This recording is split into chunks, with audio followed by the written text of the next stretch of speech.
to have you with us for it. We'll be bringing you all of this action, highlighted, of course, by the Grade 1 Apple Blossom at Oaklawn Park, the Grade 2 Oaklawn there as well. And we have 2 stakes here at Aqueduct. Of course, Latruska, last year's champion, older dirt female, the big star on today's card. Pleased to be joined by another star, though, former champion jockey Richard Migliori. Richie, we talk about it so often, horses that stay in training. This day, we have 2 6-year-old mares in Cece and Latruska who have a fan base, and they're going to match up again at Oaklawn Park. Well, they've had the opportunity to build that fan base coming back from multiple campaigns, and they've both been in terrific form, both coming back in winning fashion as 6-year-olds, so they're still showing that enthusiasm for the game. And Latruska, this is what you want from a first start back. You want to win, of course, but the most important thing is to use it as a building block, something to propel yourself forward.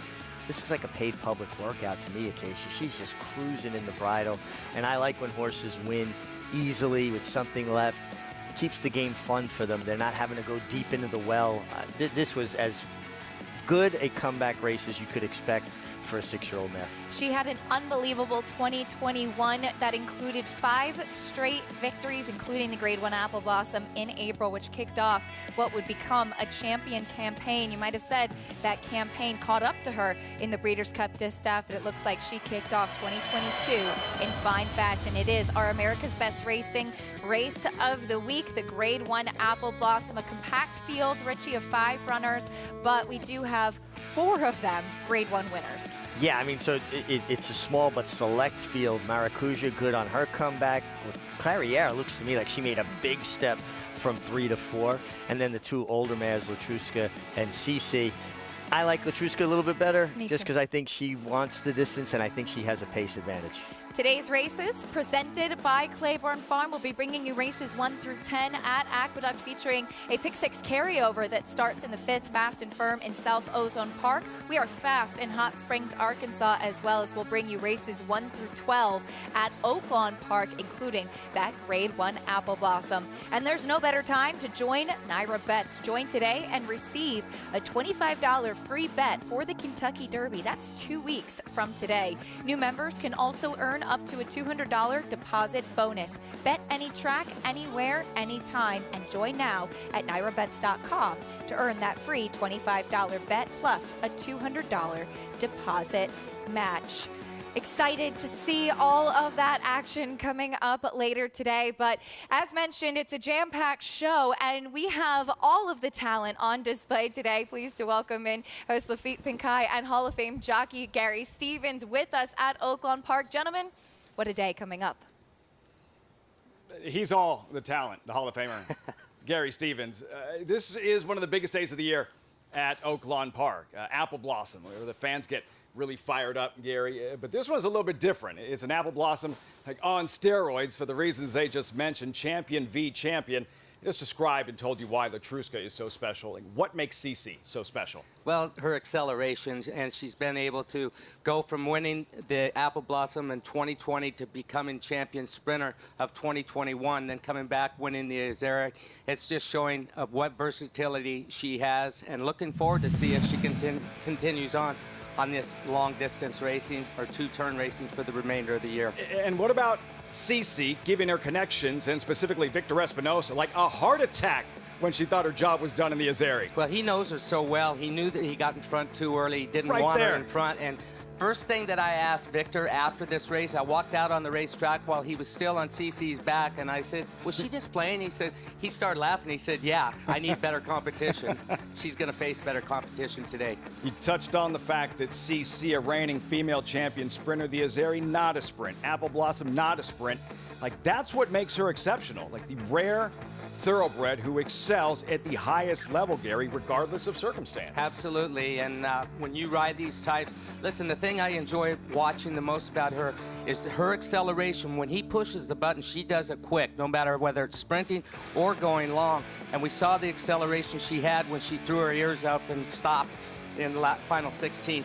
That's what makes her so good. Championship bout. Boxing fans will enjoy this. Latruska, Cece, tail of the tape, both 6 years old.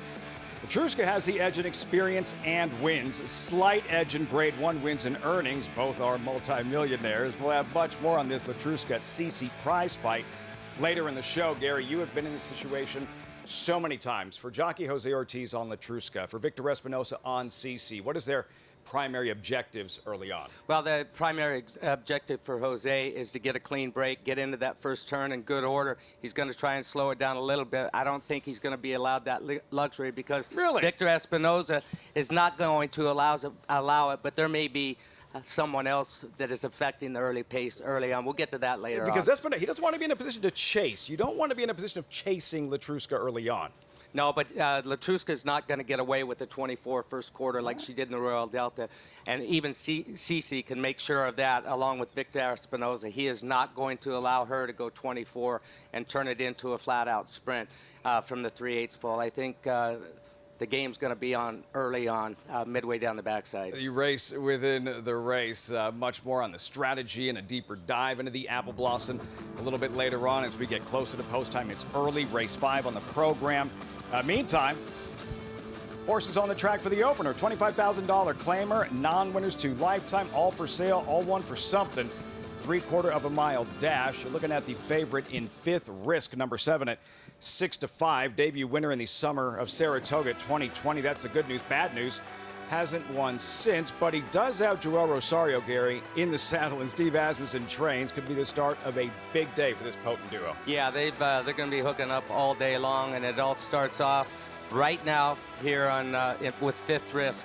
And listen, on these big days, you love to start out a combination when you go into ride for a specific trainer. You want to get things off to a good start. It just relaxes. Not that Joel Rosario ever needs encouragement, being relaxed, because he doesn't panic for anything. I've seen him get beat on some heavy favorites and some big races, and that's the thing about Joel. He comes back in the weigh-in room, and you wouldn't know whether he just won $1 million race or got beat a nose in $1 million race. Joel's very even temperament, and that's one of the things that makes him so good. And of course, those two in a couple of weeks, they'll be teaming up in the Kentucky Oaks, Echo Zulu, and the Kentucky Derby with Epicenter. First things first, we welcome in the third member of our on-site broadcast team, Maggie Wolfendale, standing by at Steve Asmussen's stable, like hopefully not being savaged by the brilliantly bred Clairiere.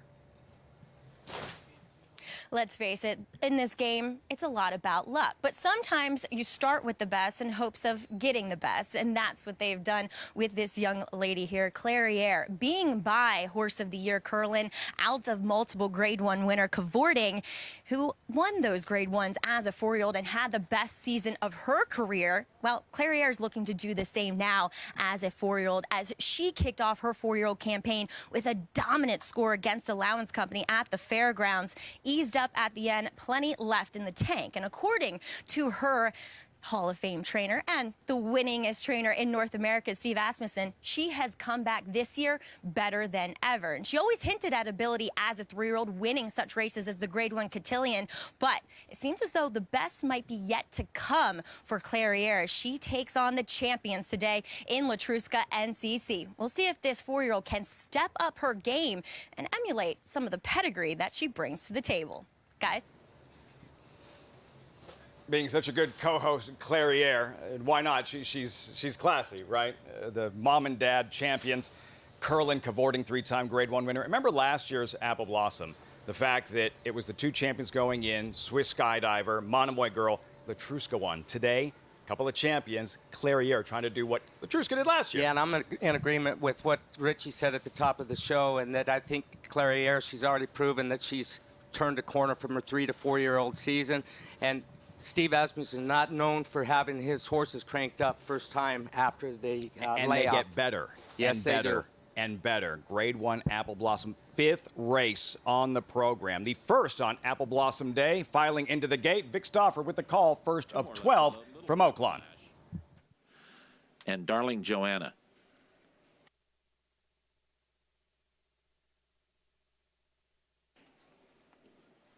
They're at the post.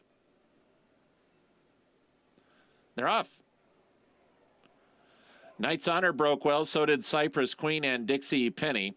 Then comes My Coralina and Fifth Risk with Chasing Shadows. To the outside, Darling Joanna. Madisonian's in the mix as well. Little Bird Flash is second to last, and the trailer is Impulsus. It's Dixie Penny and Knight's Honor up the backstretch. Dixie Penny half ahead.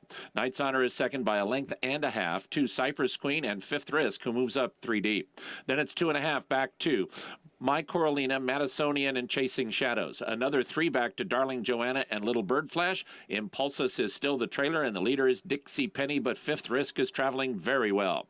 It's Dixie Penny, just a neck from Fifth Risk in second. These two are 2 lengths clear of Chasing Shadows, who catches the eye. And here's Chasing Shadows running up 3 deep. It's 2 back to Cypress Queen and My Coralina, top of the stretch. Dixie Penny and Fifth Risk, and here's Fifth Risk to claim a short lead. Dixie Penny battles on. Chasing Shadows got a chance. My Coralina to the outside, and Fifth Risk is now a length in front. Chasing Shadows is running up on the outside. Fifth Risk and Chasing Shadows. Chasing Shadows is catching. Fifth Risk is reaching. Fifth Risk, Chasing Shadows. Fifth Risk, Chasing Shadows. Chasing Shadows. Chasing Shadows ran down Fifth Risk. My Coralina was third. Dixie Penny finished fourth.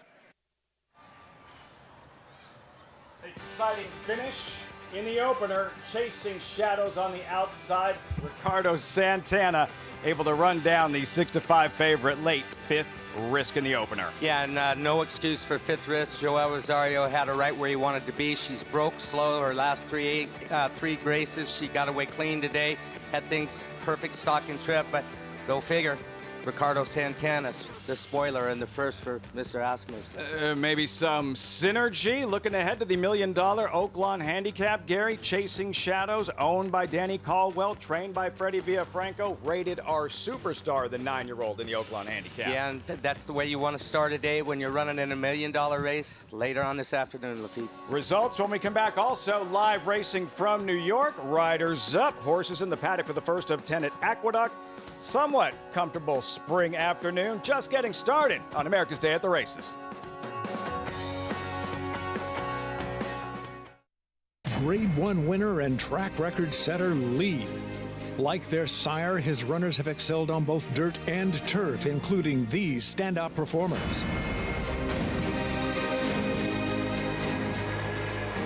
Leading by 3, Gibberish and Dylan Davis.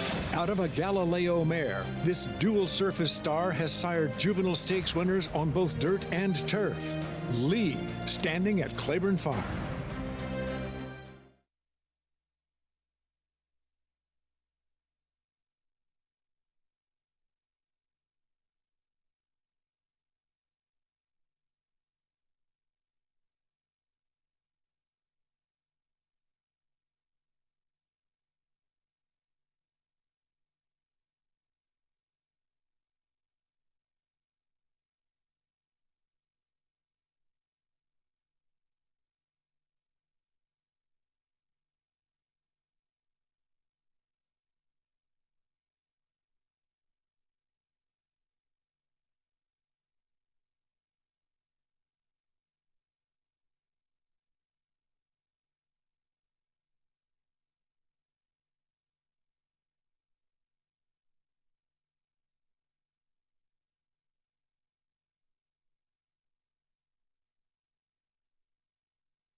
We're back on America's Day at the Races. Our program, as always, brought to you by Naira Bets, where you can bet any track, anywhere, anytime. Get started at nairabets.com or download the app today. We get ready for the first race at Aqueduct. We have a couple of stakes races coming up a little bit later on, but we kick things off with this maiden special weight going 1 1/8 miles on the turf.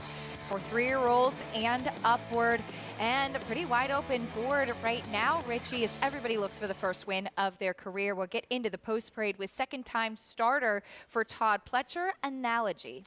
I didn't think he had a particularly good trip first time out. He was kind of strung out wide pretty much the entire trip. You have to be much the best to be wide on both turns in turf races. He should improve with the run and stretching out a little further. Well, like the added ground for sure. Here's the 2, I Am the Law. I Am the Law had a comeback at Tampa, kind of a prep for this race, should set him up perfectly.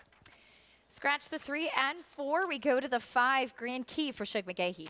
This horse is from a family that continually gets better with racing, and this horse took strides from the first start to the second start, could take another stride forward. A sneaky trip last time. We'll talk more about that soon, but here's the other one for Todd Pletcher, Good Medicine.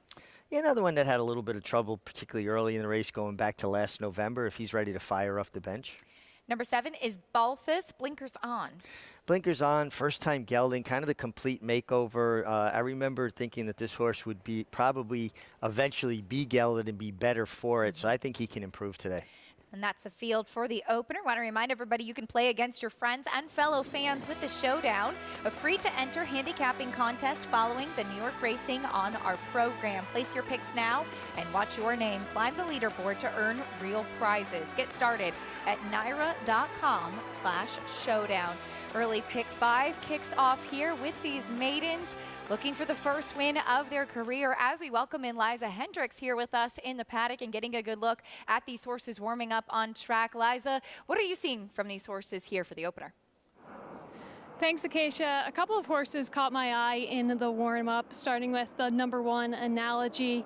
He got a big warm-up under Kendrick Carmouche, who is typically aggressive in warming them up and getting them on the pace early. He's only had 1 run under his belt before, and a race that I think he got a lot of experience out of. He kind of missed the break and then got pushed out a little wide. So combined with that experience that he got and the big warm-up that he just got under Kendrick Carmouche, I'd expect him to go to the lead and expect him to be difficult in this race here today. The number 7, Balthus, also getting a big warm-up under jockey Trevor McCarthy. He is a beautiful son of Galileo, just really strides out really well. Beautiful in the paddock, very well muscled through his hind quarter, and he's really filled out with that gelding that you guys were talking about and that layoff over the winter. So expect a big run from him as well and expect him to be going for the lead, challenging the number 1, Analogy. Acacia? All right, Liza, thank you. You can follow along and get all of the stats on the horses, trainers, and jockeys in today's races with free Equibase past performances. Visit NYRA.com/TV schedule to download your free past performances on all of the races on today's show. The number 7, Balthus, that son of Galileo. Blinkers going on. He was one that had been purchased over at Tattersall's in Europe for the U.S. equivalent of over $500,000 and hasn't yet kind of broken through, Richie. Talk about some of the equipment changes today that could help him do just that. Well, I just remember seeing him last year and feeling like he was a horse that had a hard time getting his focus, keeping his attention. Horses and people can be similar. Some people have short attention spans. Some horses have short attention spans. I think the blinkers should help get him to kind of focus in on his task at hand, but also the gelding. There's several reasons why they'll geld a horse. Sometimes it's because they're a bit studdish or a bit hard to handle. He just seemed to me like a horse that just wasn't, again, going back to it, focused enough. I do think that both of these things should really get him a little bit more in the game. I wonder, because he's a horse that they started at 1.25 miles, so obviously he didn't show a lot of speed in his morning trials, if this is going to maybe hopefully put him a little more forward, because I do think the 1 Analogy has a big advantage. He should be, I think, on the pace. If you look at what's in here, there's not a lot of natural speed. He has the rail, the start under his belt, a good aggressive rider, and the inside. So if he goes and gets things his own way, he may be tough to run down, but I'm hoping that Balthus is a bit closer, and traveling in the bridle always helps a rider when a horse takes them instead of them having to ask to be there. Here's a look at the 1 Analogy. To my eye, has taken a big step forward from his debut. Big pedigree on this one as well. The dam, his mother, a sister to a Dubai World Cup winner, so you would imagine distance is going to be no problem. Yeah, and I think 7.5 probably might have been a little bit too sharp for him, just with the experience. Liza talked about him not breaking particularly sharp. He should break better. he should be a little bit more tuned in, and I don't think the mile and an eighth is going to be an issue. I actually think it'll be a help. Quickly want to touch on the 6 Good Medicine. The other one for Todd Pletcher is this one in his debut back in November. Very headstrong, very, very green, hard to handle. What does Dylan Davis have to do to keep him focused today? Well, hopefully he gets away clean, because he didn't get away particularly clean, and everybody established position, and no pace was on at all. And then you get caught in a position where you're running over top of horses. You have to steady. If he breaks clean and can just get in a good, comfortable rhythm without having to fight him. The 5 Grand Key for Shug McGahee, another one who has license to improve. In his debut, noted that he seemed to be the later developing type, and that is a good example, especially looking at the pedigree.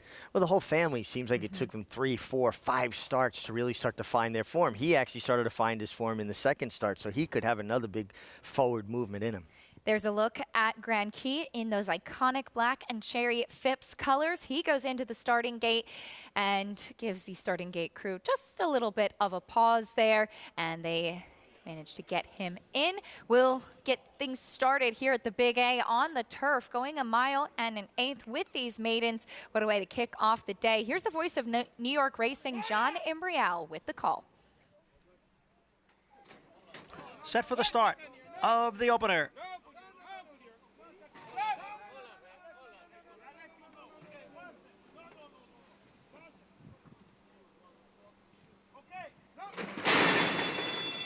And they're off. Balthus from the outside. Analogy now moves up, and Analogy has taken the lead. Balthus and I Am the Law, they're right together, second and third. And then it's Grand Key, who's running in fourth. Good Medicine, the early trailer, in fifth. It is Analogy who will take the field into the clubhouse turn. It's Analogy on top, I Am the Law on the outside in second. And Grand Key is down at the rail and racing in third, just 2.5 lengths off the lead. On his outside is Balthus and Good Medicine at the back. The quarter, 24 1/5 seconds as the field heads for the backstretch. Analogy shows the way here, 3/4 of a length. I Am the Law racing second with Grand Key on the inside in third, then Balthus and Good Medicine. So positions unchanged as they continue up the backstretch with Analogy on the lead here. It's Analogy by a length. I Am the Law, second by a half length. Grand Key is at the rail. Then Balthus and Good Medicine. Half mile went in 49 4/5 seconds. It is Analogy setting the pace and leading here by a length and a quarter. I Am the Law and Grand Key. Now they're right together, second and third. Balthus and Good Medicine. Midway around the far turn. It is Analogy, the one to catch, in front, 3/4 of a length. I Am the Law runs in second. Grand Key is down towards the rail. Then Balthus. Good Medicine continues to trail, 3/4 in 1:14. Analogy is being urged on here. On the outside is I Am the Law with Balthus, and then Grand Key. Analogy still has the lead here. It's Analogy by 2.5 lengths. Balthus on the outside. It's Analogy. Balthus with one last try, but Balthus is not going to catch front-running Analogy, who just holds on by a head. Analogy over Balthus, farther back, Grand Key, I Am the Law, and Good Medicine. Aggressive ride by Kendrick Carmouche on the number 1 Analogy, who takes them gate to wire. But Richie, the number 7 Balthus, we saw a good effort, but you mentioned how the first turn was the pivotal point in the race for this horse. Yeah, post positions make such a big difference. Analogy, having that good inside post, doesn't have to worry about working his way down to the rail. You saw Trevor McCarthy's thought process.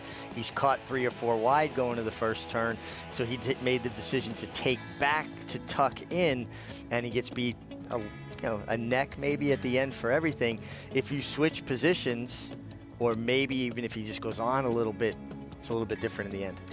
A tough trip for Balthus off the layoff, but second-time starter Analogy with the win for Todd Pletcher, the son of Medaglia d'Oro, able to break his maiden in his second start. And that aggression we talk about, so important, that speed, such a dangerous weapon, and pays off for that call right there. When we come back, we'll talk a little bit more about some of the big stakes action coming up a little bit later on, including New York-bred Barese. He was undefeated before trying the Grade 2 Wood Memorial last time out, and he's back with his friends today. More on the upcoming stakes action from the Big A after this on America's Day at the Races.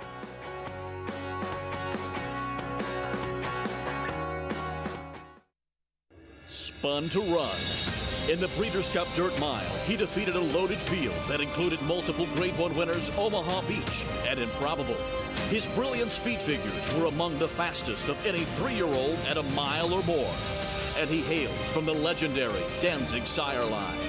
Multiple graded stakes winner, millionaire, Breeders' Cup champion, Spun to Run, standing at Gainesway. Who you betting on? How about an app created specifically for horse racing? Naira Bets.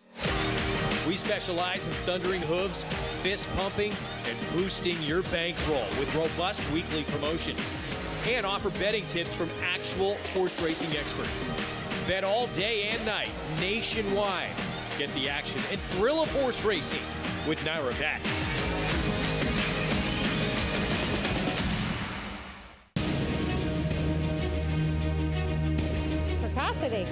Strategic speed.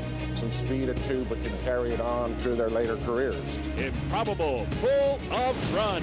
Improbable, now a Grade 1 winner. It is a complete runaway, an authoritative run. It's Improbable to win the Whitney.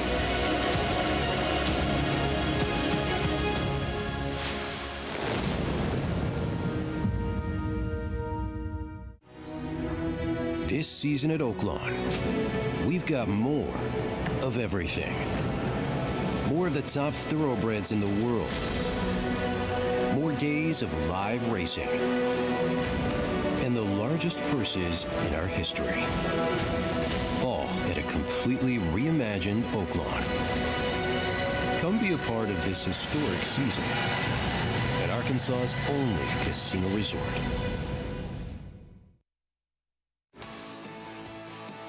America's Day at the Races continues on Fox Sports 2. Our program brought to you in part by Claiborne Farm. 100 years of doing the usual, unusually well.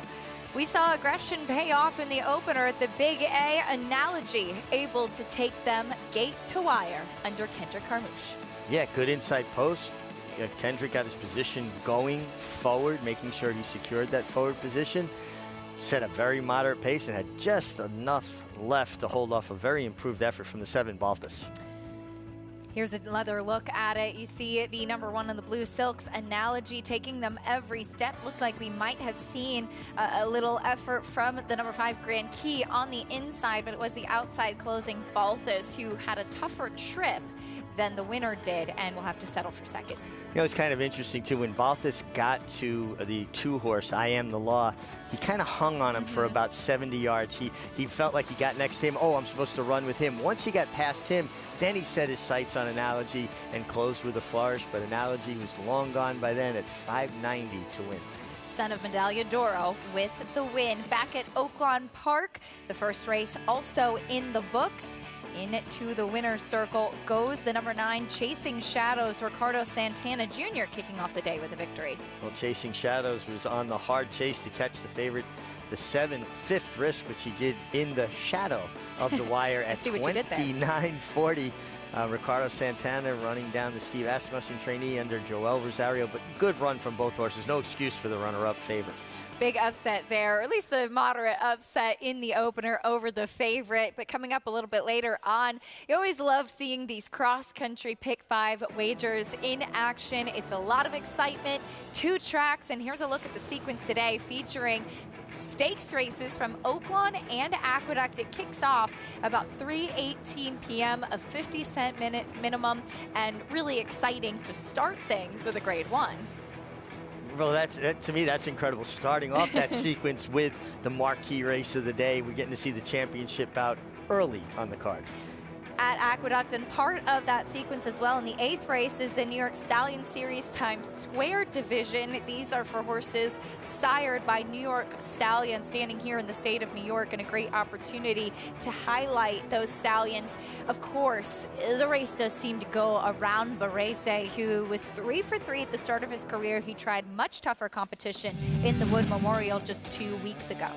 And he was not embarrassed in that Wood Memorial. He was beaten just about a little over 5 lengths, and kind of was on a 4-wide chase throughout. But one question that you have to ask yourself: He has one going 5 furlongs. He has one going 6.5. But his last 2 starts were going a mile, where he just got up as we're watching, and then a 1 1/8. Is that going to dull his speed? And even if it does it really matter? Is he just that much better than his competition? He is the class of the field. He does come back on a relatively quick turnaround, though, too. Just 2 weeks ago was the Wood Memorial in that Regal Park. We see him facing Unique Unions. That horse down to the inside has a lot of speed, and what we've seen the last few days on this main track at Aqueduct, Richie, inside speed is a major benefit. Oh, it certainly is helping horses along, carrying them along. So now if Unique Unions, more time between races, coming in fresher, more natural speed. He was beaten 3 lengths by Barese last time they met, going 6.5. Now Barese, quick turnaround, maybe the track playing against his style, maybe that can make him vulnerable. Certainly something we're going to need to pay attention to early in this card. We haven't had a dirt race yet, but at least the last few days, very strong, tilted towards the inside end speed. If looking at those stakes on the main track a little bit later on for that New York Stallion Series, pay attention to how that track is playing. But on the turf in race 9, we also have the Woodhaven, go 1.16 on the inner turf. Just 1 scratch of the number 5, Dr. Jeff. Unanimous consent, looks to stay undefeated. He started things off as a 2-year-old at Monmouth. He came back at Tampa in February with an impressive allowance win, especially given the fact that he jumped a shadow, stepped in a divot, tripped, and lost his position at a really pivotal point of the race. Yeah, no doubt. And a race that didn't have much pace on. So the fact that he was able to, right there, you saw him bobble as he went into the turn. Didn't look like he clipped heels to me, right? He just kind of took a funny step, maybe changing leads there. Yeah. But for the fact that he could catch his stride and then accelerate, the best turf horses have turn of foot, acceleration. He showed that certainly, squared in this race. Now, that being said, what's he running against? It almost feels a little bit like, Chad's kind of managed him. He broke his maiden at Monmouth. He wasn't up in Saratoga or with, the horses in New York. Then he goes to Tampa.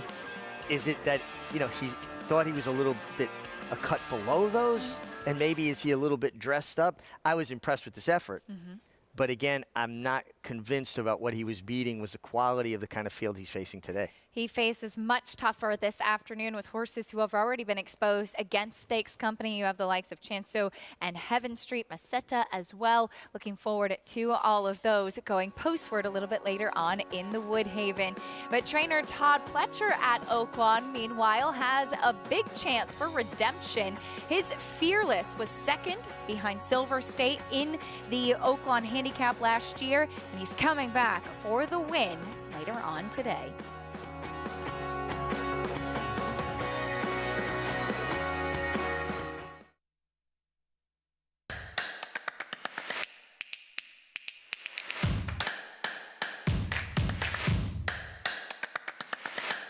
Cyberknife, here comes Secret Oath. Cyberknife, Secret Oath is not gonna get by. The Arkansas Derby winner, Cyberknife from the outside, and here's Caba getting the upper hand in the final stages. Santa Anita Derby goes to Caba. Echo Zulu, gun runners on top of the world.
Silver State is in with a chance. Fearless is at the rail, and Owendale make it 6 across the racetrack. Silver State emerges. He's got the lead. Owendale, Fearless up the rail. Silver State, Fearless, Silver State.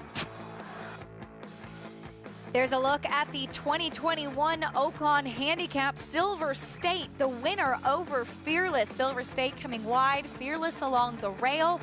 This year, we'll see Fearless try to get to the winner's circle for some redemption. He was beaten by a nice one, though, Richie, as Silver State, the winner of that race, now stands at Claiborne Farm for $20,000. And what a beautiful individual he certainly is. Yeah, and Silver State had gone on kind of a mad tear, just gotten into raging form and held that form for a considerable period of time. And he got his trip this day, that one run down the outside, more comfortable when he was clear and unencumbered. Fearless ran well that day, just came up second best. That was in 2021. We take a look at this year's field for 2022. Since then, Fearless was purchased by Micropoli's Rapoli Stables and will run in those orange and blue silks this year, and is coming off of a win in the Grade 3 Ghost Sapper, going the mile in an eighth for Todd Pletcher at Gulfstream Park. Yeah, you were telling me off air that Todd always felt like Fearless was better around two turns. He kind of had a bit of a steady diet of one-turn races, so he got this two-turn effort here, and certainly proved Todd Pletcher prophetic in his analysis of what this horse's strengths is. He gets a two-turn race again. He does have to come and overcome an outside draw, though, but he's tactical. He can put himself in the game. And I think last year's Oaklawn Park Handicap was a considerably deeper field than this year's Oaklawn Park Handicap. Yeah, we'll see if he's able to get to the winner's circle and continue that streak on. He had to run the one-turn mile 2 and 3 back, as that was the opportunity for big races of that caliber. Unfortunately, he had to face probably the best one-turn horse in training right now in Speaker's Corner, who we saw win the Grade 1 Carter. This 9-furlong race is what he wants to do. Yeah, certainly, and not having to face Speaker's Corner, I'm sure he's pretty happy about that as well. Meanwhile, coming out of the Grade 3 Essex at Oaklawn Park, we have the top 3 finishers. That does include the ageless 9-year-old Rated R Superstar, who looks to keep that good momentum going. What a cool horse he is. What a cool horse. To be able to continually hold his form as a 9-year-old, I mean, that's just incredible. Earner of over $1.5 million, and he loves Oaklawn. I mean, he's got 5 wins, 5 seconds at Oaklawn Park. Almost $1 million of that $1.5 million earnings came at Oaklawn.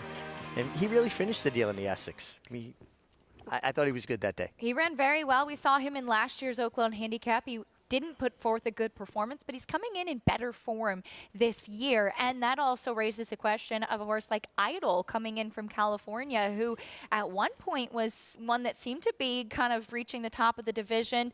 Comes off of a poor effort in Grade 1 Company, though. Yeah, he does come off a poor effort, but somebody much smarter than me once told me you never coronate a champion off of one big effort, and you never throw a horse out off of one poor effort. We'll see. That'll be a lot of fun coming up a little bit later on in the Grade 2 Oaklawn Handicap. If you want to win big this week without risking a lot, download the Stay Lucky app from America's Best Racing. Stay Lucky is free to play, and you can get involved every weekend. The longer your streak goes, the more prizes you can win. And this week, we'll spotlight the Oaklawn Handicap. Heading back to the present time, we get ready for race 2 at Oaklawn Park. We'll be sprinting on the main track going 6 furlongs. It's a maiden claiming race for $16,000. 3-year-olds and up in the spotlight. Here's the post parade, starting with Pikachu. Pikachu has been at this level, ran, I think, a little bit better last time, but feels like would have to improve. He's a big price on the board right now. Here's a horse cutting back in distance, Dreamer's Delight. Yeah, not a lot of speed going further, puts blinkers on, turns back in distance, and has had a lot of chances. Scratch the 3, lead off we go to the number 4, Wildcat Hagrid. Just has not shown enough to make me feel like there's any reason this horse should be a contender. Very big price at 50 to 1 right now. Here's the 5, Worth the Money, likely will be part of the pace. Yeah, and speed's always dangerous, particularly with lower level horses. This horse had 7 chances, but has run a couple of decent races. Here is the number 6, Project Thunder, co-favorite. Co-favorite, hasn't been seen since March of 2021 when it was on the turf. Now he shows up here much cheaper on the dirt. I think just maybe people are looking for a stranger. That's why he's taking so much money. Cutting back in distance is Mountain Pine.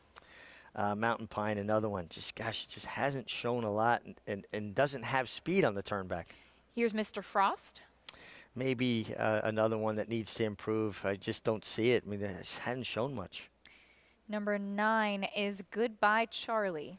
Goodbye Charlie. He's actually chased a fast pace last time against this level. Would have to improve. Currently the favorite, Take No Prisoners. I think this horse makes the most sense. Comes out of a pretty fast race for 40. Took a little money that day. Broke in the air. Breaks cleaner today. This group should be tough. And Harry. Well, Harry's had 15 tries. He's got 1 second out of all that. He's not impossible. I would be mildly surprised. Is first off the claim for Hall of Fame trainer Steve Asmussen. That's the field for the second race at Oaklawn Park. We turn our attention back to New York. Aqueduct getting ready for race number 2. 6 furlongs on the main track there in a $32,000 claiming race here in South Ozone Park. Here's the first dirt race of the day, so a good opportunity to see how this track could potentially be playing, and one with speed is currently the favorite, 3-5 on Awesome Indra. For more on this field, though, we head down and get a paddock report from Liza Hendricks. Acacia, the number 5 Hydra is really catching my eye in the paddock here today. She's a very well-conditioned daughter of Cantharos. The connection switched her to turf against Stakes Company, but she was never really able to pick up that black type, that stakes placing. But she seems to have gotten her confidence back on the dirt. To me, she looks like more of a dirt horse. She's kind of a smaller, more compact, stockier type, very well muscled, a good hindquarters.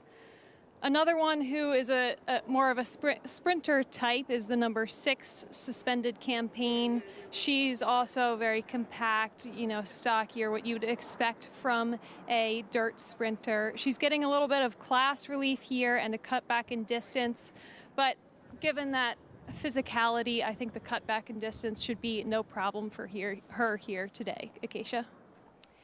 Liza, thank you. There's a look at some of the contenders in the second race at Aqueduct. Back to Oaklawn Park. Maiden claiming runners on the main track, and the number 11 Harry, who is taking some attention to the outside. Richie, as you mentioned, this is a horse that's had a lot of starts, but very interesting to see Steve Asmussen dip in and claim him. Well, a Hall of Fame trainer reaches in for a horse that has always been on circuits he's on, right? He races horses at Lone Star. This horse competed at Lone Star, obviously Oaklawn. So obviously Steve saw something that he thought maybe he could improve or do a little bit different. That's not an indictment on former connections. It's just sometimes another trainer will spot something they think might work, and it'll be interesting to see. Just the fact that he claimed this horse and, for himself, as a matter of fact, too, I find that interesting. A barn that wins Grade 1 races and can be successful off the claim in lower level fields. Steve Asmussen with the outside runner. Take No Prisoners, the favorite currently in the second at Oaklawn Park. Here's Vic Stauffer with the call. No Prisoners. Project Thunder. Last load is Harry.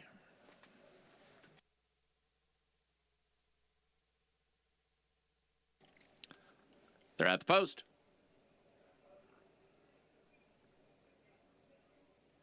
They're off. Project Thunder just stood there when they sprung it. He's last. Worth the Money, Take No Prisoners, and Goodbye Charlie break best. Harry's in the center. Then Mr. Frost, followed by Wildcat Hagrid and A Dreamer's Delight. Project Thunder is on the move now, though. He is third last and moving up, and he is 6 lengths in front of the 2 trailers, Mountain Pine and Pikachu. It is Worth the Money just in front of Goodbye Charlie. Worth the Money a neck. Goodbye Charlie is second by a tight length to Take No Prisoners 3 wide, and Harry 4 wide. These 4 separated by about a length and a half. 3 lengths to Mr. Frost. He's about to be joined and passed by Project Thunder, who's about to move into 5th and about 5 from the front. Take No Prisoners has taken the lead, but here's Ricardo Santana Jr. and Harry to challenge. These 2 at the top of the stretch. Take No Prisoners, Harry in the center. They have opened up 5 lengths on Goodbye Charlie and Mr. Frost. Final furlong, Take No Prisoners and Harry. And Harry has now struck the front. He's a half length in front of Take No Prisoners. 5 back to Project Thunder. It is Harry and Take No Prisoners, a 16th out, and now Harry is a length and a half in front, and Ricardo Santana is going to sweep the double. It is Harry in front. Harry won by 2 1/4. Take No Prisoners was second. Project Thunder third. Mountain Pine finished fourth. First off the claim from Steve Asmussen, pay attention. Harry in start number 16 gets the win under Ricardo Santana Jr. He was always poised to make the winning move, was a part of it. Stalking from the outside, take no prisoners, good effort, second start as your favorite. But Harry, Hall of Fame conditioner Steve Asmussen, reached in for $10,000. Just took down the lion's share of a $30,000 purse, $18,000. And Harry gets his picture taken. You think you knew someone named Harry? I don't think Steve's sentimental that way. Probably not.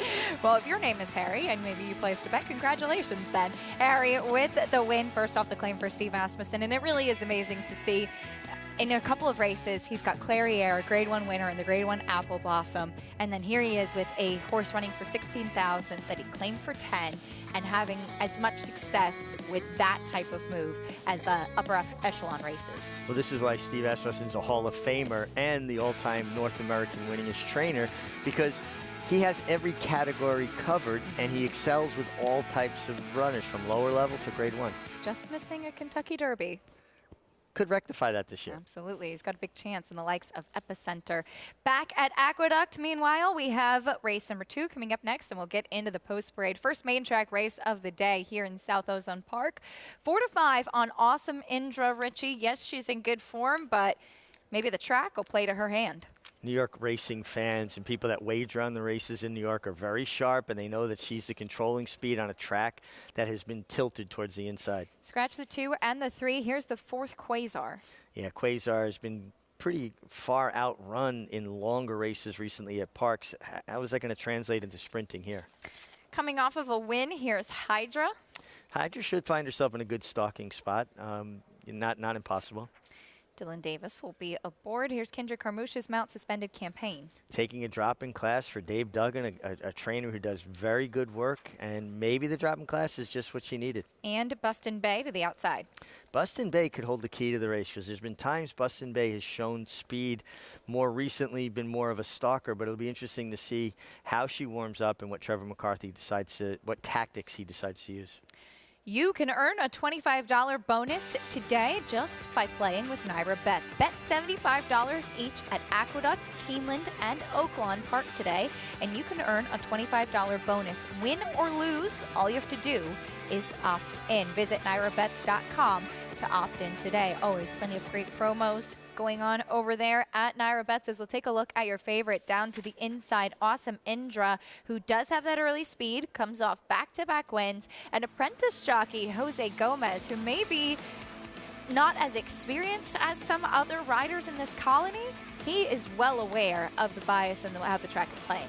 I've just really been impressed with Jose Gomez. This young man is continually improved, and that's what you want to see from an apprentice. They're not a finished product when they start. That's why they get a break in the weights. They give them a weight allowance, so it gives people an incentive to give them an opportunity. But he has been putting on rides that shows that he's aware of not just biases, the racetrack, but seeing a race so well. I'm really impressed with him. And I love his attitude. I don't think you could wipe the smile off his face. He seems like he is really enjoying everything that he's doing here in New York. And he's winning a lot, too, which is not an easy thing to do against this caliber of riders. Here's a look at the 6 Suspended Campaign. He's been running longer races, cuts back in distance today. Yeah, that's going to be the interesting thing to see. And again, if the track is kind of playing against her, I do think that she's well spotted. Dave Duggan's a tremendous horseman. He's managing this horse well, putting her in a race to, give her a chance to succeed. But you can see she's a little bit more of a closing type, wants to make that wide outside run. That hasn't been a recipe for success over the last few days. But we're speculating. We haven't seen a race yet today. And tracks do change, and they can change overnight. How important is that for riders, especially, to pay attention to how the track could be playing? You have to be paying attention. If you're not somebody else's and you're giving them a distinct advantage over you, don't be in the jockey's room playing shooting pool or playing ping pong. Pay attention to the races. This is your work. You have to do the homework and be prepared. The number 1, Awesome Indra, 4 to 5 right now as she looks to go 3 in a row. For more, let's check in trackside with Liza. Acacia, she's popular on the board and in the claim box. She gets claimed every 1 or 2 starts, and I think it speaks wonders that trainer Kelly Breen claimed her back, gets back into her barn, so you see that confidence there from him in her racing ability. Apprentice Gomez, the jockey, as you guys were talking about, you know, I think he sees a race very well. He gave her a big warm-up after the post parade. So speaking to that fact of seeing the race well, I think he'll go for the lead here today. Acacia. Liza, thank you. Jose Gomez aboard Awesome Indra. And as she mentioned, Richie, this is a horse that's been very popular, claiming Kelly Breen had this mare back at the start of the year. He claimed her back and then won those claiming stakes in the Videogenic last time out. So it was obviously the right move because he's come back in the clear with her. Yeah, absolutely. And the fact that she's been claimed in 8 of her previous 12 starts. So she's obviously a mare that's attractive to connections. People see her and they want her. They know that she's got talent. She must not be a difficult keeper because, you know, a trainer reclaiming her says that they have confidence in her. I always think that gives me a lot of confidence when I see a horse that popular at the claim box. Those tough veterans that look after themselves from race to race. She is Hickory, has been very, very consistent, 7-time winner out of 24 starts. Looks for her 8th career win today. Awesome Indra does down on the inside. We kick off the early pick 4. Into the gate they go for the second at the Big A. Here's John Imbrial standing by with the call. Waiting for Suspended Campaign and Bustin' Bay. There in the gate.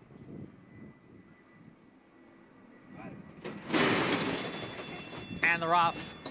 Awkward starts for Suspended Campaign and Quasar. Up front, it is Awesome Indra from the inside post who has the early lead. Hydra runs in second, length and a half to Bustin' Bay next and third. Then it's a half dozen lengths. Back to Suspended Campaign and 4 more to Quasar, who trails the field in 5th. The leader is the odds-on favorite. Awesome Indra in front here by a half length.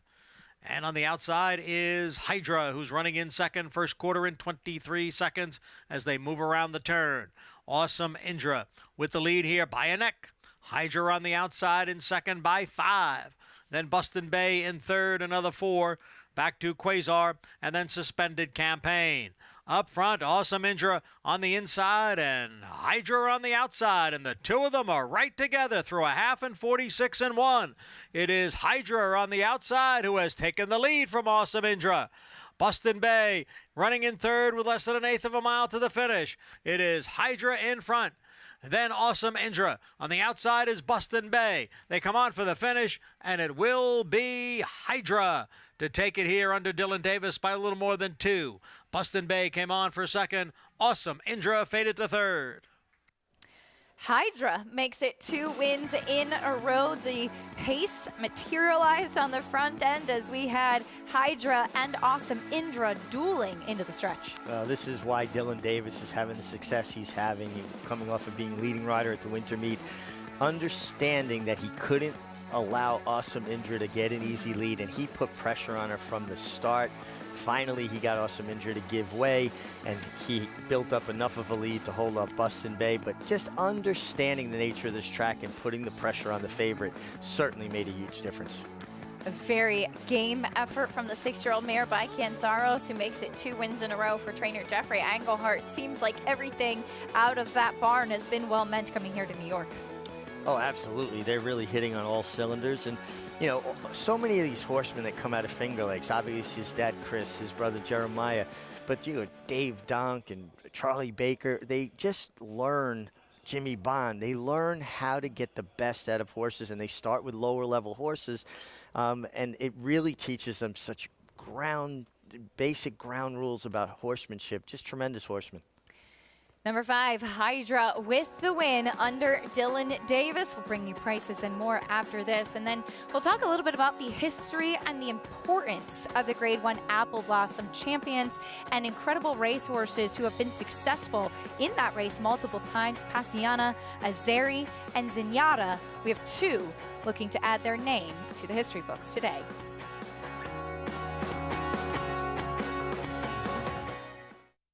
The ultimate accolade for a racehorse is to be named Horse of the Year. To be enshrined to the Hall of Fame is to achieve immortality. As a stallion, genetic immortality is defined in 2 words: breed shaper, plain and simple. 2-time Horse of the Year and Hall of Fame inductee, Curlin is just that. Breed shaper, Curlin, the classic sire. How does horse racing support New York's economy? It's responsible for 19,000 jobs and more than $3 billion in annual statewide economic impact. These good-paying jobs support working families across the state and sustain thousands of small businesses both on and off the track. Horse racing in New York means jobs and opportunities now and in the future. We are New York horse racing. It's By My Standards and spinoff By My Standards to win the Louisiana Derby. By My Standards has won the New Orleans Classic by 4.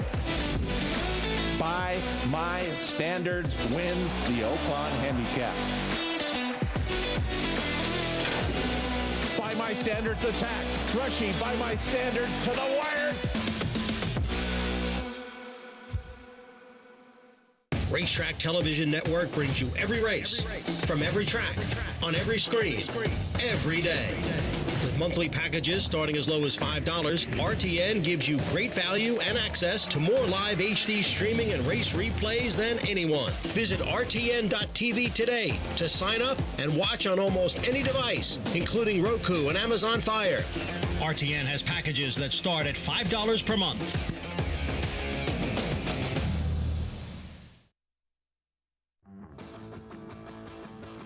You're watching America's Day at the Races, brought to you by America's Best Racing. For the love of the race, visit americasbestracing.net today.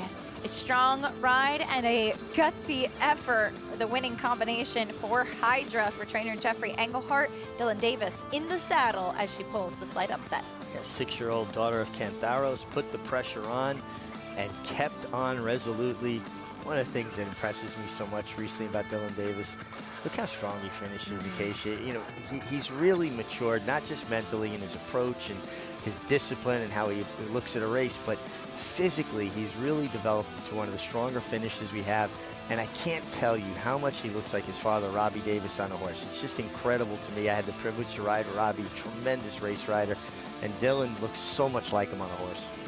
$12 winner for Dylan Davis here with Hydra. We saw Dylan sidelined with an injury, broke his collarbone, and since he's come back over the last year, we've seen that hunger and that improved strength, work ethic, everything coming together for his success. I think sometimes when you get injured and you can't do it, and that's the first time he had any kind of a long period where he couldn't ride, I think it just makes you realize I can't take this for granted and I got to do it even better, and he's been doing it even better. Good before, better now. Hey, a nice call by Liza. Yeah, picking absolutely. that winner at $12.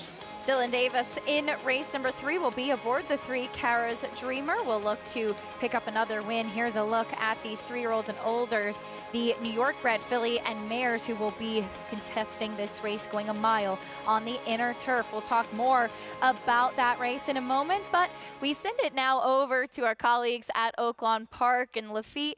We are so excited about the Oaklawn and the match, about the Apple Blossom at Oaklawn and the matchup we'll see, but the weight of this race really goes back through history. Acacia does. It's one of those races. It's a difference maker in many cases, like a champion maker, the Apple Blossom. If you don't believe me, just look at the stats as we go inside the numbers, by the numbers of the Grade 1 Apple Blossom Handicap. First run in 1958. First run at today's mile and a 16th distance in 1980. That picture not from 1980. So who's done the most damage? The great Azeri, only 3-time Apple Blossom winner. Most successful Apple Blossom winning owner, it makes sense, Azeri's owner, late Alan Paulson, 4-time Apple Blossom winning owner. Most wins by a trainer, should surprise no one, Bill Mott, 4-time winner. And what's impressive, he did it with 4 different fillies and mares. All-time Apple Blossom winning jockey. He has ridden so many great mares. Mike Smith, 7-time winner, 5 with Azeri and Zenyatta. Like, That's not even fair. And this is not easily accomplished. The Apple Blossom Breeders' Cup sweep, only 4 have done it. Not to shortchange anyone, but Zenyatta still the only female to have won the Breeders' Cup Classic. And this is why we'll spend so much time discussing championships today. 13 Apple Blossom winners have been crowned champion. Long list, distinguished list. And the highest honor in the sport. Horse of the Year, Azeri, Zenyatta, Havre de Grace, Racing Royalty, the Apple Blossom Handicap, by the numbers and the hardware. Awaiting the winner of today's Apple Blossom Champion v Champion. Latruska looking to go back-to-back. CC trying to become just a 4th mare ever to win this race on 2 separate occasions. Gary, when it comes to the history of a race, especially in your early days as a rider, would you pay attention? Would you say to yourself, like, Bill Shoemaker won this race 4 times, now I have a chance to win it? Or, like, was it a less is more situation so as not to add pressure? It really wasn't a less or more for me. I was aware where things were, and I'll give you an example. The Santa Anita Derby. I wanted to win my first Santa Anita Derby. I got that done. Eventually, I won my 8th, which tied me with Bill Shoemaker's record, and that was kind of cool, being tied with him. I was aware when I was about to break it, if it was meant to be, and that's the way I handled it. If it was meant to be, it was meant to be, but no, it didn't add any real pressure to me, Lafitte. And again, this is not a match race, but it's hard to get beyond this angle, the fact that you have champion versus champion. So how did we get here? This was last year's Apple Blossom Handicap. And remember, all eyes on champions. Monomoy Girl Swiss Skydiver sound familiar, but Latruska, Gary, had other ideas. Yeah, she certainly did. Fought hard, ran every step of the way to get up in the shadow of the wire. Beautiful run by her. And let's hope we see some more of it today. Can only hope for a finish that exciting. Race of the year for my money last year. Latruska out Monomoy Girling, Monomoy Girl, and the start of a torrid run towards a championship for Latruska. A year earlier, right at the start of the pandemic, in front of an eerie empty house, Gary, CC broke from Little Rock and still won. Yes, she did, and did it in a different style, coming from well off the pace. She was actually in the garden spot, but the one thing that Latruska and CC have in common is their will to win and their fight. They can fight it out. They know where the wire is, and they know how to get the job done. Still don't know that it's getting enough attention, Gary. CC is a champion sprinter. 1.1 Apple Blossom distance is not typically what she does best, and here she is considered talented enough to compete with racing's champion mare, Latruska, at Latruska's game. Yeah, and I still am not convinced that she's a one-show pony as far as sprinting, and she's already proved that, having already won Grade 1 Apple Blossom in 2020, and then to go on and do what she did as a sprinter. Michael McCarthy, very adept with what his horses can do when they're doing it, and he was brave enough to bring her back and schedule the Azeri for her. Look, there's a lot of money sprinting, but there's a lot of money going long too, and it's my belief that distance races are easier on these horses than actual sprints are. Sprint races, they're full out, longer than they are in a route race. They're getting a breather during these route races. I think just physically it's easier on them as a whole, and especially being a 6-year-old. She's matured now, as they both have.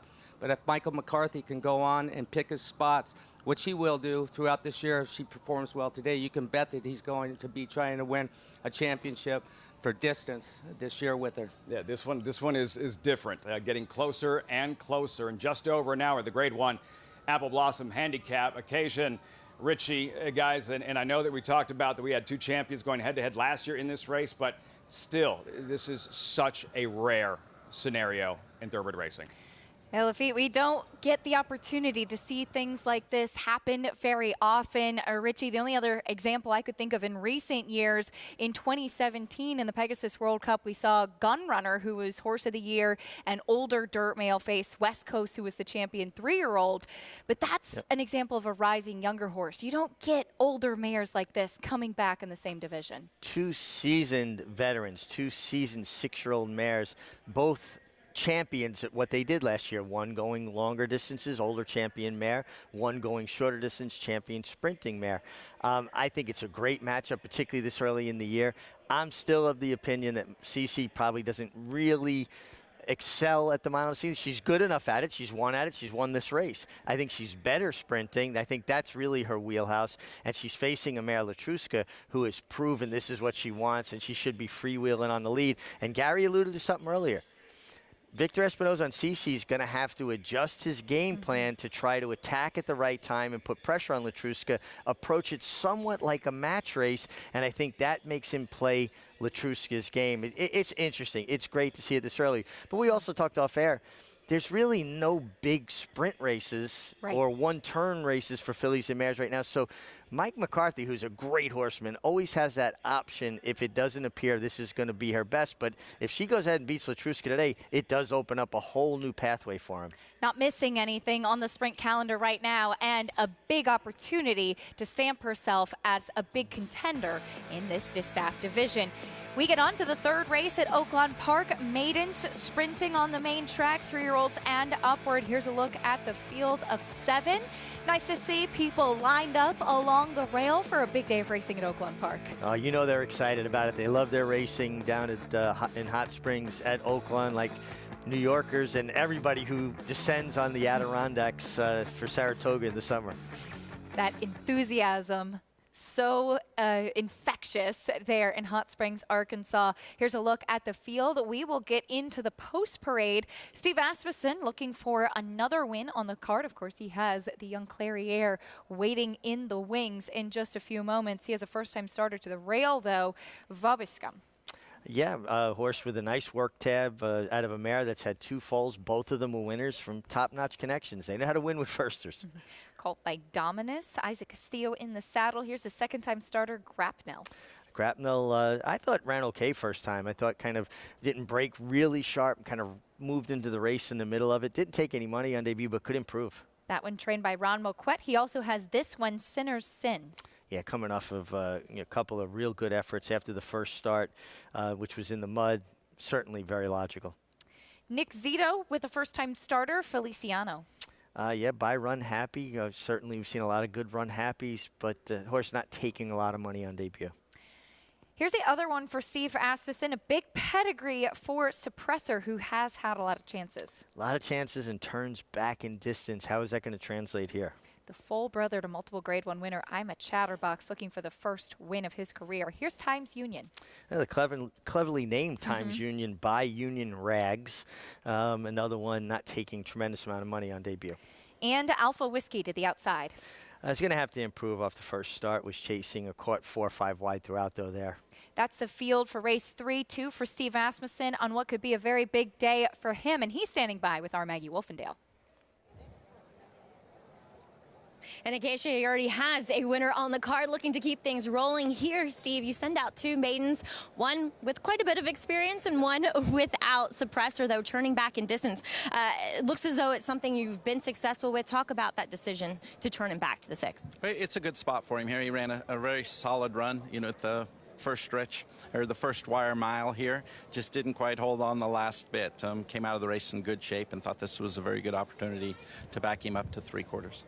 The cleverly named Vabiskin, if I'm saying that, I totally butchered it.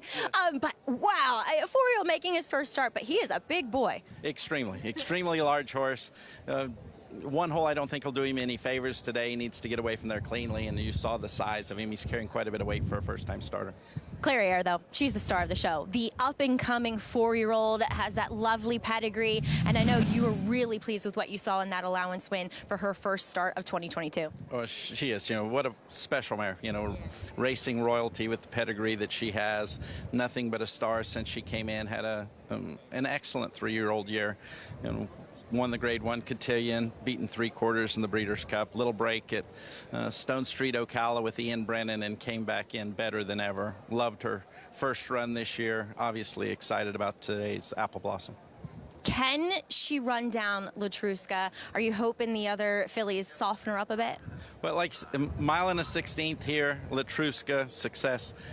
don't see anybody who can really go with her early, but we're very pleased and don't want to trade places with anybody, and it's a great opportunity to run Clairiere. Well, we're all excited to see her back on the racetrack. Steve, thank you for your time and best of luck with all of your runners today. Thank you very much. Well, yes, it looks to be a big afternoon for the Asmussen team, and they send out 2 and the $1 million Grade 2 Oaklawn Handicap to boot, Lafitte.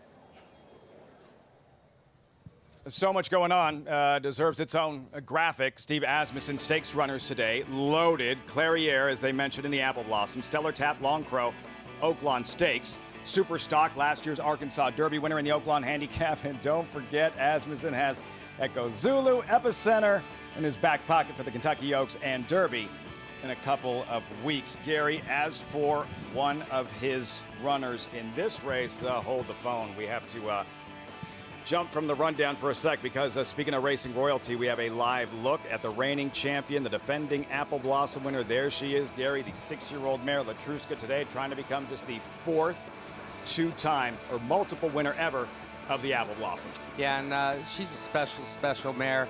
Reminds me so much just watching her in the mornings, her behavior of the great race mare Beholder. Their temperament is very, very similar. Listen, Giovanni Franco, he's been fortunate enough to be able to get on her 2 of the mornings of the 3 that she's been there just jogging.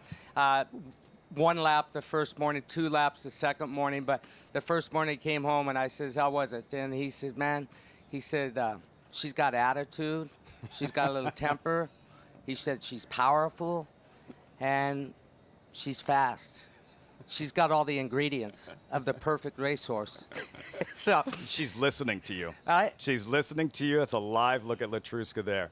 I watched her. There's a viewing stand back at the 3/4 pole where the horses come on and off the racetrack, and she was standing there for quite a long time, and she was just taking everything in. She didn't want to move until it was time for her decision that she wanted to move and go on about her business. And our second lap around, she was all business, but she couldn't look any better in her behavior. I think with fillies and mares like this, it's all about where their mindset is, and she obviously recovered from those fast fractions in the Breeders' Cup Distaff. Which could have done some damage. Absolutely. That was a negative mental experience for a racehorse, going that fast, just getting fried into pace duel the way she was in the Breeders' Cup Distaff. Right, and Fausto Gutierrez did what he's done all along with her career, and he showed a lot of patience, put her away, brought her back, got that good race under her belt in the Royal Delta, a big success for her. It was a great starting off point for her, so a great lead up to what we're going to see this afternoon in the Apple Blossom, I believe. That's, you know, the perfect matchup of what we're going to see here in a matter of not too long, about an hour very, from now. very soon. The 5th race. It is the Apple Blossom. Latruska looking to go back-to-back. Racing's reigning champion going head-to-head with Racing's reigning female sprint champion, CC Clairiere. The field isn't about quantity, all about quality. Grade 1 Apple Blossom right here on Fox Sports 2. The undercard continues. Race 3. Checking with Maggie. What have you noticed, Maggie, since these horses were saddled, left the paddock, and now in the warm-up and getting closer to post time? Yeah, some difference in demeanor from the paddock out to the racetrack, and we'll get to those first-time starters in a second, but do want to talk about the 2, or one of the 2, from the Ron Moquette barn, and both of them owned by the owner of Oaklawn Park in Louis Sella. But Grapnell, he's the one not taking quite as much money. He is the second-time starter, currently 7-1 on the board. I like this horse. I think he comes out of one of the tougher races, with Stratos Fortress being one of a nice horse that won his subsequent start after breaking his maiden, and then Life is Hard came back and ran an 83. This horse looks fit, strong, big burly horse who has his mind on business and continuously got sharper as time went on here in the preliminaries. Look for him to possibly just sit a little bit closer than what he did in that debut, in which he just looked a touch green and then tired at the end. First-time starters, Vabascum, I'm still not totally sure about how to say that, but huge horse, and Steve hinted at it. He's going to need this race. He was very green and somewhat studdish in the paddock, but he actually pulled it together out in the racetrack, which I appreciate. And then a big price on number 6 Times Union. Works aren't anything to write home about, but This progeny of Union Rags do not tend to show much in the morning. I like this horse. I'm going to watch him with some interest. He looks as though he should be quick, fits these conditions well. Lafitte? Great stuff, Maggie. Thanks so much. Filing into the gate. Just over an hour to the Grade 1 Apple Blossom. First things first, this maiden special weight sprint, 3-year-olds and up. Vic Stauffer standing by. They're at the post.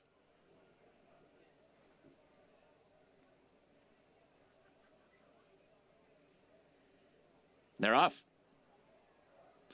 Grapnel broke outward just a bit and now drops back as Sinner's Sin, Times Union, and Alpha Whiskey are all in the mix, and so is Suppressor. These four race out. Grapnel is now in fifth. He's a length in front of Vobiscum, and the trailer down the back stretches Feliciano. Sinner's Sin to the front. Passing the half-mile pole, Sinner's Sin leads by a length and a half to Suppressor and Times Union. Alpha Whiskey is 3 deep in fourth. Then it's 2 back to Vobiscum, who has just taken over fifth. He's a length in front of Grapnel sixth and about 6 from the front. Then it's 3 back to Feliciano. Sinner's Sin, the one to beat.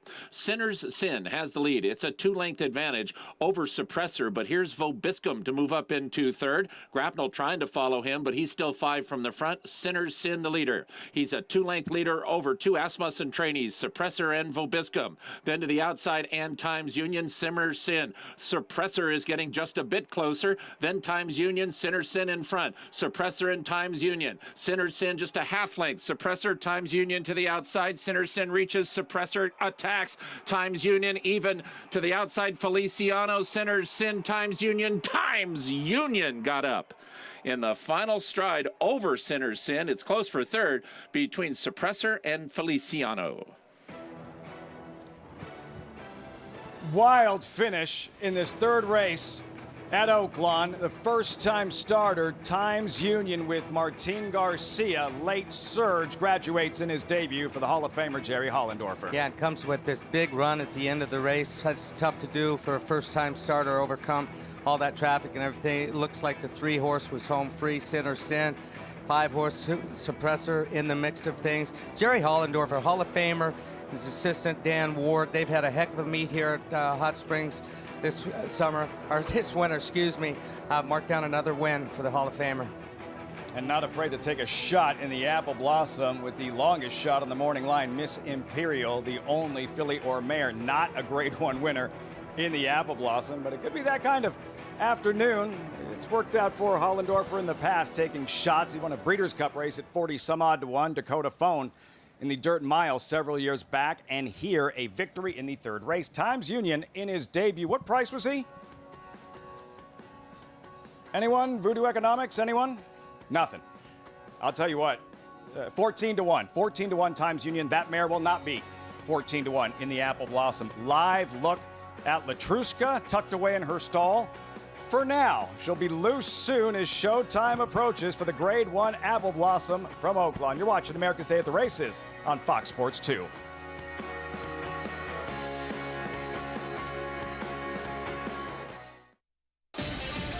Run Happy was the #1 second crop sire by graded stakes winners and earnings. A leading dirt sire, and now with an exciting Kentucky Derby hopeful. Kicks it into high gear, and Smile Happy with a powerful performance wins by 2.5. Run Happy continues his rise and is priced for success. Clips champion Run Happy standing in stall 1 at Claiborne Farm.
America's Day at the Races continues on Fox Sports 2, brought to you as always by Naira Bets. You can bet over 300 tracks anywhere, anytime with Naira Bets. Get started at nairabets.com or download the app today.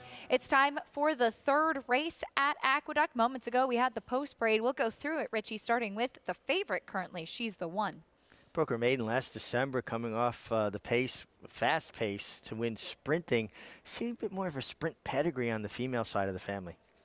On to the turf for the two, Steal My Heart. Yeah, big question. Turf. She tries very hard in the dirt. Didn't see a tremendous turf pedigree there. Here's a player off a layoff, Cara's Dreamer. Cara's Dreamer got in very good form last year, but it took her a little racing to get to that form. Is she going to need the same thing as a 4-year-old? Number 4 is Choose Happiness, Dirt to Turf. Yeah, dirt to turf, some good efforts. More of a deeper closer on turf. I don't know if she gets a lot of pace to run at here. Here's another layoff runner, Mischievous Dream. Another layoff runner, but one that's already shown that she can be proficient at the mile distance. Number 7 is Epona's Dream. Yeah, Epona's Dream has never won on the turf and feels like she's a bit more dirt meant. And to the outside, the number 8, Barkin. I think this filly makes a lot of sense. I mean, last year I thought she was a little over the top by the time she ran in the Ticonderoga. It already had a comprehensive campaign, and all her races are pretty much good enough to win here. Taking a look at the number 1, she's the one of 2 in here for trainer Christophe Clement, as she's the one that comes in for her first start of 2022 and will stretch out in distance. This is her sprint win back in December. No, and this was very good. You could see she was held up in traffic, and you see Irad Ortiz Jr. aboard that day, angle her to the clear. She's going to lengthen her stride and run by horses, but the fractions were fast. They went 21-4, 45 flat. She had a pace to run at. That doesn't always translate into a horse stretching out to the mile. Now, looking at her from a physical perspective, she is a bit of a longer, rangier filly that you think she might, but again, digging deeper into the female side of the family, it just seems like the family's been a little better at shorter distances.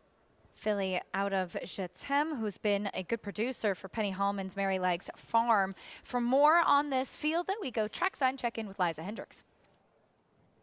Thanks, Acacia. As you guys mentioned, a couple of fillies and mares here coming off of freshenings over the winter and getting back into their 2022 campaign and debuts. The number 1, She's the One.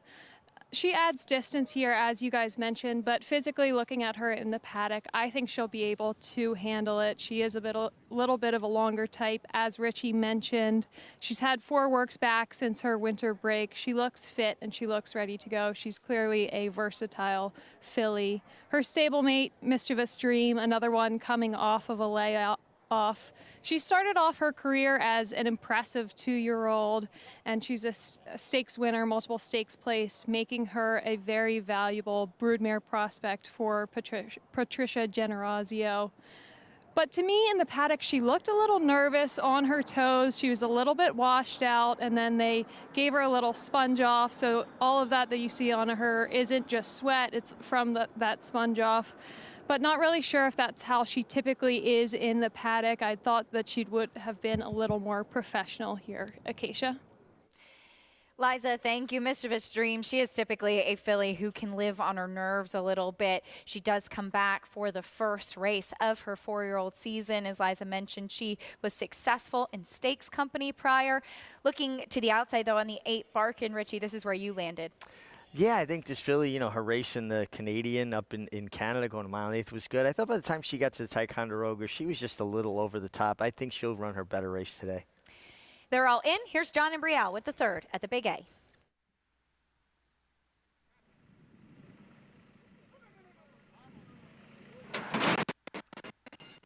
And the rough.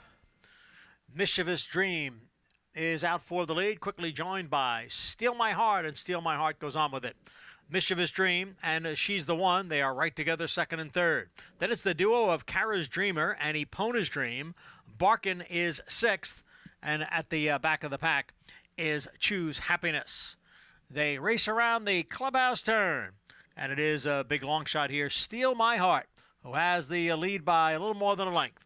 Mischievous Dream is in 2nd. Down on the inside is the gray She's the One. The quarter went in 25 seconds. Epona's Dream is on the outside, racing in 4th. Then comes Cara's Dreamer, followed by Barkin, and 4 lengths to Choose Happiness. Midway up the backstretch, Steal My Heart, still the leader here. It's Steal My Heart by a length and a quarter. With Mischievous Dream second by a head. She's the One is down on the inside in third. The half went in 50 seconds as they approach the far turn. Steal My Heart, big long shot here, leads by a length and a quarter. With Mischievous Dream running second, She's the One down at the rail. Epona's Dream is right alongside. Barkin now picks it up from the back of the pack. Barkin is gaining ground on the extreme outside. Then it's Cara's Dreamer as they come into the stretch. Here is Mischievous Dream. Here's Barkin. Here's She's the One coming through now down on the inside. And out in the middle of the course is Cara's Dreamer. So it is She's the One. Cara's Dreamer on the outside. Mischievous Dream is there. They come for the finish. It's the 2 grays, and it's She's the One to win it over Cara's Dreamer, and a photo for third between Barkin and Mischievous Dream. She's the One victorious off the layoff and stretching out in distance in a ground-saving trip by Trevor McCarthy. Yeah, really nice run from She's the One. Certainly passed the distance test, no problem. Flying colors, but got a terrific ride. This is the turf trip that you want. Save ground, covered up, that coveted pocket position. When the hole presents itself, you've got the horse that can accelerate through. Real nice effort by She's the One. Terrific ride by Trevor McCarthy. And nice training job by Christophe Clement to have her ready to fire big off the bench. A homebred for Penny Hallman's Mary Legs Farm. Filly by Macho Uno makes her 4-year-old debut, a winning one. And it is fun to see these homebreds and see the success of an operation that has a lot of history in the game. The Mare Jatem, as I mentioned, she also produced stakes winner Listen to Your Heart. And certainly Penny and her family have been in the game a long time. Yeah, I wrote a lot of winners for her father, Seymour Cohen, in those very same colors. So it's nice to see her keep those colors alive, the tradition going in the family. She's the One with the big win, and Trevor McCarthy in the saddle. Christophe Clement picking up the win as he has plenty of stakes action coming up between tomorrow and Sunday. His Breeders' Cup champ, Pizza Bianca, coming back tomorrow afternoon. We'll talk more about that in a moment, though, but all eyes on the champ, Latruska, as she gets ready to head over to the races shortly. We are getting closer and closer to that Grade 1 Apple Blossom. Here's a live look at her in her stall. She's saying, you gotta come and catch me. But some of her competition, Maracuja, she pulled an upset last summer in the Grade 1 Coaching Club American Oaks at Saratoga. Can she pull a big upset from the rail once again today in the Apple Blossom?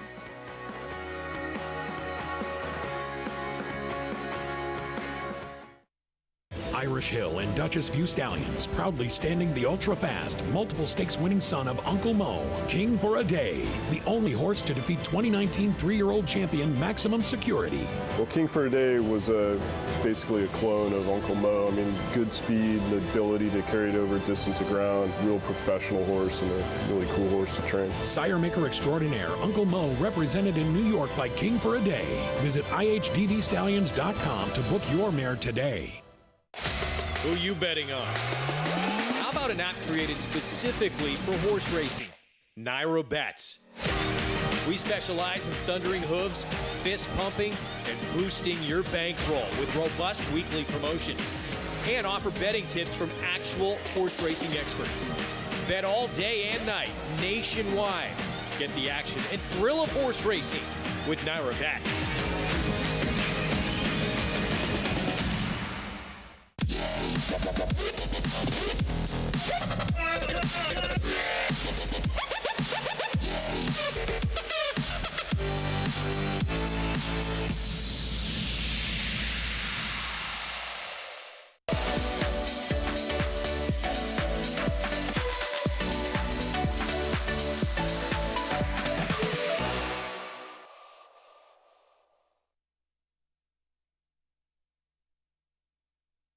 The Fasig-Tipton Mid-Atlantic 2-year-olds in training sale, showcasing more than 600 juveniles, all on a dirt racetrack.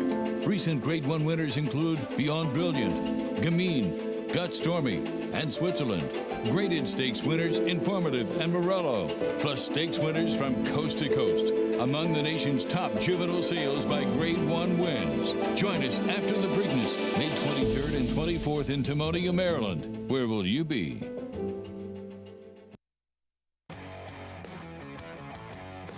We're back on America's Day at the Races, brought to you in part by Run Happy, the champion sprinter who raced medication-free and stands now in legendary Stall 1 at Claiborne Farm. She's the one off the layoff for Christophe Clement as Trevor McCarthy saves all the ground with this filly by Macho Uno. Turf racing is about saving ground and patience, and Trevor McCarthy displayed both. Sitting that pocket, nice to have post one. You don't have to fight to get that position, and just biding your time, waiting for the opportunity. 19 out of 20 times that opportunity will come, and that's when you get your good turf rides. That 1 out of 20 when you do get stuck, someone will yell at you, someone will criticize you, but that's the right way to ride the turf. A big run as well from the number 3, Cara's Dreamer, also making her 4-year-old debut. You'd imagine in this division, these fillies will have a lot to say about it, but she's the one. $4.60 winner. What a consistent filly, too. I mean, she's never been beaten more than a head in her career. No, shows up, tries hard, runs well. And listen, that's a credit to Christophe Clement, too, to be able to have a horse hold their form over an elongated period of time. We turn the page and we have the New York breds in the spotlight in race number 4, 6 furlongs on the main track. Fillies and mares, 3-year-olds and upward. Here's a look at the field. Pretty wide open board right now for this 4th race. It really is a very competitive race. I happen to like a horse towards the outside, Snicket, coming off a win, but it is hard for horses to string together multiple wins. We'll take a quick timeout. When we come back, we'll talk more about that Grade 1 Apple Blossom. There is Latruska getting all groomed up and ready to roll. The pride that these grooms have for the horses that they work so closely with day in and day out on display. Not only will she try to run them all off their feet, but she's going to look good doing it. There's one of her main competition, though, Cece, last year's champion sprinter and a former winner of the Apple Blossom as well.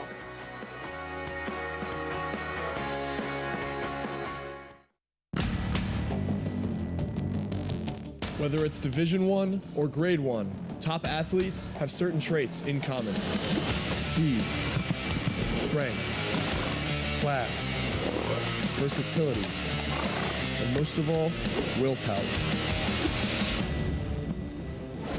Claiborne Farm Stallion, War of Will, was a Grade 1 winner on both dirt and turf. Now, his first foals are taking the field.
Apple Blossom Saturday at Oaklawn Park. Great to have you with us on Fox Sports 2.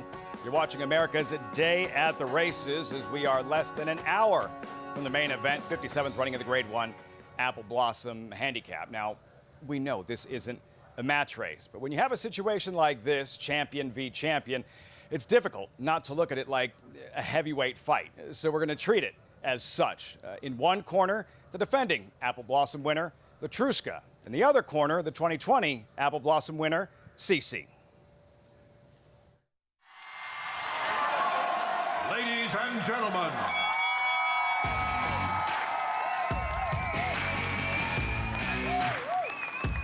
She's ready to fight every day. Her attitude, I mean, I think that's what they make her to be a champion. Latruska doing her level best. Monomoy girl, Latruska battling back. Latruska, Monomoy girl, Latruska! To fight with that horses, and when Monomoy be in front and she come again fight, she's ready for that competition. CC, Ollie's, Candy, and CC. Oh my. Victor knows her like his hands, you know what I mean? So, I mean, what else can I say? She's awesome. She's a horse with a lot of character, you know? You train a horse like Latruska, in some form it's easy because she have a lot of potential, a lot of qualities. It's important in my position how she come back. I know that she train good, she feel nice, the body looks more strong than before. But finally you need to run and need to win. She's, in my opinion, in very good form. She's very fresh. She's ready to run. We got a good filly too, you know, so it's gonna be a battle down the lane. This is Apple Blossom. This is not another race, another part, no? Even if it's a short field, but it's gonna be a tough race. The two winners for the Apple Blossom fight for this one. Latruska, CC, and both teams each have one of those. The question, who goes home with a second? The hardware for the Grade 1 Apple Blossom Handicap. And there she is, live look at Latruska, the defending champ, racing's reigning queen. All she does is win, and she likes to fight. She gets in a scrap. We saw her deny Monomoy Girl. Nobody denies Monomoy Girl. That afternoon, a torch was passed from one champion to the next. Latruska, and this is a tremendous sense of pride for the Sella family, for everyone here at Oaklawn. 4 champions in 2021 Eclipse Award winners raced here at Oaklawn Park. The pavement of a pathway towards a championship through hot springs, and the champions collide later today. CC and Latruska. Acacia and Mig, Richie, like, I know you're a big boxing fan. Normally this is where you'd love to say, you know, let's get ready to, you know, rhymes with tumble, but like I don't feel like getting sued for $1 zillion, man. No, let's not go there. But I just love the matchup. And racing, much like boxing, is about styles. You have one that's a little more comfortable coming from off the pace in CC. Latruska, more of a confirmed front runner. But at some place in the middle, they're going to meet. And then it's going to be about, you know, who is the best on the day. I think Latruska's got a tactical advantage because she has more natural speed, and I also think naturally she wants the mile and a 16th maybe a little bit more than CC, who I have the utmost respect for. But if they get to engage somewhere in the middle of the race and do run it more like a match race, Clairiere, the 3-year-old that turned 4 and looked like she took that big step forward, could be a major shocker. How important is that, too? Yes, you have your main rival, your main heavyweight foe, so to speak, but there's other horses in the race, and this is horse racing, and there's the old adage, we don't run the races on paper. No, we don't run them on paper, and it's not a match race. You do have other quality horses in there. 4 Grade 1 winners. You spoke about it earlier in this race. So Victor Espinoza is the one walking the tightrope. He can't let Latruska get too far away, and yet he can't put too much pressure on it too early and maybe set it up for one of the horses that would be lurking behind, like Le Carrière or Maracuja. So he to me, he's the one in the most precarious position. He's got the most decisions to make. We are getting closer and closer to that Grade 1 Apple Blossom. Just one race stands between us and that thrilling throwdown that we're sure to see in just a little while. We have the 4th race at Oaklawn Park as our next order of business. We'll be going 6 furlongs on the main track in this claiming race for 3-year-olds and upward. Condition claiming race as we take a look at the field, a big field to go postward here, and currently a pretty wide open betting board right now as well. To the outside, do note that with the scratches, Steve Asmussen, there's that guy again we keep talking about, has the current favorite, Storm in Hong Kong, who gets in off the also eligible list. But Pop's Biscuit will kick off the post parade. Yeah, Pop's Biscuit is dropping a bit down in class and should have some forward position towards the inside of player. Here's the number 2, Torin. Torin runs his best when he's on the lead. Probably under some pressure here. Should go forward, though. Blue Ridge Traveler cuts back in distance. Is the turn back going to help her? Certainly 2 starts back. He closed well sprinting and now has that race put more foundation in going longer. Blinkers on, the 4, American Union. Drops in class, blinkers on, and the ageless wonder in John Court in the saddle. Always a dangerous combination. Robertino Diodoro and David Cohen. They team up with Tiz Showbiz. This horse would like to see things get hot on the front end. He'll be coming with a run, but then he's going to have to negotiate a big field and work out a trip. Here's the number 7, Gainer. Gainer just feels like this horse to me is tailing off in form, just not in the kind of form that can handle some of these. We have some long shots here in the center of the field. Here's another one, Major Attraction. Yeah, Major Attraction, a bit more of a long shot. Showed more speed last time, but a slow pace for Oaklawn Park. I like this name, Richie. Jingle, out of a mare named Ring, Ring, Ring. Yeah, but it's not, on the racetrack, it's not the prettiest names or the prettiest horses. Pretty is as pretty does. Here's Tchotchke. I like that name, Tchotchke. And horse dropping in class, coming off the layoff. I think a player. Part of the speed will be the 11, Abdon. I think the speed of the speed here. I really think this could be the most naturally fast horse in the race. First off the claim for Timothy Martin as well. And then to the outside as we scratch the 12 and the 13, the 14, Storm in Hong Kong in off the also eligible list. Yeah, should get a pretty good look at everybody from the outside, find more of a stalking trip. Feels like the track's playing a little bit so far at Oaklawn, like horses making the last run a little bit towards the outside are having just a slight advantage here. Joel Rosario will be in the saddle for Hall of Fame trainer Steve Asmussen. More on this 4th race from Oaklawn after this on America's Day at the Races. Stay with us.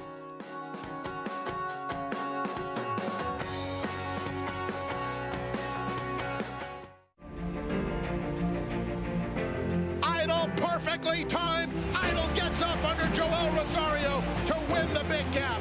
It's known agenda for St. Elias Stable. Race and the race, scintillating performance in the TVG Delmar debutante. And Clariere will win the cotillion. Down to the wire. Who's going to win it? It's Mala by a neck. Curling, the classic sire. How does horse racing support New York's economy? It's responsible for 19,000 jobs and more than $3 billion in annual statewide economic impact. These good-paying jobs support working families across the state and sustain thousands of small businesses both on and off the track. Horse racing in New York means jobs and opportunities now and in the future. We are New York horse racing.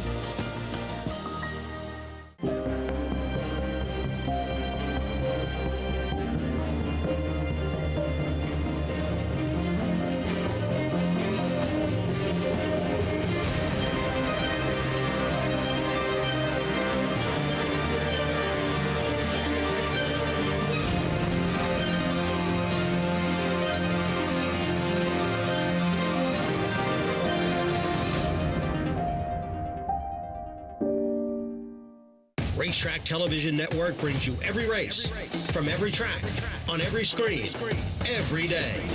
With monthly packages starting as low as $5, RTN gives you great value and access to more live HD streaming and race replays than anyone. Visit RTN.tv today to sign up and watch on almost any device, including Roku and Amazon Fire.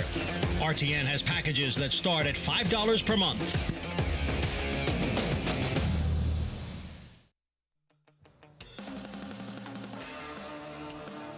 Welcome back to America's Day at the Races. The live look at Latruska, gearing up for the Apple Blossom. Of course, our coverage brought to you in part by Naira Bets, but any track, anywhere, anytime with Naira Bets. Get started at nairabets.com or download the app. She can sense it. She knows showtime, game time's approaching. Latruska, champion mare, out to defend her Grade 1 Apple Blossom title. But first, the 4th race here at Oaklawn Park. About 2 minutes out, we saw Top Brass, who is out. Top Brass is out. Was supposed to be ridden by Ricardo Santana. Santana seeking a second win in the Grade 1 Apple Blossom this afternoon, one on Unbridled Mo. Santana also has a date on Rated R Superstar in the Oaklawn Handicap.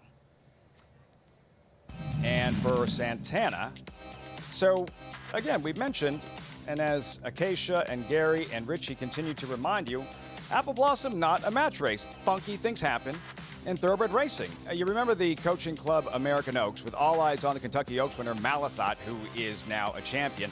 Clairiere in between horses. Gary and Mig both said this was the ride of the meet. On the outside, Ricardo Santana going to work on Maracuja. On the inside, Malathaat, John Velasquez doing everything he can. He had been hounded throughout, like a relay race, this race. And Maracuja making the last run with Ricardo Santana, able to pick off Malathaat in the shadow of the wire for the Grade 1 coaching club American Oaks. So Maracuja, now she has not regained that form, a little bit flat in her subsequent couple of starts. But her first start as a 4-year-old here, she did look good. She was able to upset Malathaat in the coaching club American Oaks. Why can't she do it again? Ricardo Santana looking to administer that type of clutch ride on the big stage a little bit later on in the Grade 1 Apple Blossom, as we check in with Maggie standing by. Well, Joel Rosario, he'll be aboard the other 4-year-old in that field, and also a Grade 1 winner, Lafitte in Clairiere, looking to possibly pull off a mild upset. We'll see. The older gals or the up-and-coming gals, it's the next race. But now we have the 4th race to talk about. Let's talk about the one that Joel will be aboard in. Your heavy favorite, 6-5 on Storm in Hong Kong. And it's always a positive when connections choose, and they do have that somewhat clever rule here to kind of protect horsemen and owners that if you're coming off just a little layoff, I think it's 60 days, you can protect your horse twice in claiming races as long as they come back at the same price or higher. So they did that with Storm in Hong Kong. And this is a horse that Steve owns himself. So when trainers own horses, they have the luxury of being aggressive with them. So I think it's a positive that they did choose to protect him, although he was a beaten favorite last time. Very laid back horse, as Richie pointed out, probably one that's going to be making that last run. I want to touch on a horse that my eye just kept going back to, getting blinkers, is number 4, American Union. Second son of Union Rags to win here on the card. Thought he looked fantastic. Chachki coming back too. He looks fit, more fit than what I saw him here last year, and moving really well on the track, Acacia. Great news about Chachki. Maggie, thank you, as we haven't seen this horse since October. It was a voided claim that day. He drops in class, some questions, but good to hear that he got a positive vote of confidence from Maggie. Yeah, you always like to hear those good marks physically, and horses come in with a fairly consistent work tab, a little bit more spacing than normal for me, but it's been consistent spacing. Wesley Hawley, the trainer of Chachki, the favorite, the Steve Asmussen runner Storm in Hong Kong to the outside. Here's Vic Stauffer standing by with the 4th at Oaklawn. They're at the post. They're off. Good start for Abdan and Major Attraction. Chachki is close up. Torrens at the rail. Storm in Hong Kong is next. Then American Union, Pop's Biscuit, Blue Ridge Traveler, and Tiz Showbiz with Jingle. And the trailer is Gainer. It's Abdan up the backstretch. He's a length in front of Major Attraction and the comebacking Chachki. Then comes Torren, 4th at the rail and 2.5 off the lead. Storm in Hong Kong and American Union outside of him. 2 back to Blue Ridge Traveler. He's got 5 lengths to make up and a length in front of Tiz Showbiz, Pop's Biscuit, and to the outside Jingle. The trailer is Gainer and the leader is Abdan, but here comes Chachki from the outside, and Chachki is challenging at the top of the stretch. These two are 4 lengths clear now of Major Attraction and Storm in Hong Kong. Then comes American Union and at the rail Torren, Chachki, and Abdan. Chachki off the top of the turn. He's taken a short lead on Abdan in second. It is 3.5 back now to Storm in Hong Kong. Then comes Major Attraction, Chachki, and Abdan. They come to the final furlong. Storm in Hong Kong is coming down after these two, and he's on the move. Chachki has the lead. Storm in Hong Kong to the outside. Storm in Hong Kong runs by and wins. Storm in Hong Kong beat Chachki. Abdan was 3rd. American Union finished 4th. Steve Asmussen and Joel Rosario, what a dangerous duo they have turned out to be as Storm in Hong Kong gets in off the also eligible list and finds the winner's circle. I think it's important to note that this is another winner rallying down more towards the outside portion of the track, making the last run, getting there. We saw an Asmussen runner with Joel Rosario get run down in the first race with that horse, making that final run. And that horse was a big price in the first race with Ricardo Santana. Just quickly chasing shadows, running down the favorite, Fifth Risk. This could play into the hands of a horse wanting to come from more off the pace and could play against Latruska. I think it's noteworthy because it's been consistent today. Very, very good point. We talk about looking at how the track could potentially be playing here in New York. A good thing to take note of at Oaklawn Park as well. Back here to Aqueduct, we have the 4th race sprinting on the main track, going 6 furlongs. It's for the New York bred fillies and mares in this allowance optional claiming. Here's a look at the field, one scratch of the 5, and we'll go through the post parade, starting with a horse down to the inside and the 1 chasing Cara. Chasing Cara has been consistent, earner of over $219,000, and last time she showed very good speed from the inside with apprentice Jose Gomez. Another aggressive rider aboard today in Kendrick Carmouche. Here is the 2 Towering Orbit. Another one that should be a part of the pace. Went wire to wire last time under Jorge Vargas, who rides him back, rides hard back. Let me take this call, dropping class.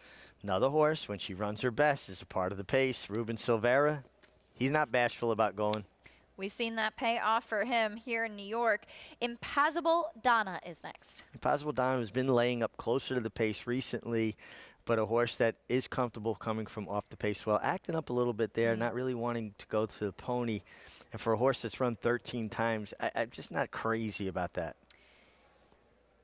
We'll wait for her to move on. Here is the number 6, Our Sweet Girl, blinkers on.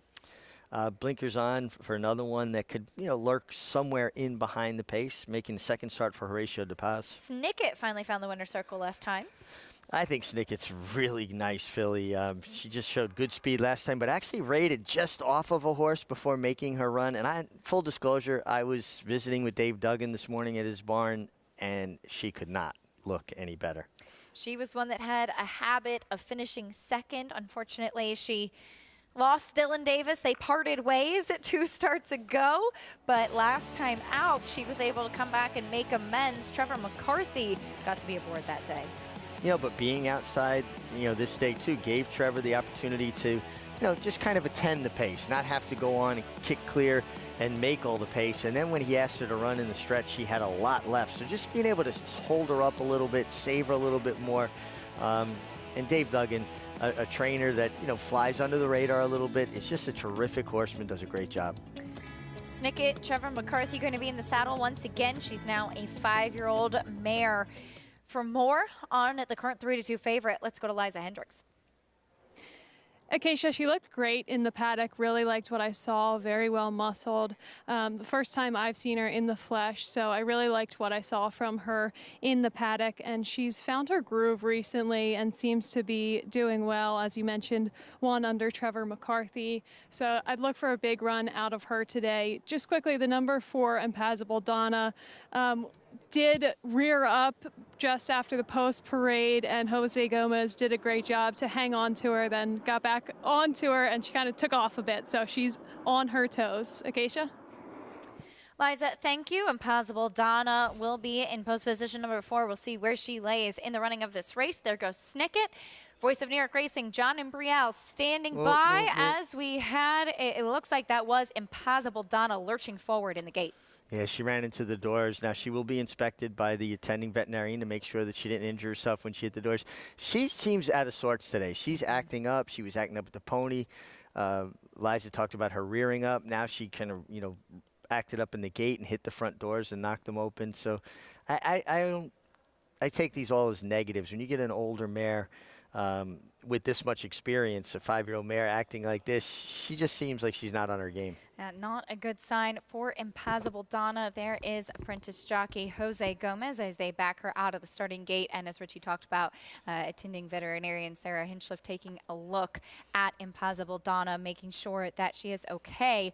And that is a pivotal moment before the start of the race in the gate, and she lurches forward, expending a lot of energy there. Yeah, well, it's like a balloon building up, the pressure, and then when they hit the doors like that, it feels like all the air comes out of that balloon. Horses can win doing that, but a lot of times I think it takes their best go from them. Jose back aboard, Impassable Donna back in the gate. We go back to John Imbriel. And they're off. Hesitant start for number 2, Towering Orbit, and she trails. Impossible Donna and Chasing Cara. And right there is Let Me Take This Call. 3 of them right together, and not far behind is Our Sweet Girl, who's 4 wide. Widest of all is Snicket. And then in behind is Towering Orbit. It's Chasing Cara from the rail with a head in front of Let Me Take This Call. Chasing Cara on the inside. Let Me Take This Call right alongside. Our Sweet Girl's on the outside. Impossible Donna is now back running in 4th, about to be passed on the outside by Snicket. Towering Orbit at the fence, the quarter in 22 and 3. Chasing Cara by a neck. Let Me Take This Call. On the far outside is Snicket, who continues to move up. Our Sweet Girl is now back running in 4th, and Impossible Donna and Towering Orbit. The field comes into the stretch. The half was 46 and 1. Here is Snicket on the outside. Let Me Take This Call in between horses. Chasing Cara is down at the rail. It is Snicket narrowly. Let Me Take This Call. And Chasing Cara continue to battle on as the field comes for the finish. And Snicket will get the job done by 3/4 of a length. Very close for second between Let Me Take This Call and Chasing Cara. Snicket has now put back-to-back wins together. They've got her in that good groove now. And Richie, we've had 2 dirt races today. Both have been able to win coming outside. Yeah, and this filly, Snicket, was, because of her post position, was strung along 4 wide, 5 wide at one point of the turn. By the time they got to the quarter pole, it was about 3 wide. But she's just in really good form, and maybe they found out something about her, that she is just as comfortable rating a little bit and finding a little more. It wasn't an ideal trip. You don't want to be caught wide the entire turn. Her post position kind of dictated that, but she's in really good form. Like I said, I was at the barn this morning, and she went by me, and I asked Dave Duggan, who I'm very good friends with from when he was assistant to John Kimmel, and I was like, who's that? And he said, oh, she's in today. That's Snicket. She won last time. So I knew that she was coming into this race properly. I'm surprised but happy that she was able to overcome that wide trip. Given what we've seen in the 2 dirt races so far, where inside speed was so strong the last couple days, do you think we're dealing with a more fair racetrack? It feels like we're definitely dealing with a much more honest surface, one that's not tilted any which way, just an honest surface. Snicket was best, and I like watching Trevor McCarthy finish. He's a taller rider, but he folds up so compact on a horse, and he looked really good finishing on Snicket. He gets along well with this mare, as they have now 2 wins in a row together, as Snicket picks up the 3rd win of her career. 5-year-old mare by Lemon Drop Kid. That's the 4th race at the Big A. We still have more racing action to come for you here in New York, but now it's time for us to turn our attention to Oaklawn Park and the race we've all been waiting for. This doesn't happen often. Not in this sport or any other. Reigning champions, head-to-head, $1 million purse. So who you got? This champion, last year's Apple Blossom winner. Latruska battling back! Latruska! Monomoy girl, Latruska! Or that champion, the 2020 Apple Blossom winner. CC, Ollie's Candy and CC! Oh my! But don't get confused. Nobody said this was a match race. Clarier starts her 4-year-old campaign in winning style. Especially with this bona fide spoiler in the mix. Malathon and Maracuja, they will battle on to the finish, and it looked like Maracuja got it. The Grade 1 Apple Blossom Handicap is next. Marquee event for fillies and mares of the meet. Grade 1 Apple Blossom. The hardware awaits, and this big crowd awaits the fillies and mares on their way over. Maracuja, there she is, one of 4 Grade 1 winners, having taken down the coaching club American Oaks last summer at Saratoga. One of the biggest days of the meet, and there is racing's reigning queen, Latruska, on her way over. Remember last year, she was the one facing the champs. She was the one that defeated Monomoy Girl and Swiss Skydiver. The baton was passed, the torch was passed, and in the end, she was an Apple Blossom winner. At the end of the year, a champion, Latruska, trying to become just the 4th mare ever to win this Apple Blossom on multiple occasions, Gary. Small field, kind of a jockey's race. So if there's a horse that needs a clutch ride, a horse whose outcome hinges most on the ride they'll receive from their jockey, who comes to mind? Who is that? I would say that it's Clariere and Joel Rosario, just for the fact that this filly, he allowed her to drop back in her comeback race further than she has in any of her races. And it's not like they were going lightning quick up front. They went the first quarter in 23-3. He's such a patient rider, Joel is, and he's a reaction rider. He usually always waits until the gates open before he makes a decision of what he's going to do, unless he obviously wants to put one on the lead. But Joel's the type of person that will put a horse on the lead when you don't expect it and take a horse further back than you thought he was going to. The interesting thing why I say it's going to be a clutch ride is knowing when he's going to pull the trigger. He's going to look at what's going on up in front of him and feel what the pace is doing and how much horse is underneath him before he finally pulls the trigger. He may pull it earlier according to what's going on up in front of him, but I look for him to be patient, see what happens going into that far turn, and then make his decision of where he's going to make his move. He's obviously got a lot of confidence in this filly, the way she won her comeback race at the fairgrounds. I almost feel like Clariere needs the Maracuja trip from the coaching club, American Oaks. Let somebody else do the dirty work and then unleash a late run and try to run him down on the stretch. And I think we may see some of the dirty work. And when I say that, I mean right race riding in this race. Listen, Miss Imperial, she has the second most early speed according to American Time Form, early pace. And obviously, Maracuja, she's going to be dropped back. Or Maracuja will be on the lead early on. Latruska, she'll be on the lead early on. And I expect Miss Imperial, matter of fact, Tiago Pereira told me this morning he thinks that his filly has more early first jump gate speed than what Latruska does. And he said he's going to try and get the jump on her away from there, possibly make Jose Ortiz make his move or control that move, and then Cece with Victor Espinoza is going to be able to put her in a trap, and they'll control things from there. It'll be interesting to see how this plays out. That's what Victor Espinoza wants. Like, somebody else go apply pressure to Latruska. There is CC, who Victor Espinoza will be riding, the female sprint champ, Breeders' Cup Filly Mare Sprint winner, 2020 Apple Blossom winner, walks right by Steve Asmussen.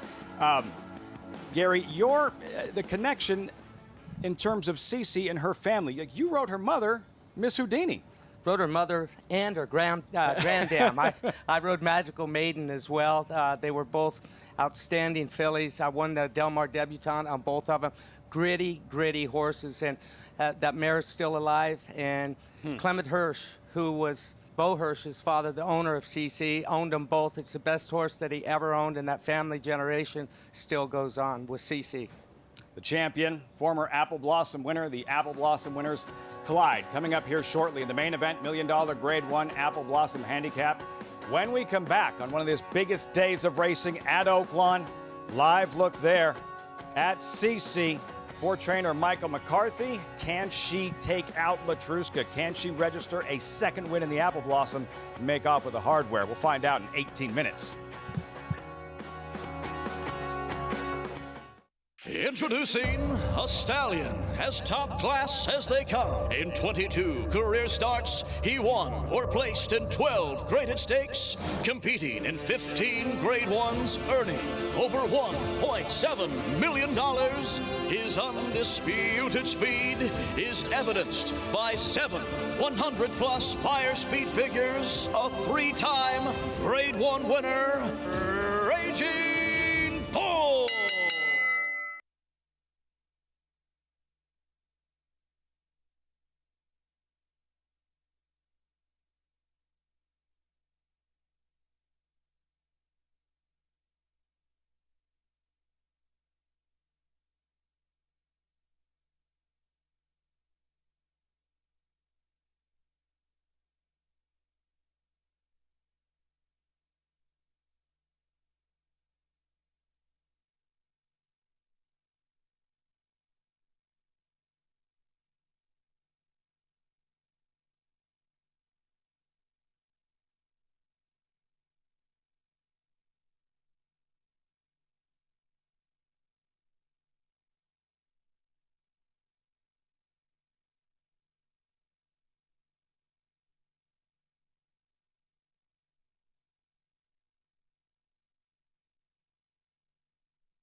We're back on America's Day at the Races, brought to you in part by Claiborne Farm. 100 years of doing the usual, unusually well.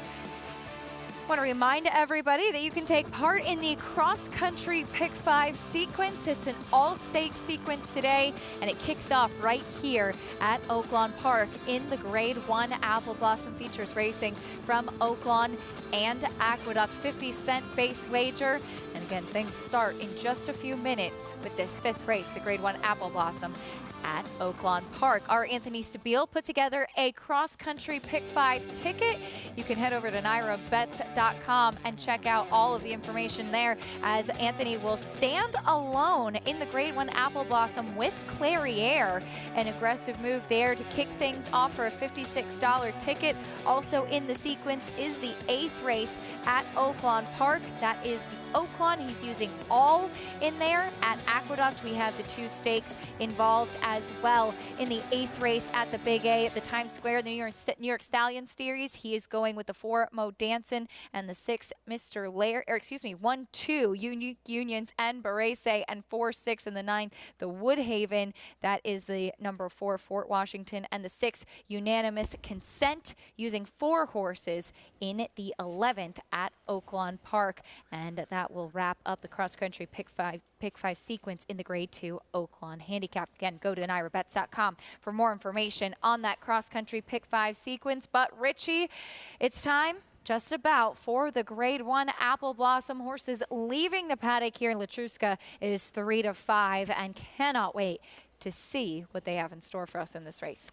Yeah, Latruska, just everybody has so much respect for her speed. Interesting comments, though. Tiago Pereira on Miss Imperial, thinking he maybe could get the drop on her, could change this complexion of this race immediately from the start. So it's going to be interesting, the break and the run to the first turn here in this Grade 1 Apple Blossom. Latruska, it seemed that long 2021 campaign maybe caught up with her in the Breeders' Cup Distaff.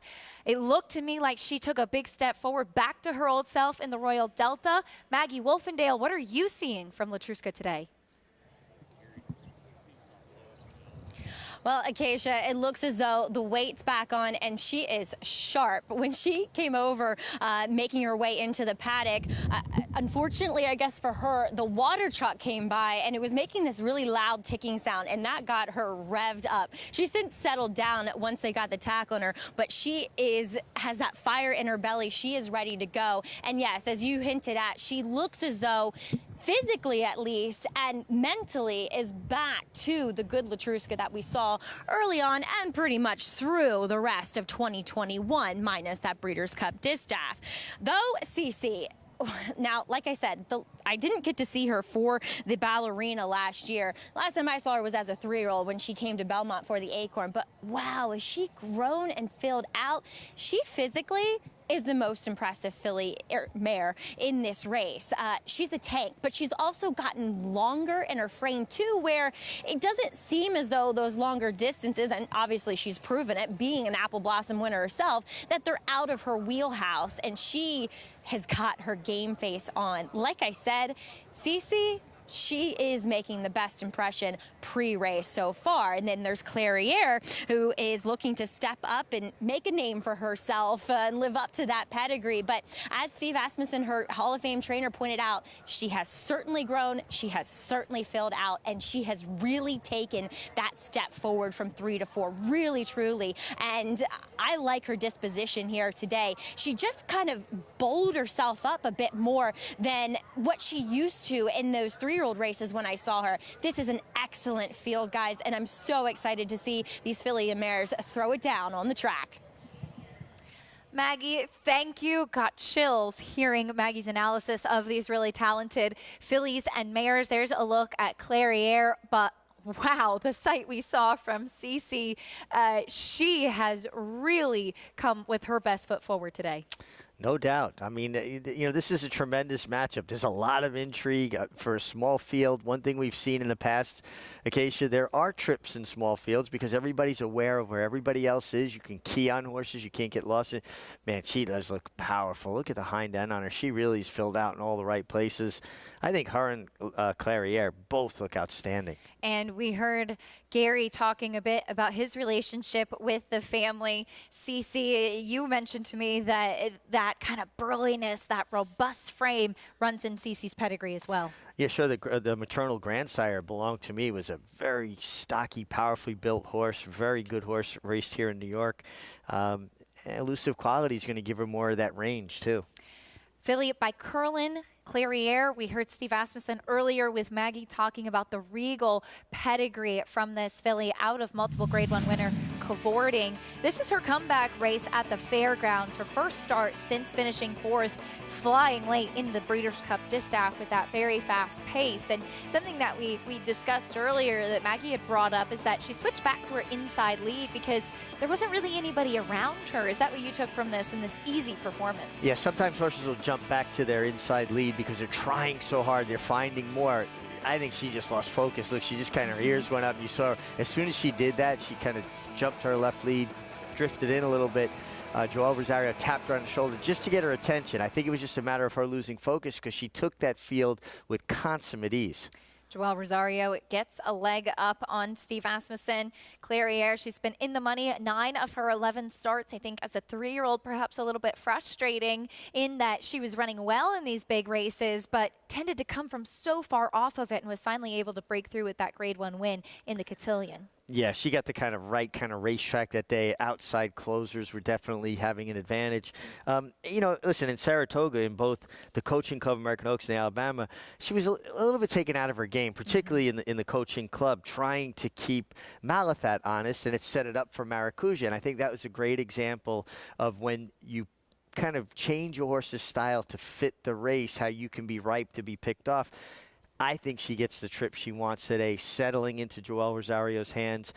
I think if the 4 Miss Imperial goes and ensures a fast pace with Latruska, and then Cece picks up the running, Clairiere could have the table set for her late run. Latruska, the one to catch, but Maracuja also had a comeback race. This was at Oaklawn Park. Spoke to Rob Atras, her trainer, the other day. He said she dived into the feed tub after that and really handled herself well, coming back with a good effort. She has to step back into much deeper waters today, though. Yeah, no doubt. And also, this a quality speed horse in Latruska here with Miss Imperial. So, you know, I wouldn't expect that would bode well for Miss Imperial, but she could have a say in how this race is run from a tactical standpoint. There's a look at Maracuja's comeback allowance race as trainer Fausto Gutierrez has Latruska, a trainer who won just about everything that there is to win in his native Mexico. Ended up bringing Latruska here on the weekend of the Clásico del Caribe. She faced the boys as a 3-year-old filly, and she's turned into a superstar here in the U.S. after starting things off in Mexico. We'll get into our post-parade, though, with the #1 Maracuja. Grade 1 winner last year in the Coaching Club, beating Malathat, who we saw win on return yesterday at Keeneland.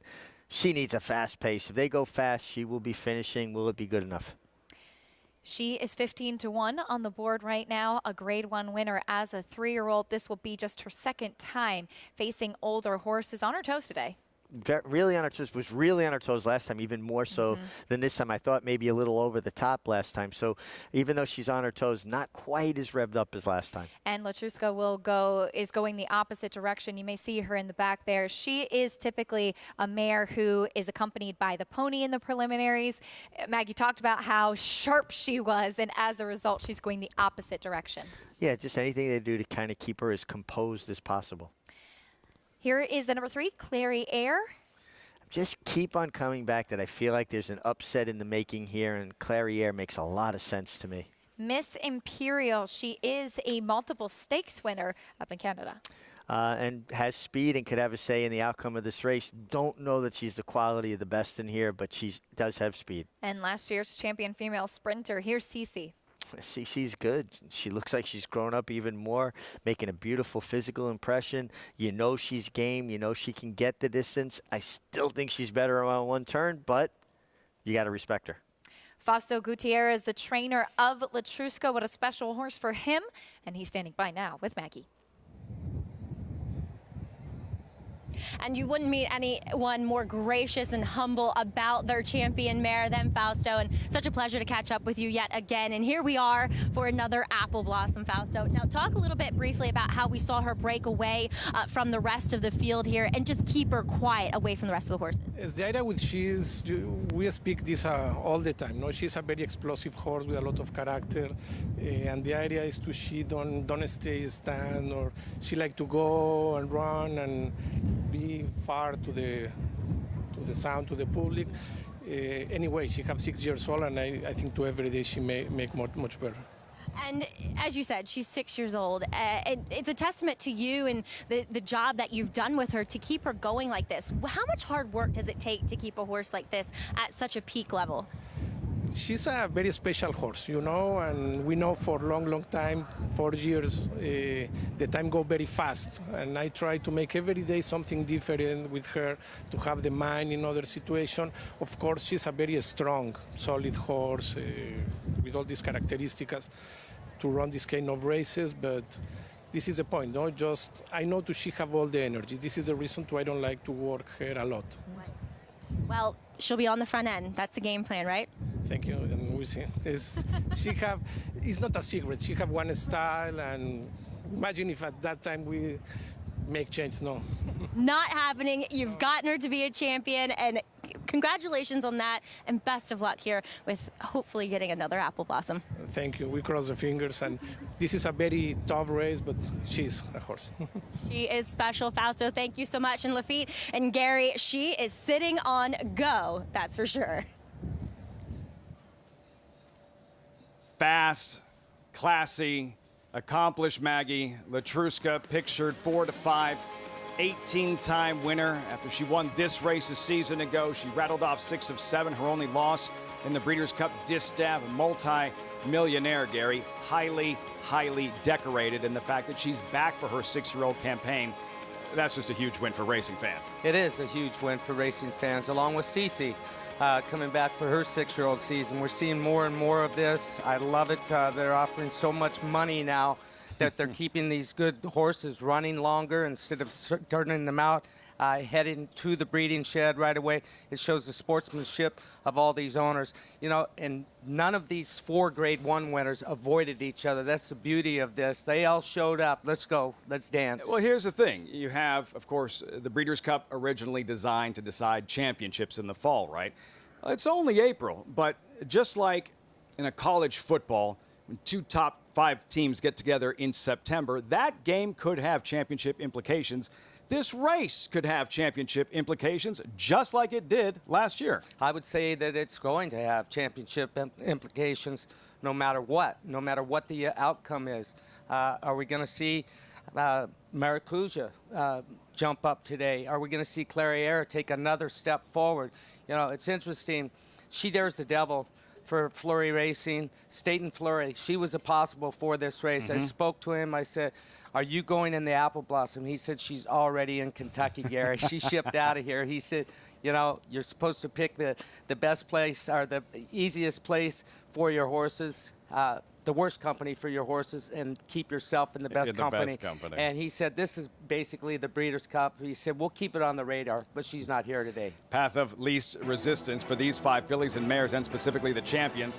They're trying to go right through each other. Feels like a heavyweight fight. There's the tail of the tape, where Latruska, who does have the edge in experience and wins and Grade 1 wins, earnings, both multi-millionaires. Latruska, CC going head-to-head. They're the highly decorated ones. They have the hardware. They're the champions. But then you have the filly with the champion pedigree, the Regal bloodlines we've been discussing, in Clariere by Curlin, 2-time Horse of the Year. Her mother, a 3-time Grade 1 winner, cavorting. This would be like Nomar Garcia-Parra, Mia Hamm. Like, they have 3 kids, right? Like, if one of them goes on to win Olympic gold, like, that's what you're looking at, the equine equivalent in thoroughbred racing, Clariere, trying to take down the 2nd Grade 1. Yeah, she's a very, very special filly, and she was only 3/4 of a length from winning the Breeders' Cup Distaff last year. She wound up 4th with a good setup in front of her. Ricardo Santana was on her that day. He did allow her to sit back, relax, and pounce late, and she came with a strong run to get beat by a very, very good mare. So you know, we could see something really special from her today. No matter what happens, I'm truly excited. I've been excited about this race for a couple of weeks, 3 weeks, and now it's about to happen. You don't have to wait much longer. And Clairiere, the strong second choice, 3-2 pictured, Maggie. But on the inside, like, haven't we been here before that afternoon at Saratoga in the Coaching Club American Oaks with all eyes on Malathaat? It was Maracuja in the winner's circle at the end of the day. And Lafitte, it's kind of almost the same somewhat scenario with a small field in which it turns into a rider's race. And that day we saw Ricardo Santana ride the smartest and most preemptive race. And I think that's what ultimately paid off with Maracuja and her getting the victory in her own lone grade 1 in that CCA Oaks. Now, relative to what I saw from her last time with that comeback race here on April 1st, yes, only 3 weeks ago, she was bullish. She got very rammy with the pony. It was kind of almost as if she had a lot of pent up, somewhat nervous energy. And today she's a little bit more subdued, which I think is a good sign. That's how she always was last year. And she just looks that much tighter. Do I like her in the face of the 3 big ones, quote unquote? No, but I do think she got what she needed out of that race, and I do think there's a move forward with her. And we know that Ricardo Santana can orchestrate some pretty clever rides in these types of situations, guys. 8-time champion rider at Oaklawn, Ricardo Santana, Maggie. That big upset he engineered at Saratoga in the Coaching Club American Oaks with Maracuja, currently 16-1. And Rob Atras he wasn't confirming Maracuja until just about a week or so ago, and then finally decided to give her the green light, and here she is. Well, I think that these trainers, especially a guy like Rob Atras, he's waiting to see that she's doing as good as she can possibly be doing before pulling the trigger. She obviously is, because he entered out, but he took his time before he did it, wanted to make sure all systems were on go. It's post time for the 57th running of the Grade 1 Apple Blossom. All eyes on Latruska. Champions going head-to-head. CC Latruska trying to become just the 4th ever multiple winner of this event. Here's Vic Stauffer with the call. Grade 1 Apple Blossom. They're at the post. They're off. Latruska broke outward towards Clairiere, but does go to the front from Miss Imperial, who's asked for speed in second. Then comes CC and Maracuja, and the early trailer is Clairiere. It is Latruska at the clubhouse turn, and she keeps herself in the 3-path from Miss Imperial in second. Latruska is the leader and has a length and a half in front. Miss Imperial is second, 2.5 lengths to CC, who's already loose-reined in third and about 3.5 off the lead. Maracuja and Clairiere at the back of the pack, both 5 lengths from Latruska, who turns into the backstretch in the 58th Apple Blossom, and she is the uncontested front-running leader. Latruska, 5 furlongs from the money and 2.5 lengths in front of Miss Imperial in second. CC is already pushed along a bit by Victor Espinoza. She is third, about to move up outside of Miss Imperial. Meanwhile, at the half-mile marker, Latruska is 3.5 lengths in front. Then it's 3 back to Clairiere. Maracuja is the trailer, and Latruska is the leader. 3 furlongs from the money in the Apple Blossom. CC races up into second. Clairiere is about to take third, and she's got nice forward momentum. And here's Clairiere within 2.5 of the front. At the top of the stretch, Latruska is a length in front of CC in second. Clairiere has 3 lengths to make up in third, and CC is alongside Latruska now. Latruska only a half length. CC is second. Clairiere is trying to run down 2 champions, and she's got a chance to do it. Here's Clairiere flying in the center. Latruska has put away CC, but Clairiere is on the move on the outside. Latruska reaches. Clairiere is second and closing. Latruska, Clairiere. Latruska says, no, you don't. I am still the champion. Latruska turned away Clairiere. CC third, Maracuja fourth. The heart of a champion. Latruska back-to-back in the Grade 1 Apple Blossom. Latruska turning back all challengers, digging deep, holding on, just the 4th ever multiple winner of this storied event. Yeah, Lafitte and Vic Stauffer, he made this sound exciting coming through the stretch, but this race was over with. going into the far turn. I didn't see her ever in any danger. Yes, Clariere, she was making up some ground, but you'll see Latruska hit another gear right here. They could have went a mile and 8 today. She was not going to get by her. She's at her best again right now. Great start, undefeated in 2022, buddy. The wandering Latruska, Jose Ortiz, nearing the path of Cece and Victor Espinosa. What'd you see inside the 16th pole? I didn't see anything. I saw Victor going left-handed, and when he went left-handed, she drifted out a little bit. He went back to his right hand, got her straightened back up. Listen, she was tiring, Cece. She was under a drive from a long ways out. He had to put her under a drive. He knew that the other fella was probably long gone. He tried to get to her at the 3/8 pole, or at least close the gap, and he knew at the 5/16 he was all in. Cece, she ran a game race. Clariere ran huge to finish second from far back with these fractions. They weren't suicidal. They were realistic fractions for these type of horses. 23-3, 47-1, 111-2. These are just average fractions for a filly of this caliber. She can do this all day long. And she was all by herself, in control, dictating throughout. Latruska, wire to wire in the Apple Blossom. Maggie Wolfendale standing by with winning trainer Fausto Gutierrez. She's just amazing, Fausto. The heart of a champion. How's your heart right now? I don't know. You know, this horse is a horse to give you the confidence in that moment. You know, I can control that pressure. Any trainer or any owner know what I speak. But this horse is different. To win 2 times the Apple Blossom need to be one of these horses. Even this is a handicap. It's not a race to all the horses have the same weight. So happy, and she is a good horse. Well, She got things her own way, but they came to her, and she fended off everyone, even kind of switching back to her leads.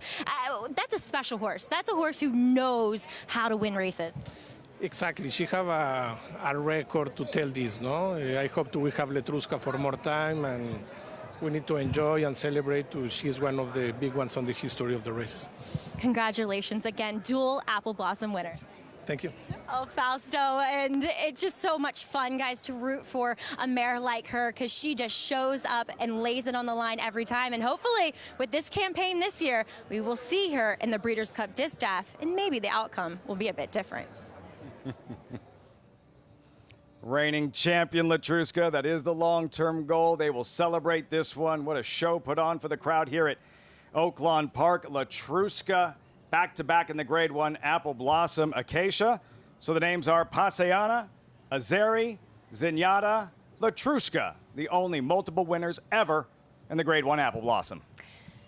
Much as Fausto said, Lafitte, she's one for the history books in racing. What a mare she is, from a champion in Mexico to a champion in the United States, Richie, and a huge performance. You have to love that grit, that determination, that will to win that we saw from her today. Just felt like every time someone was going to produce a challenge, she was going to produce an answer to that challenge. She's one that does not want to get past. We should mention, and I think Le Carrière was going to be second regardless. She did get compromised a little bit at the break when Latruska broke out and took a step into her. Just one of those things. But Le Carrière ran very well to be second. I believe second best to a champion. You want to talk about the herd leader among the mares. She does not want to be passed. In 2019, we saw her make her U.S. debut in the Copa Invitacional, and her first graded stakes win came in 2020 with the Shuvi for Fausto Gutierrez. Now, she is a true part of history as a dual Apple Blossom winner. We shift gears and come back here to Aqueduct. We'll be sprinting on the turf in this 5th race in this New York bred allowance. Currently, Uncle George, a deep closer for Christophe Clement, is the favorite. Yeah, Uncle George, he's a specialist. He's a turf sprinter. He'd like to see some pace, and I see some pace in here up front, and he'll come with that bold late run of his. Uncle George, another horse. We had a Harry win earlier at Oaklawn. Now we got an Uncle George. Some intriguing runners in here as well, of horses trying the turf or switching surfaces. Anybody else that intrigues you as they start to load? Well, you know, I think G. Munning is a horse that doesn't have a lot of turf pedigree, but John Kimmel puts him on turf, and he could be part of the pace. Deep Cover getting back on the turf, had some pace first time. Sandrone on the outside, he has speed, so I think there's a lot of pace in here. An interesting fifth race coming up here in New York. The voice of New York Racing, John and Brielle, standing by.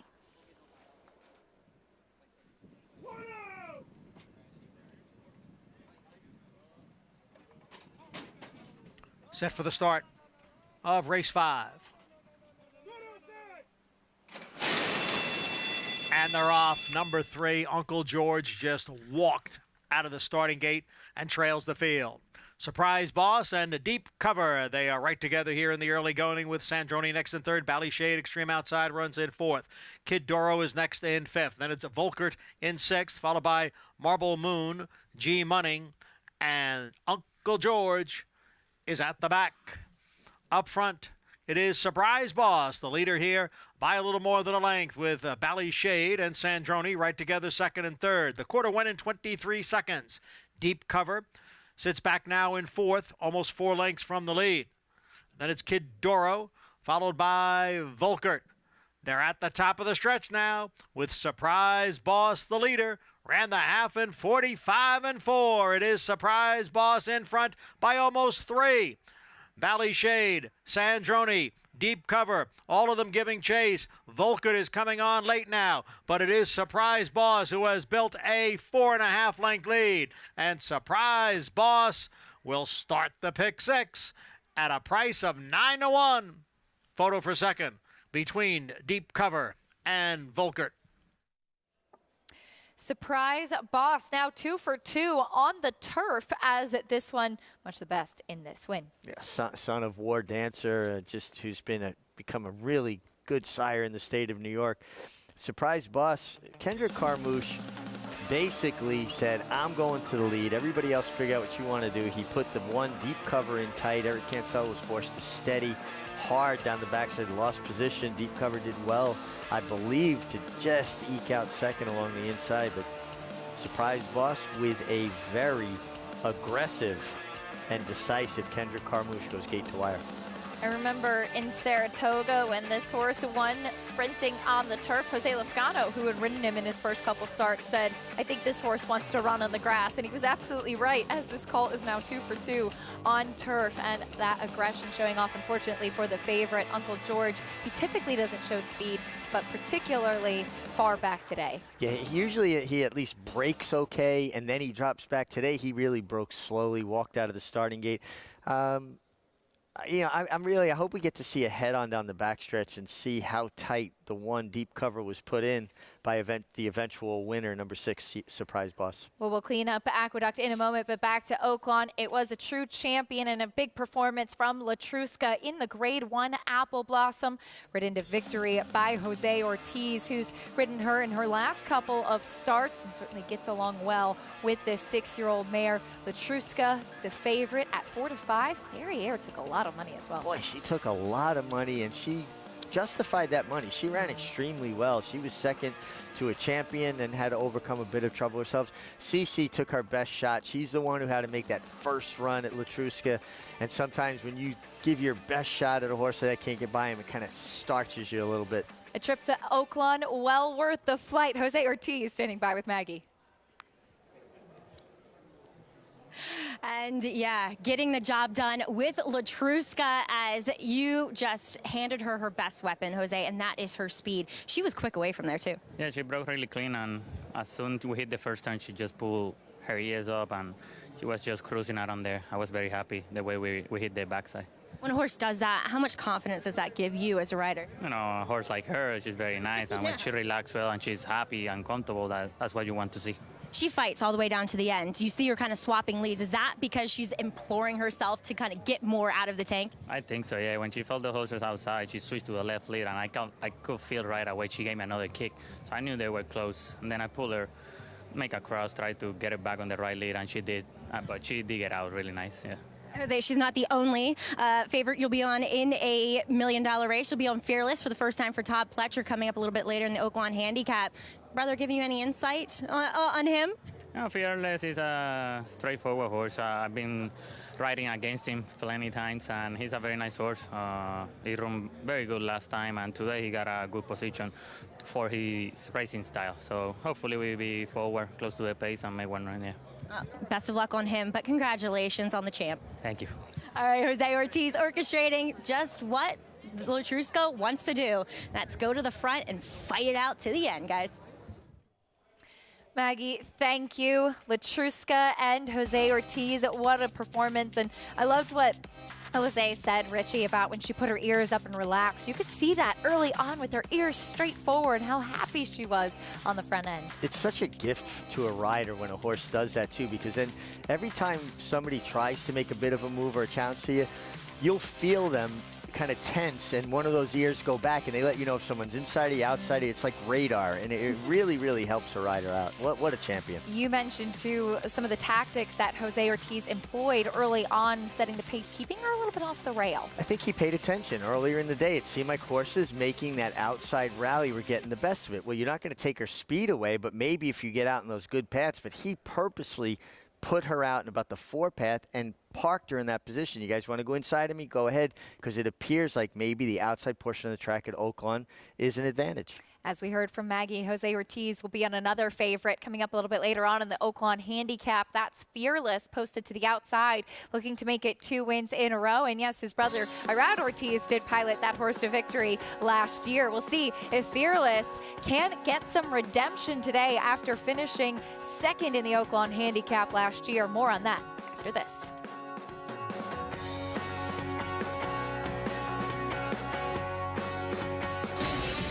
Run Happy was the #1 second crop sire by graded stakes winners and earnings. A leading dirt sire, and now with an exciting Kentucky Derby hopeful, kicked it into high gear, and Smile Happy with a powerful performance wins by 2.5. Run Happy continues his rise and is priced for success. Clips champion Run Happy standing in stall 1 at Claiborne Farm.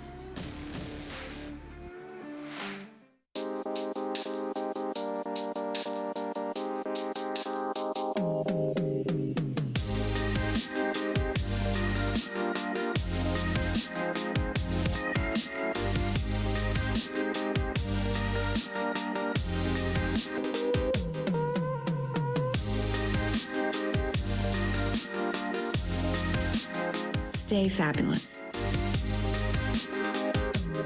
Resorts World. Start spreading the news. If you're looking to win in New York, then breed in New York. To War Dancer, the millionaire son of Warfront, and New York's #1 sire of 3-year-olds. Breed to a proven performer, the #1 second crop sire at the Saratoga meet with multiple winners at Belmont and Aqueduct. Earn double the New York Breeders' Awards and participate in the New York Stallion Series with $2 million in purses. War Dancer, proud to stand in New York. Visit wardancerstud.com.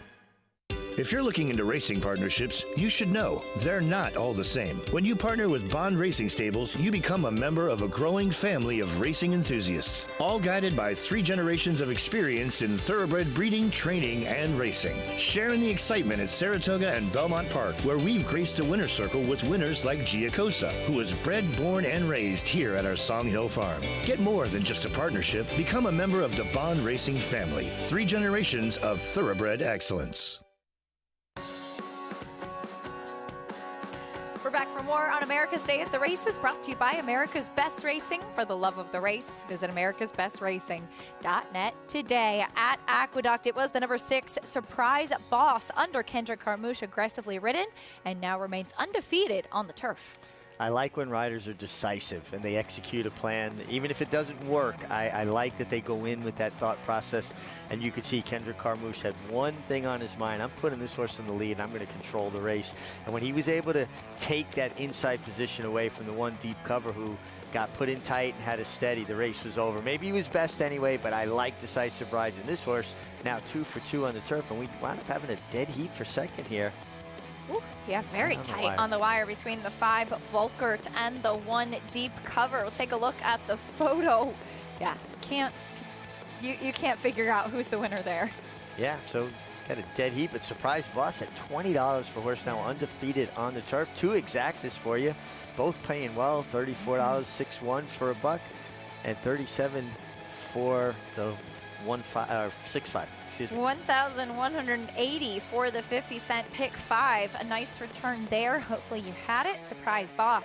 A big price and now remains undefeated on turf. The 6th race will also be on the turf, 1 mile on the inner in this claiming race. 3-year-olds and upward who have never won 2 races. That's a look at the field. Do note with the scratch at the 6th that the 11 prayer book will get in off the also eligible list. As time flies, certainly when you're having fun, it's time for me to say goodbye, at least for now, as I'll be back reporting later. And Richie, I was thinking about it. You and I have been on the desk for some nice matchups. My first year working with Nairo, we were on the desk for Midnight Bisou and late in the Personal Ensign, and we just saw something special today in the Apple Blossom. Yeah, so lucky to cover the best racing, and when the table is set and the horses deliver performances like this, it makes our jobs not only easier, but a lot of fun.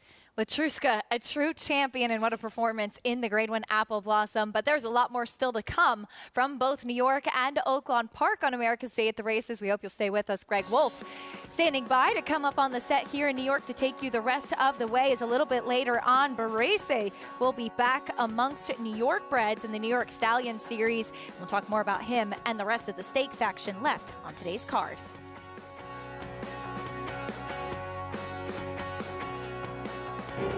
Florida Derby's always been a key stallion-making race. Constitution, Scat Daddy, Quality Road. The 2017 Florida Derby to Always Dreaming. I see a lot of similarities in Constitution and Always Dreaming. They're a little more angular, aerodynamic, and athletic than some of the other stallions by those sire lines. Always Dreaming offers that athleticism, and I think he can reproduce that into his babies, and you'll see some good 2-year-old performances from them.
We continue along with outstanding Saturday coverage here on America's Day at the Races from Hot Springs, Arkansas on Apple Blossom Day. And, of course, a couple of very good stakes ahead to come here in New York at South Ozone Park. Greg Wolf alongside the winningest rider in the history of this racetrack, Richard Migliori. Good to be with you. We still have Barese we're going to see coming up in that New York Stallion Stakes Times Square division. He looks like a total standout in that race. He does, but he is coming off of 2 races where he went a mile and an eighth, cutting all the way back to 6.5.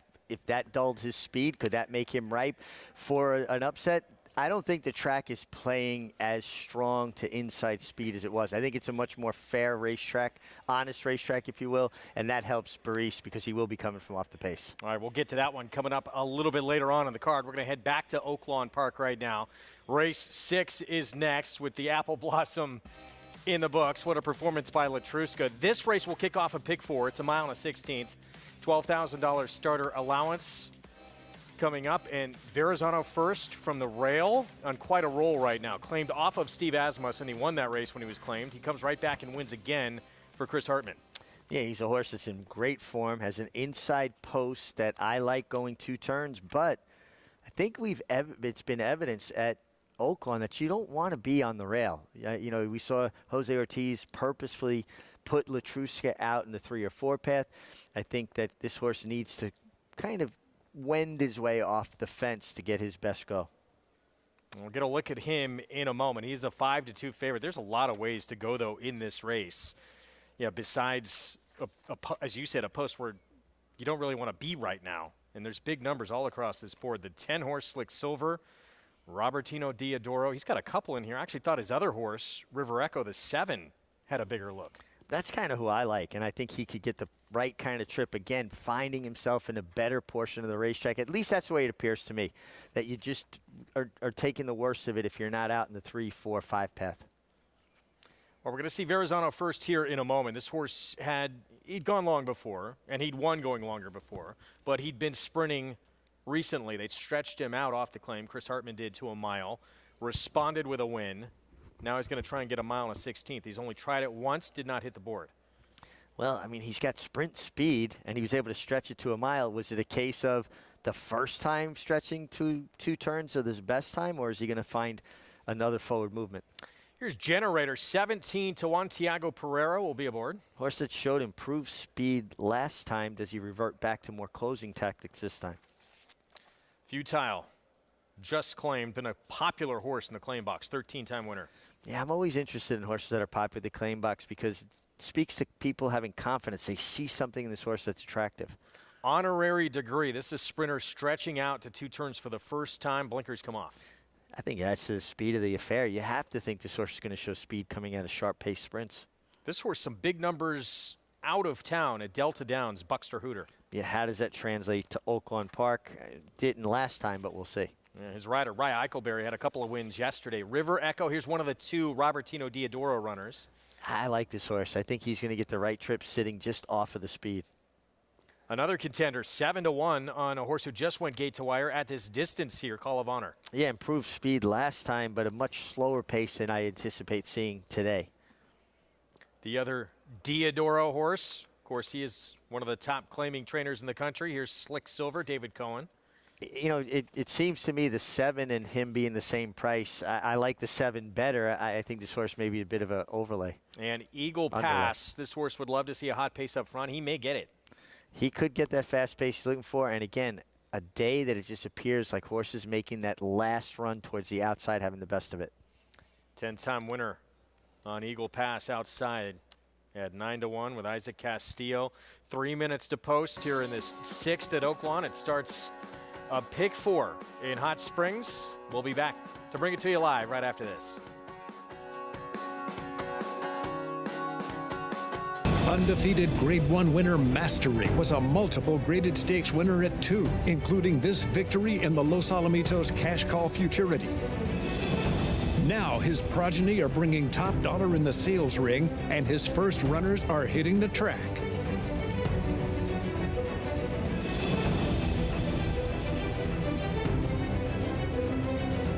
Mastery, standing at Claiborne Farm. Who you betting on? How about an app created specifically for horse racing? Naira Bets. We specialize in thundering hooves, fist pumping, and boosting your bankroll with robust weekly promotions. And offer betting tips from actual horse racing experts. Bet all day and night, nationwide. Get the action and thrill of horse racing with Naira Bets. Like father, like son. The start of Palace Malice's career at stud closely resembles that of his sire, Curlin. Curlin was the sire of 2 first crop graded stakes winners, while Palace Malice was the sire of 3 first crop graded stakes winners. Subsequent to Structer's Breeders' Cup victory, he attracted a stellar group of 200 outstanding mares who will shape the future of this promising young son of Curlin. With his best crop of yearlings to date, now is the time to breed. Racetrack Television Network brings you every race, from every track, on every screen, every day. With monthly packages starting as low as $5, RTN gives you great value and access to more live HD streaming and race replays than anyone. Visit RTN.tv today to sign up and watch on almost any device, including Roku and Amazon Fire.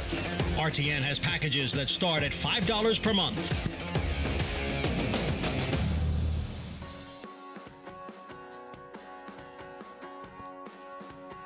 Good to have you back with us on FS2. Beautiful afternoon on a big day in Hot Springs, Arkansas. Our program brought to you by Naira Bets.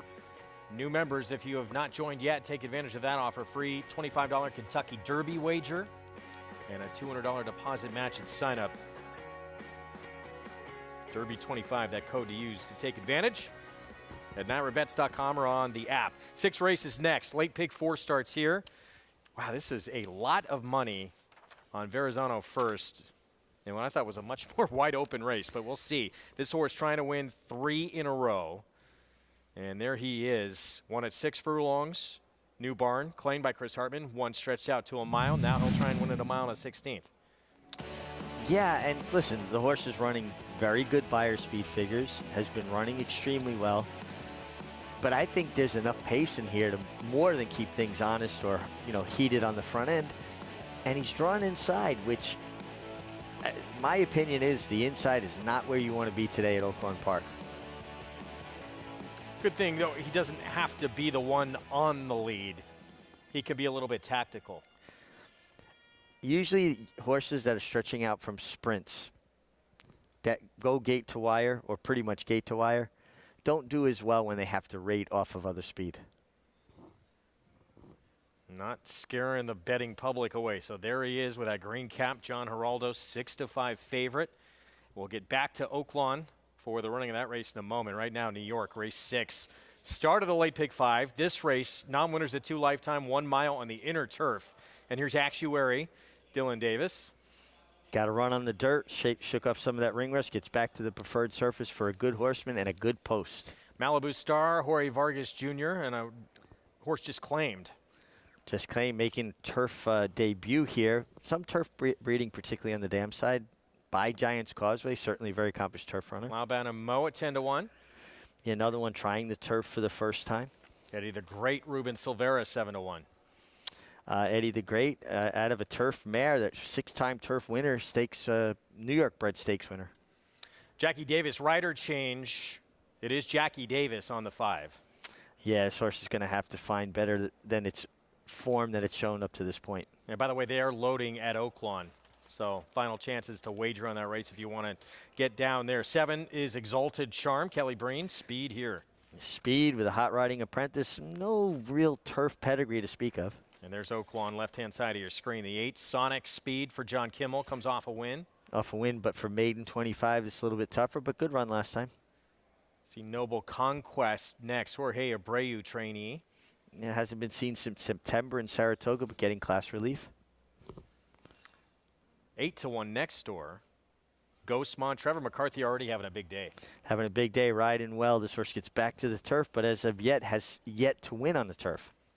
And in from the also eligible list, the 11 Prayer Book, Amira Shishakli, 0-9 on the lawn. Yeah, 0-9 on the lawn, and the current dirt races leave a little bit to be desired. So that is your field for a race that's going to kick off again this Saturday, late pick 5 sequence. Mile on the inner turf, and a wide open betting race here to kick it off. This is a wide open betting race. There's several directions I feel like you could go. In your multi races, this would have been a race I would have had a spread pretty deep, I think. Yeah, this race, no question, people getting coverage, and you got to feel, I know he's coming back quick, but a lot of people probably, in this and that cross-country pick 5, which is already underway, a lot of people leaned on Baris.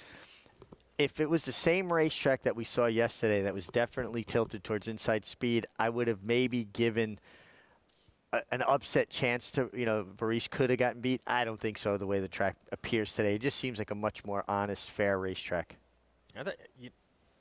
5th in the wood, he just missed 4th by a fraction. I thought his wood was actually really good. Oh, his wood was outstanding. It was excellent. He really hasn't done anything wrong. There's sometimes when horses stretch out to those 2-turn races and they got to turn back, even with the, seeming the class edge. Sometimes they just get a little run off their feet, but not the way the track's today. It's not yesterday's racetrack. Seems like they had some sort of a a delay. 6 horse has been scratched. Okay. So Buckster Hooter comes out of the race. They've already taken that number off the board. So the 6 comes out, and that's the reason for this slowdown here for this 6 race. Still 6-5 favoritism on Verrazano First. You look at the ones that want to go to the front, and the quickest, Honorary Degree, the 5. I know the blinkers are coming off, but he is stretching out. He's got sprint speed where he's gone gate to wire. He might be the one leading the way in this group. I'd be surprised if he wasn't. I mean, he's coming off of races where he's attending 22. Basically, they're going 11 seconds to each furlong. 2-turn races, they're going roughly 12 seconds to every furlong. 11 and change would be fast. So he should be, I believe, on the lead, if not head-and-head with Verrazano's First, depending on the tactics they take with Verrazano's First, who is another one who attended fast pace of sprinting. And he, too, look, he in his day had he had speed going 5 furlongs when he was sprinting. So he's going to be asked for more, though, than certainly in his last start when they stretched him out to a mile with the presence of the 5. Keep your eyes on this pace early on. There's a couple others, too, that might want to try and go. Set for the 6th here from Oaklawn. Pick 4 starts here. Let's go to Vic Stauffer for the call. Pass.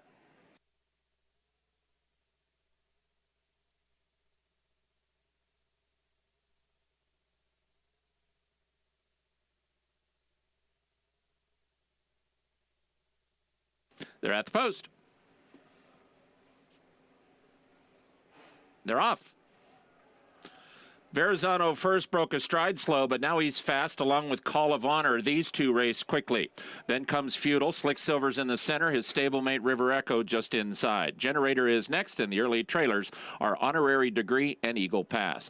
Verrazano First, uncontested to the backstretch, and he opens up. Verrazano First has a 4-length lead on Call of Honor in second. Slick Silver is 3 deep into third. He's the gray just outside of the veteran Feudal at the rail. Then comes Honorary Degree. He's got about 5 lengths to make up as Verrazano First slows it down and takes a breather to the backstretch, and he's let the field catch up. So Verrazano First only leads 3/4 of a length.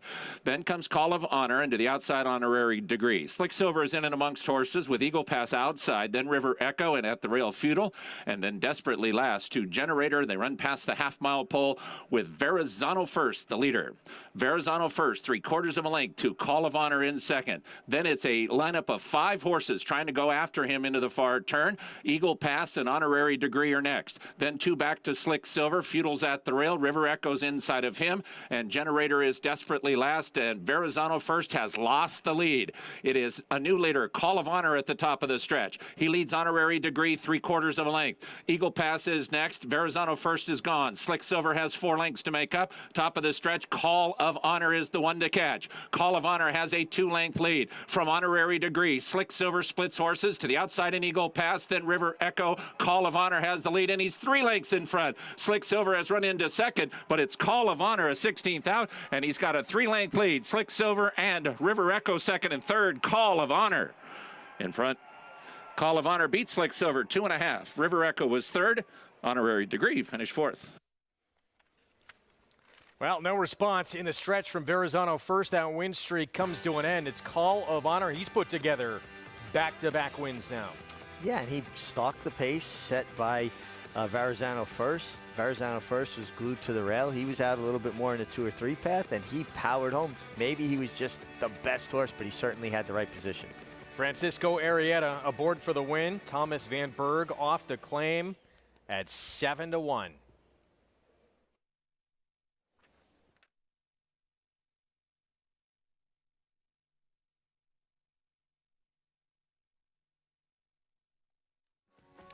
Welcome to those just joining us on Bally Sports, Southern California and San Diego. Those already with us on FS2. Tremendous Saturday of action from here in New York and out in Hot Springs, Arkansas at Oaklawn Park for their final weekend of action. Final weekend here at Aqueduct as well. Greg Wolf, Richard Migliori, the rest of the team with us also, getting set for the start of this Late Pick 5 coming up. Yeah, still great racing to come. We had a great Grade 1 in the Apple Blossom that delivered. Latruska, your champion, coming back and winning their second Apple Blossom.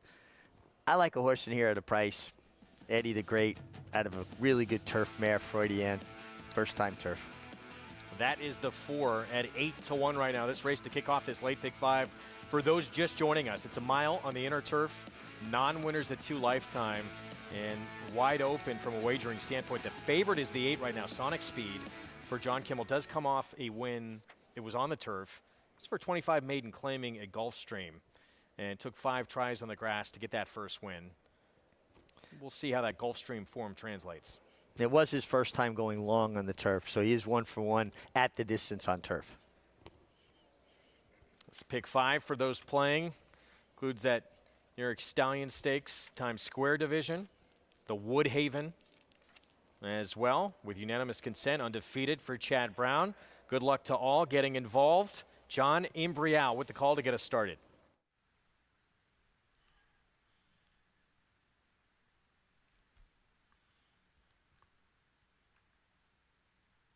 Set now for race 6.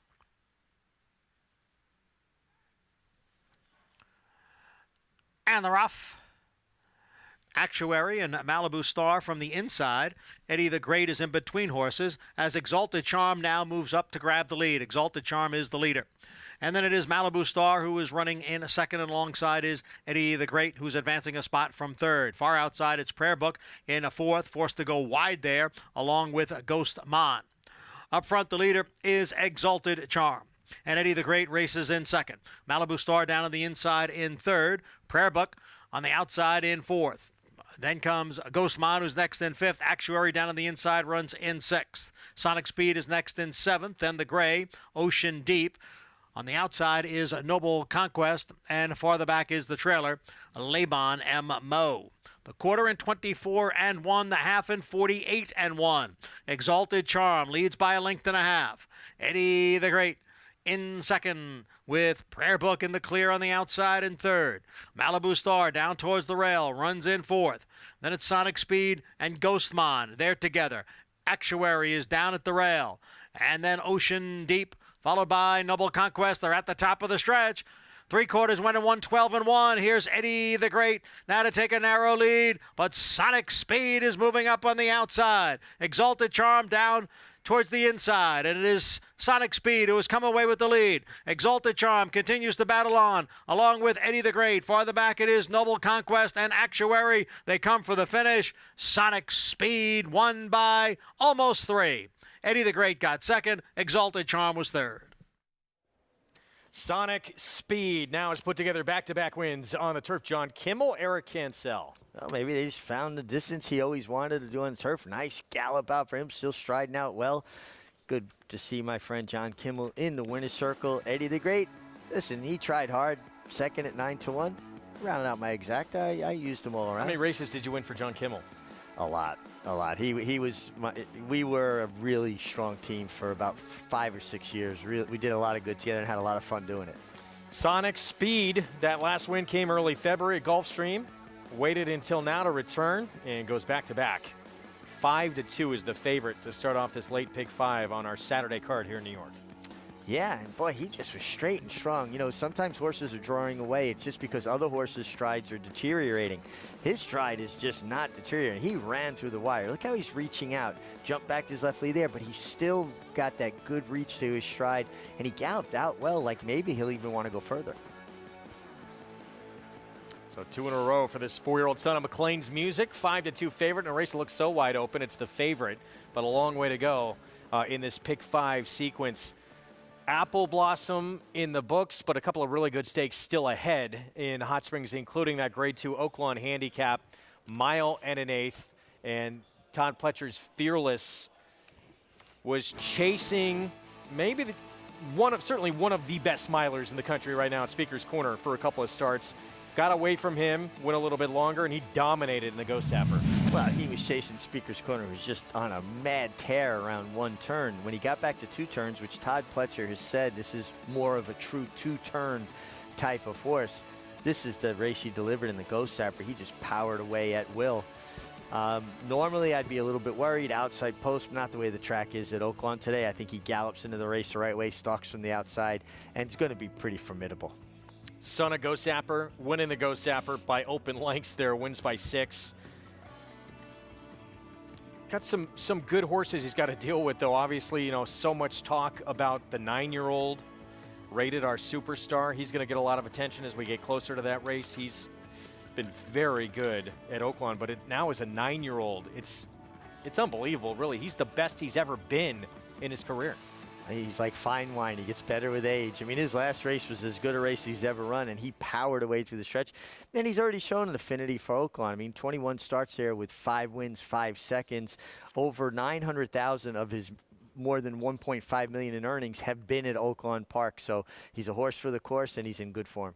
He's going to be fun to watch. He's the 5-horse in that Oaklawn Handicap coming up later today in the card in that handicap division. You can play all the action by getting signed up, started with Naira Bets. Download the app, go to nairabets.com. You get a $25 free bet for the Kentucky Derby that first Saturday in May just for signing up, plus a $200 deposit match bonus. Derby 25, the code to use to take advantage of that offer and bet any track, anywhere, anytime. Let's take a look at what's ahead.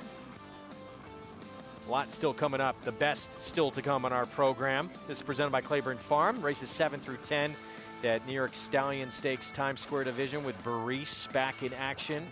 The Woodhaven on the turf. And races 7 through 12 still to come from Oaklawn with those 2 stakes ahead. That Oaklawn Stakes seems like it is completely wide open with several horses who briefly tried that Triple Crown Trail. Earlier on the card, major race, one of the most prestigious races there is in the Distaff division, and it comes early in the year here in April.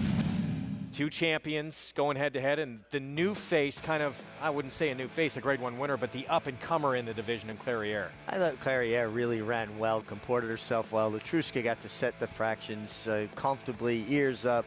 CC, champion sprint mare from last year, came to take her on, just didn't have enough to take Latruska, and Clairiere rallied well to be second, but Latruska gives me the impression of the kind of horse that every time she feels a challenge, she reaches down and finds a bit more.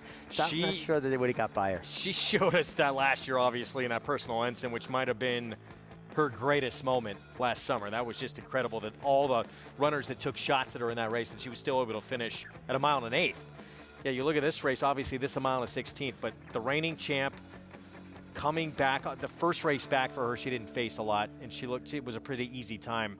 This was a good test, and she passed it with flying colors. Yeah, but I like when you come back with that easy run and win with something left and reaffirm that the game is fun for them. And the fact that she showed she still has all her enthusiasm for racing at 6. So I'm really excited that Latruska's back and in as good a form as she is. Great for the game, great for the division to have her back, and she's that first leg of that cross-country Pick 5. I would have to think we're going to see a lighter load for her this year than what she gave us last year. Well, it already seems that way. You know, her trainer Gutierrez has already kind of started her just a little bit later, didn't fit that extra run in between, and she had more of a break from Breeders' Cup till her debut this year. Late Pick 5 back in New York. Eric Cancel, John Kimmel, and Sonic Speed. 5-2 post-time favorite with the win. Mid-pack right now. And traveling. When a horse is in the bridle like this, going to the turn and starting to pass horses under his own courage, Eric Cancel knows he has a lot of horse. Not going to take a chance. He goes inside of one, but then he tips him out to the clear, gives his horse a nice ride. But when they're traveling as good as this horse is traveling at this point, you kind of know you're going to win. You're just taking your time. This was a nice run. This horse has put it together recently. 4-year-old son of McLean's Music off a short layoff for John Kimmel with the victory. That's an impressive stretch run. And Eddie the Great resolutely for second. Thank you, Eddie the Great. First time on the turf out of a mare that was a 6-time winner on grass. 8-4-7 finish. Dollar Exacta comes back $57, and the Pick 5 underway. Late Pick 4 begins next. It will be at 7/8 of a mile. New York breds, Maidens special weight. Nobody with a win yet in this group. And Royal Currency among the contenders. Charlie Baker, Dylan Davis meets leading rider, will be aboard at 5-2. Mig, enjoy the rest of your day. Andy Sterling going to be joining me on the desk after a short timeout, but good to work with you for a bit on a big Saturday here. Absolutely, and we've already had some great racing and a lot more great racing to come. Yeah, it's going to be fun, so don't even think about going away. Lots of big stakes action still ahead here in New York, and of course back out at Oaklawn as well. Jose Ortiz, he's going to be hopping aboard Fearless for the first time in his career, a horse who proved 1 1/8 miles what he wants. He just missed in this race last year to Silver State. Can he get it done this time around? We'll be back. Stay with us. It's 1,000 words fighting back, coming down to the finish. If a picture is worth 1,000 words, this is one stunning picture. 1,000 words just in front. 1,000 words wins the Robert B. Lewis. Honoree P is full out now, second on the outside. And they're coming down to the line, and 1,000 words has done it.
My mom, she had such an incredible love for racehorses in general, Oaklawn specifically. I went to Oaklawn grade school. We grew up a half mile from Oaklawn Park, just straight down Oaklawn Street. And she worked from about 5:30 in the morning at the hospital until about an hour before post. She just give her time to get back and do some handicapping. Mother's main thing when she was handicapping, she loved the drop in class. And then she would certainly also play the very professional, very highly scientific method of betting the gray horse. My brother and I, we can't really do anything without thinking of our mother. When I see that one picture of her reading a racing form, with how beautiful was that with the word Oaklawn on the tote board, that represents my childhood. Right here, this is where it all started, right here. Oaklawn Park.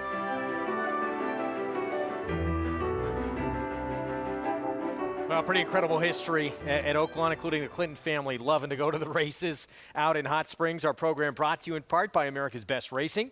For the love of the race, visit americasbestracing.net. Today I have a new partner on set here, New York Racing Association handicapper Andy Serling. Good to see you. You know, I've got a couple of pillows under me. I'm feeling very big and powerful right now. You should. I'm almost as big as you with a couple of pillows now. It's all illusions, television, and tricks of lighting exactly. and chairs. Some of our best races still to come, obviously, with that big one in the Apple Blossom. Your thoughts quickly on Latruska? Latruska's terrific, and she clearly hasn't lost a step. She's exactly the same horse that we saw last year, and her speed makes her very dangerous, especially when others don't have it. I think Clariere ran exceptional in defeat in this race, but when you're at a tactical disadvantage, you can't make it even harder by getting left the way she did. And I don't blame Jose Ortiz for coming over after she got left. Once you get left like that, all bets are off. I think Jose rode the winner very well. She's a terrific horse. I think CC ran as well. She's not quite as good as these horses going long, but Clariere, I can't wait to see that rivalry get renewed at Belmont Park. You throw in Malathot, maybe even another. We could have one heck of a race. It'll be the 4th best race of the day. That's how good the day is going to be on Belmont Stakes Day. Get your tickets, by the way. Yeah, go to BelmontStakes.com if you want to be part of that 3rd and final leg of that Triple Crown. Again, attendance going to be capped at 50,000. We've been saying it for the last few weeks. Going to get back to Oaklawn. Race 7 is up next. Maiden special weight, 6 furlongs. One of the many contenders in this group. Here's Plausible Denial, who's going to cut back in distance in this race for James DeVito. I'll be surprised if he loses. I know you and I have a mild disagreement in this race, which is what makes the game fun. I think that because he was a pioneer of the Nile, they thought he wants to go long, and it's understandable. I don't think so. I think he's a sprinter. He's a horse that worked very fast, the 2-year-old sale. That's why they paid a lot for him. He was hung out extremely wide against a talented horse with experience in his debut and actually ran pretty well. He didn't run badly stretching out, but I don't think he wants that much distance. You can't run 7 at Oaklawn. They'd probably love to run him 7, but they have to run him 6. I still think Plausible Nile could be pretty good, but this is kind of his last chance, you know? This will be opportunity number 4. His debut, it came at 6 furlongs, wound up 2nd, and the horse who beat him came back, and he was 2nd against winners in his next effort. Yeah, no, you know, I can understand liking Ace High Royal, but did he really run that well, the 7, or was it more of an illusion? I thought he ran pretty good. The way we're going to show you that race too, his debut, the way he kept going and gutted out and got by his stablemate, who was the favorite in that race as well, just nailed him at the wire to get 2nd. Let's take a look at the race. Came from pretty far out of it, wide early from an outside post. I just liked his fight. He did get a hot pace to run at. Yeah, see, my feeling was he didn't break slowly, he just doesn't have any speed. And I got to tell you, I thought Florent gave this horse an exceptional ride, cutting the corner like that, angling out. See, you thought he finished well. I thought he hung. Well, what's his excuse not to get there from here? To me, he's still running. I sense a Saratoga dinner bet coming in this race. I sense our first Saratoga dinner bet coming. Co-favorite. At 2-1 right now. I'm down. If you win, burgers anywhere you want. If I win, do we have to win the race or do we have to beat the other one? Right. If you win, it's Hamlet and Ghost. I'll pay anyway. What's the difference? This race approaching the 5-minute mark to post. We're going to get to the post parade in just a moment. Stay with us.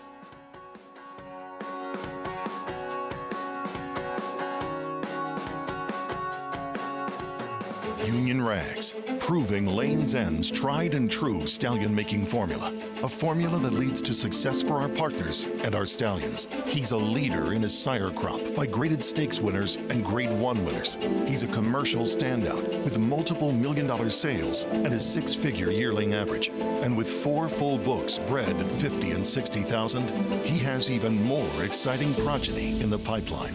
Union Rags, a stallion that stands above the rest. The Fasig-Tipton Mid-Atlantic 2-year-olds in training sale, showcasing more than 600 juveniles, all on a dirt racetrack. Recent Grade 1 winners include Beyond Brilliant, Gamine, Gut Stormy, and Switzerland. Graded stakes winners Informative and Morello, plus stakes winners from coast to coast. Among the nation's top juvenile sales by Grade 1 wins. Join us after the Preakness, May 23rd and 24th in Timonium, Maryland. Where will you be?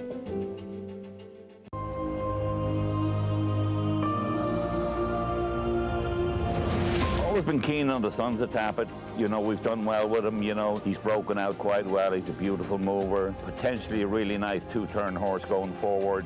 We're really kind of very fond of him. We bought the Tapper filly out of the Blue Eyes in the Rain filly at the Keeneland sale.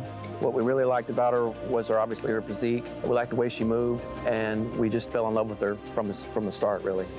Taprit, standing at Gainesway. It's America's original sport, and no one covers it better than America'sBestRacing.net. From the sport to the lifestyle, the best races, horses, and destination venues, cocktails, gambling, fashion, and more. America'sBestRacing.net is a sport for you. Live it, love it, bet it.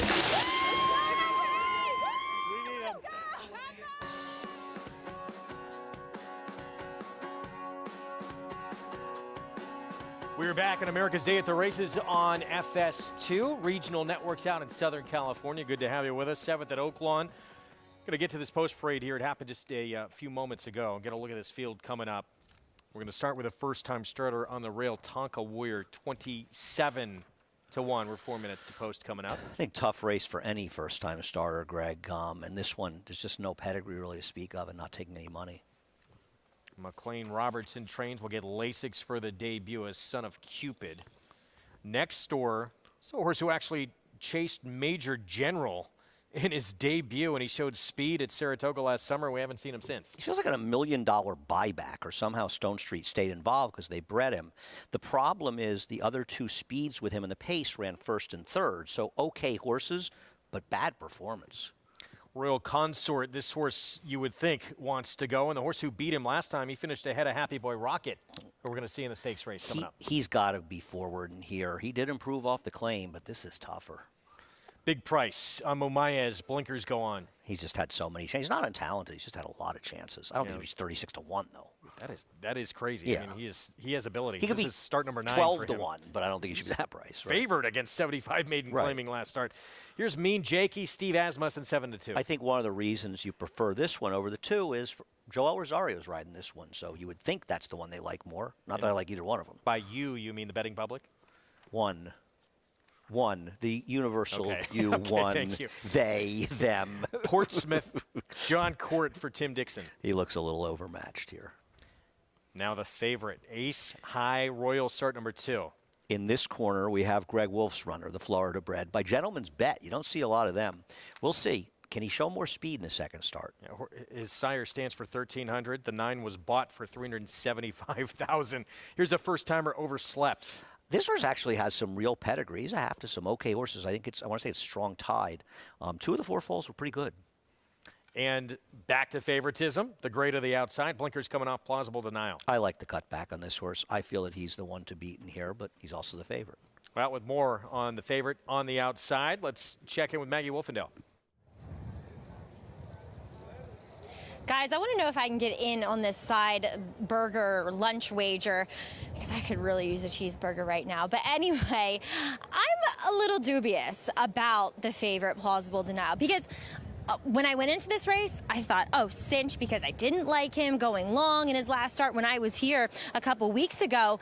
And mainly it was, well, one part of it was physical, but the main part was because he was so revved up. I mean, that is not what you want to see from a horse trying to go longer. It wasn't the first time, but at least the second time. And then it comes in here today. Now, the blinkers do come off after trying them last time, and he is completely different in the way he's acting. He's incredibly quiet, and maybe that's a good thing. But it's not good when you have to turn back in distance, and plus the front wraps go on. I have my question marks. Look, I can see him winning because, like I said, I was gung-ho about this race with him turning back on the paper side of things, but watching him, I'm not so sure anymore. As we'll take a look at one of 2 Steve Asmussen horses in here. I do like Mean Jakey once again, but he's been a little bit disappointing. But Raymond comes back. This is a horse they paid $1 million for as a yearling. They've gelded him, and now he gets Lasix. He was kind of hustled from the start, and then he just faltered down the stretch in that debut race at Saratoga. Of course, that was the one day I wasn't working at Saratoga, one of those Clement weddings.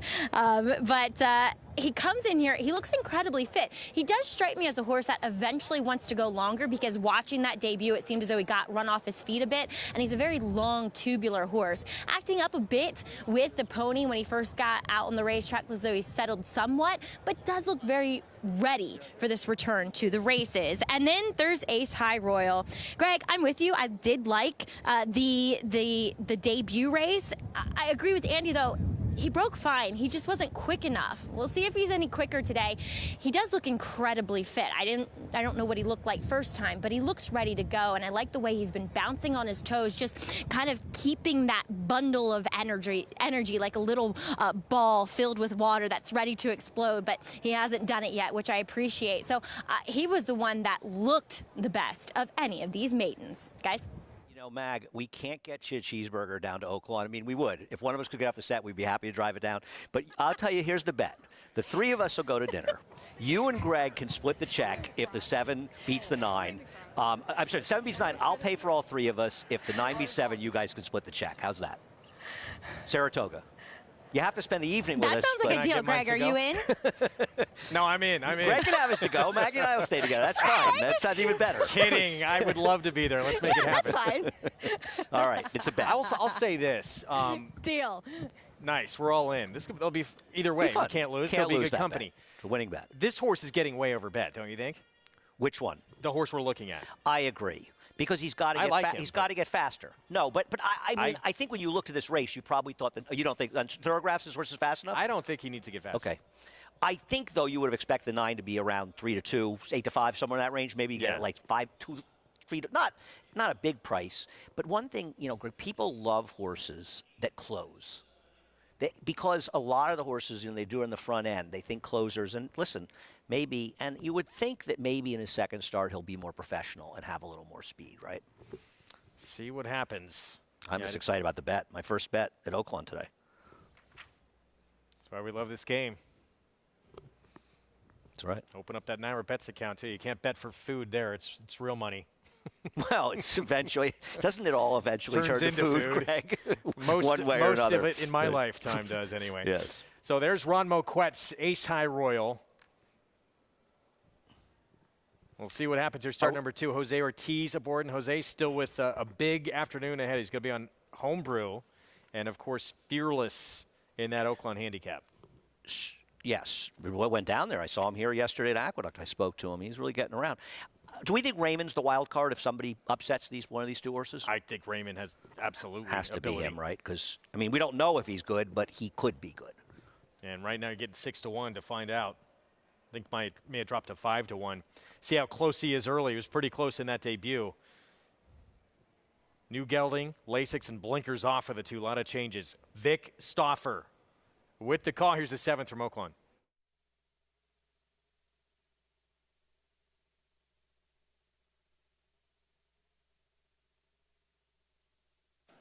They're at the post. They're off. Royal Consort and Mumayaz break well to the outside. Ace High Royal. Mean Jakey's in the mix. Then comes Portsmouth, followed by Tonka Warrior, Plausible Denial, and Raymond, and the trailer is overslept. Royal Consort is fastest up the backstretch, and he sprints 2 lengths clear from Mumayaz at the rail and Mean Jakey alongside. Then it's a link to Portsmouth, now 4th and about 4 from the front. 2 lengths to Ace High Royal. Raymond's at the rail. They've both got 5 lengths to make up. Tonka Warrior is 7 off the lead. Plausible Denial's got to go from there. He's got 9 lengths to make up, and the trailer is overslept, and the leader is Royal Consort. Royal Consort at the quarter pole, a length in front of Mean Jakey in second. Here's Raymond to split horses, and Raymond's on the move. He and Ace High Royal move together. Raymond is into third and on the move. So Royal Consort has the lead, but here comes Raymond in the center, and we have a new leader. It's Raymond, and he's just in front of his stablemate Mean Jakey. 3 back to Tonka Warrior. Not today for Ace High Royal. Raymond leads. He's a half length in front of Mean Jakey, then Tonka Warrior, but Raymond is clear now, and he's got it. Raymond to the wire to win. Steve Asmussen 1-2. Raymond beat Mean Jakey. Tonka Warrior was 3rd. Plausible Denial finished 4th. Raymond, not the way I thought he would do it if he was going to win here. It comes from off the pace to win, and a dream rail trip for Plausible Denial to outfinish the 7. Yeah, Raymond showed up today. And a different horse, too. He rated, right? He wasn't the same kind of speed-crazy horse the first time he ran. And we talked about him. He was clearly the other horse. I think while I won this bet, and I won it easily, it's one of the most pathetic, embarrassing bets I ever won. Because did you hear what I said? What? Dream rail trip for the 9 to beat the 7? He did. No, he just did absolutely no running at any point. The 7 tried to keep up early. So the suck-up trip. Oh, I got it now. I'm a little slow on the take on that one. Back to New York. Here's our post break for the 7. Duck Fat kicks things off for Jimmy Ferraro. Yeah, Duck Fat's just had so many chances and really seems probably to be better on the turf. First time with the 2 going by for Eddie Davis. Liberty Flame for Pat Quick. Yeah, Liberty Flame is probably the speed, but we seem to have a much fairer track than yesterday, so I don't know that that's going to really help a lot. Luis Cardenas rider change on the 4, and here's Royal Currency, the 5. Yeah, Royal Currency is one of the players in this race. Ran the best figure he's ever run last time out. Lost to a Linda Rice runner. I didn't love the field, though. Bavarian Cream just went by. We'll try and show you her last race. Capital Gal, the favorite, the 7. I like Bavarian Cream, but I started a late pick 4 by using the 6 and 7. James Bonbarn with Soretta, start number 2, and a first-timer on the outside, Secret Hideout. Yeah, Soretta took some money first time out, didn't do much running, and no money at all for the bottom horse. So here's Royal Currency, Dylan Davis, Charlie Baker, 7-2 right now. Favored, adding blinkers last start, had the lead in the stretch, and got beat to run second. Yeah, I mean, my problem is, while the figure would argue this and say that he's a main player, she's a main player in here, I feel like she's meeting tougher than she met last time. The positive for her is it is the best, fastest figure she's ever run, but she's also lost 3 straight races at pretty short prices. I'm going elsewhere. Well, this one here, Bavarian Cream, 2-6 furlong sprints, and last time, this was about March 11th, actually made a move in this race, beaten favorite on this occasion. She did.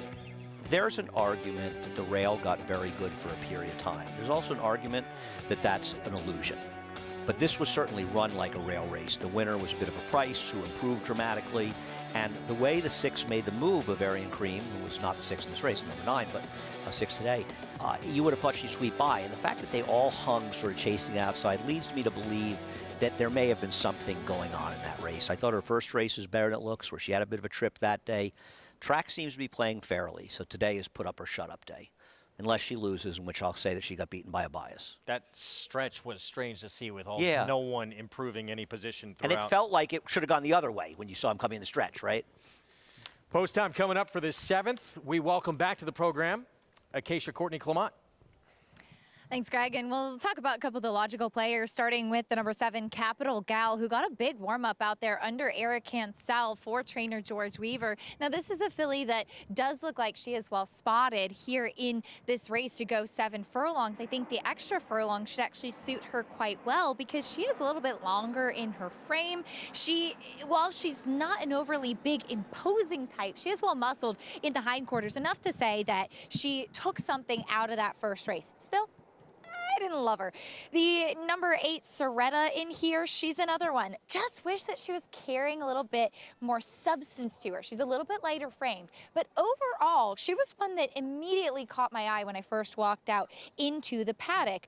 Very, very sharp. She had a nice warm-up without the pony under Trevor McCarthy. I thought at a price, she could be one, if she's ready off of the layoff and shows a little bit of improvement moving forward, which she obviously would have to do, she could be one to potentially grab a share in here. But the one that I liked best was the number 6, Bavarian Cream. I think 7 furlong hits her right between the eyes. Mentioned the trip that she had. She's been a little bit obstinate, I think, in her 2 races so far. She was very focused out there on the track today. It looks like she knows what's expected of her now in the 3rd career start. Her coat could not look better compared to the rest of these. She was a true standout in all of the preliminaries, Greg. All right, Acacia, thank you. We'll see how she runs coming up. 7th race kicks off this late pick 4 on a gorgeous Saturday here in South Ozone Park. 2-1 favorite, Capital Gal for George Weaver, the 7, second-time starter. She's going to have to improve a lot, but she ran like a horse will improve. And also the Weaver barn has really picked things up since she ran last time out. I do think she's a little overbet, though. Yeah, George Weaver barn just shy of 50% right now at this meet. Eric Cancel looking to go back-to-back. He'll be aboard. Let's go upstairs. John Imbrial with the call, 7th from Aqueduct.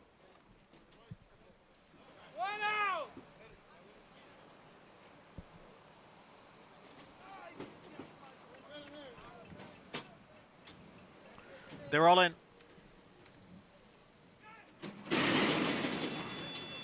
And they're off. And it is Bavarian Cream along with a Royal Currency. Now Liberty Flame moves up. Viva Zana is there. On the outside, it's Soretta. Capital Gal is now moving on through. So there's 6 of them right together, and not far behind is Secret Hideout on the extreme outside. Then it's a break of 6 lengths back to Cabernet Trail, and another 5 to Duck Fat, who trails the field in 9th. The quarter went in 23 seconds. And Liberty Flame has now come away with the lead. Liberty Flame is the leader. Secret Hideout on the outside has moved into 2nd. With Bavarian Cream next in 3rd. Soretta is 4th. Royal Currency down at the rail in 5th. Capital Gal is now back running in 6th. Vivazano has dropped out of it. Then comes a Cabernet Trail, the quarter of the half in 46 and 2. Half mile 46 and 2. Liberty Flame is the leader with Bavarian Cream ranging up on the outside and Royal Currency racing in 3rd as they head for home. It's Liberty Flame and on the outside Bavarian Cream, and now the two of them are right together as they come down for the 8th pole. Royal Currency has switched to the outside for the final stretch run. It's Liberty Flame closest to the rail. Bavarian Cream in between horses. Royal Currency on the outside. The three of them will battle it on to the finish. Liberty Flame and Royal Currency, and it's going to be Liberty Flame by a neck.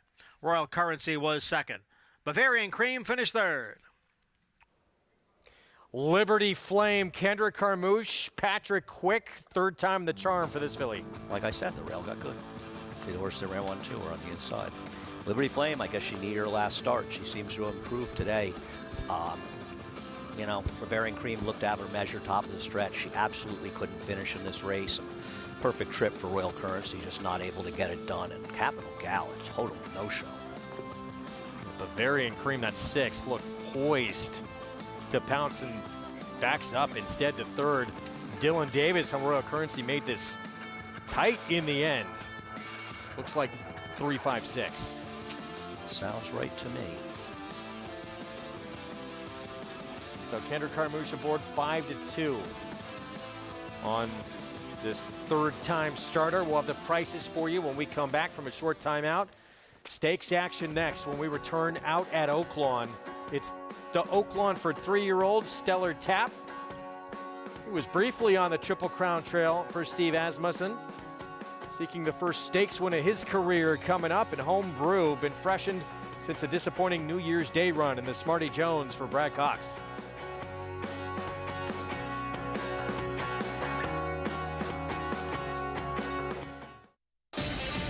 Run Happy was a #1 second crop sire by graded stakes winners and earnings.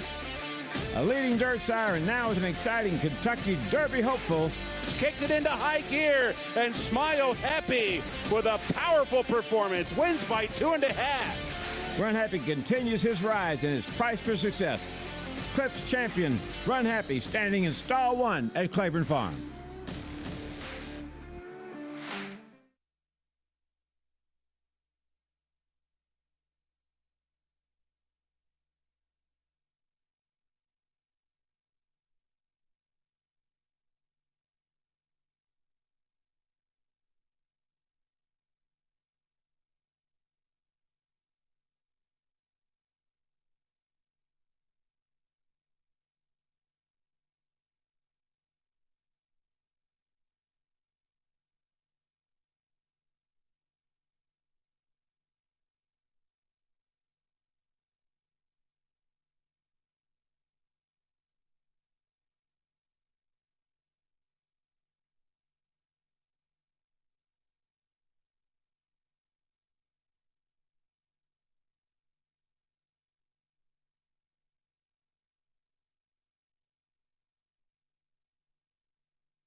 Great to have you with us on America's Day at the Races. As always, brought to you in part by Naira Bets. Bet any track, anywhere, anytime. Naira Bets.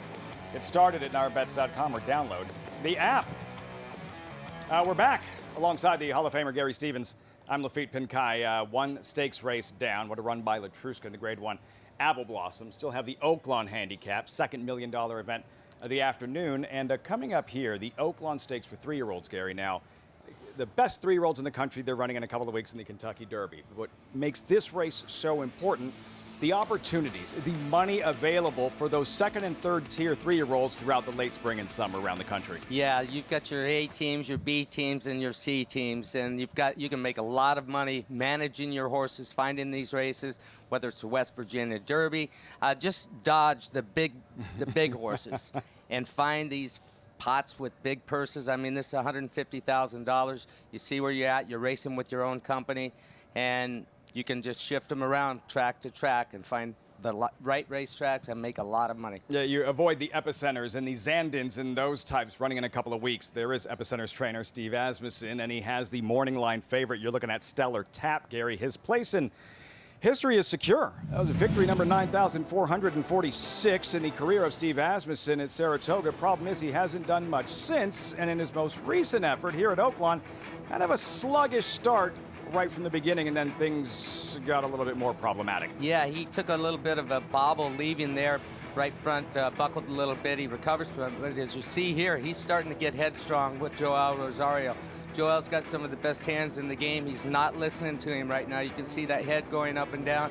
He's fighting his rider. Joel's just trying to get him settled. He's really fighting him right now, pulling harder than you want one pulling early on. He's put himself in a position that he caused by himself by not listening to his rider. Joel got to know him that day. We'll see if he can settle a little better next time. He's still fighting him all the way down the backside. Coming into the stretch, he made up ground, takes a tap from the horse on the outside of him here, and he did fight on hard. You'll see the inside horse with the white cap, the yellow silks with the white cap drift out a little bit, the black's leaning on him. He likes that fight. So he had plenty go wrong in the race and still overcame it to finish second, but he can't afford to make those kind of mistakes today. I like that he kept fighting after all that and still ran second. So it turns out he was overmatched Gary at the graded stakes level, and maybe this is the right spot to get his confidence back, and the barn is in a groove. Steve Asmussen seeking a 4th win on the afternoon and a bang-up second-place finish from Clairiere in the Apple Blossom. Yeah, and I would say that, you know, he fought with those horses in the final 16th, but had he not been fighting his rider the same way, we'll see what he does today. I mean, he didn't quit. No, yeah. No, he overcame. I wouldn't have given you a chance that he was going to be second after what went on in the first turn. It wasn't horrendous, but when you're sitting on a horse's back and you're frustrated, there's nowhere to go, you're trying to get him to settle, get him to relax, breathe, get into a rhythm. He never really got into a rhythm until he got him out coming into the stretch. Still seeking that first win since the record breaker last summer at Saratoga for Steve Asmussen, but it's Brad Cox who has the favorite in Home Brew. Stellar Tap, there he is, key contender in this upcoming Oaklawn Stakes. Riders up, post-parade when we come back.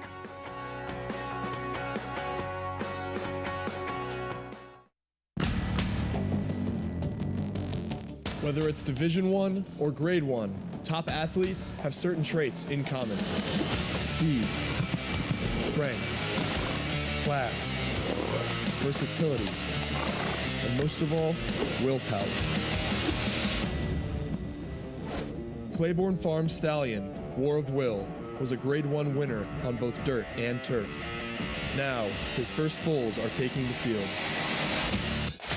Who you betting on?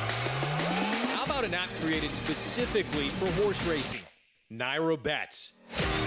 We specialize in thundering hooves, fist pumping, and boosting your bankroll with robust weekly promotions. And offer betting tips from actual horse racing experts.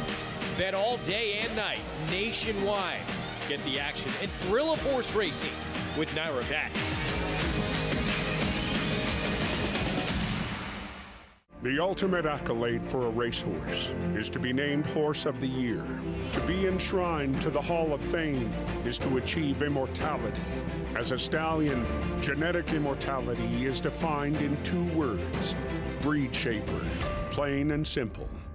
2-time Horse of the Year and Hall of Fame inductee, Curlin is just that. Breed shaper, Curlin, the classic sire. How does horse racing support New York's economy? It's responsible for 19,000 jobs and more than $3 billion in annual statewide economic impact. These good-paying jobs support working families across the state and sustain thousands of small businesses both on and off the track. Horse racing in New York means jobs and opportunities now and in the future. We are New York horse racing.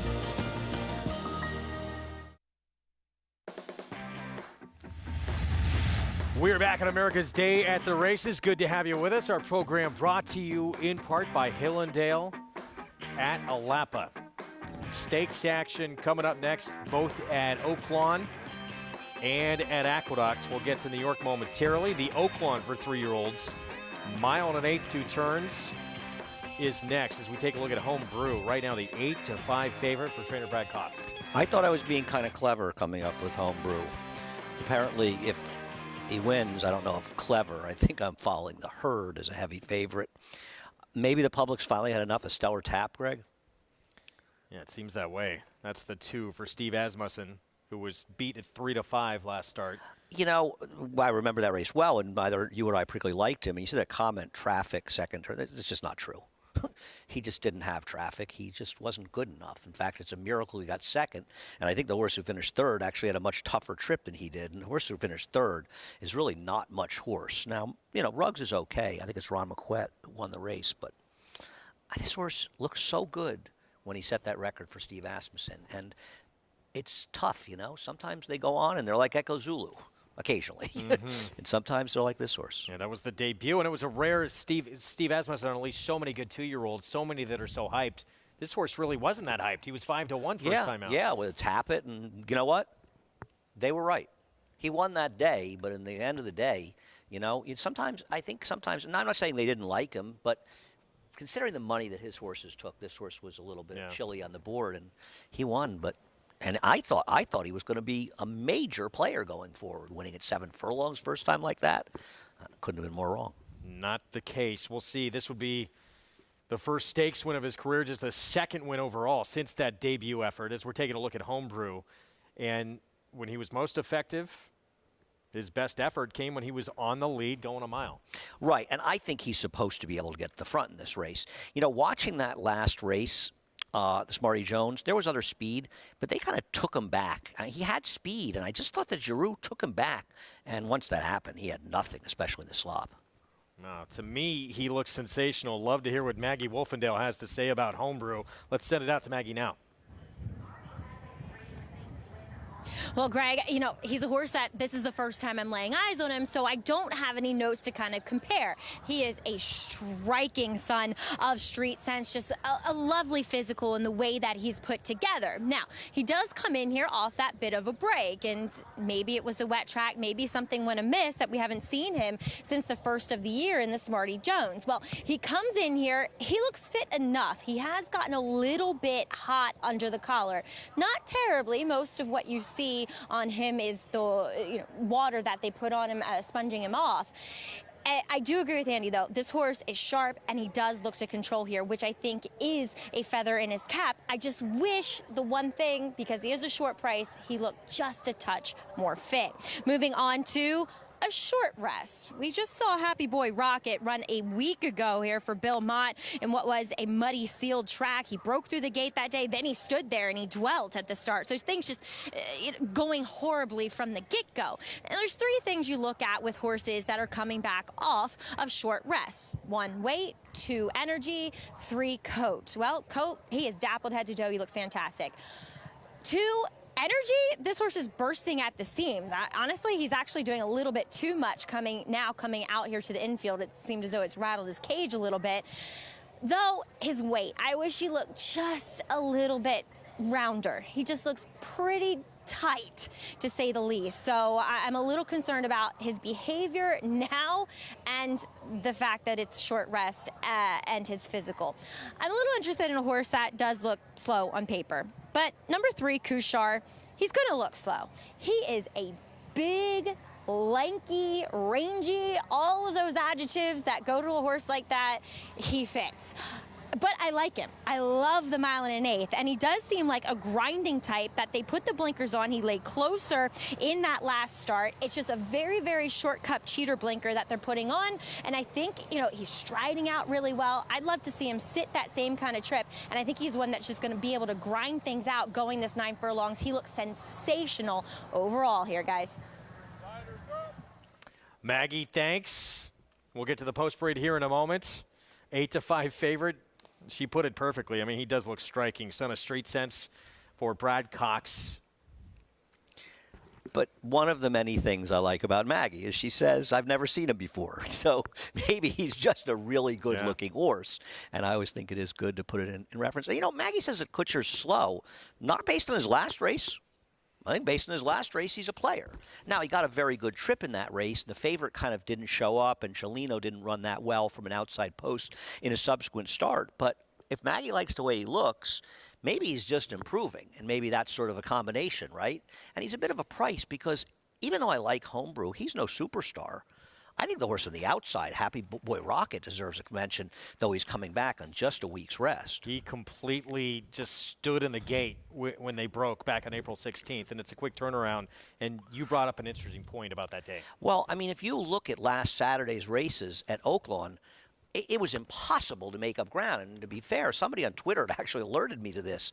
And I think that's something you think about Jackie's Warrior, and maybe it helped him, not to knock him. But this horse was compromised by that. And as you say, he broke 2-3 lengths behind the field and just totally dropped out of the race. He actually ran okay, this horse. And I guess Bill Mott has him down there, and there's a big purse for this race. So he decided to leave him and take a shot. Can you blame him? There he is. He's 4-1, just leaving our screen. It's a good sign, too, that Bill Mott's deciding to bring him back so quick. I agree. I think that Bill's not going to say, well, I'm going to just throw him the wolves here. I think it is a good sign he's coming back in a week, and who's to say he can't do it? It seems like every time people use that excuse, he's coming back too fast, and that's going to come up at Aqueduct, by the way, with the 1-5 favorite in the next race, Barisi, who ran just 2 weeks ago. If you like Happy Boy Rocket, I think 7-2, 4-1 is a very fair price, Greg. He's the 7 horse again. We'll get a better look at him coming up in a moment. There's the skipper, too, Ricardo Santana Jr., John Ortiz. He was just a distant second to a horse many thought was a rising star in the 3-year-old division, We the People. Listen, it's not like his race last time is the only better fig. He ran a decent fig last time. Now, We the People bombed in the Arkansas Derby.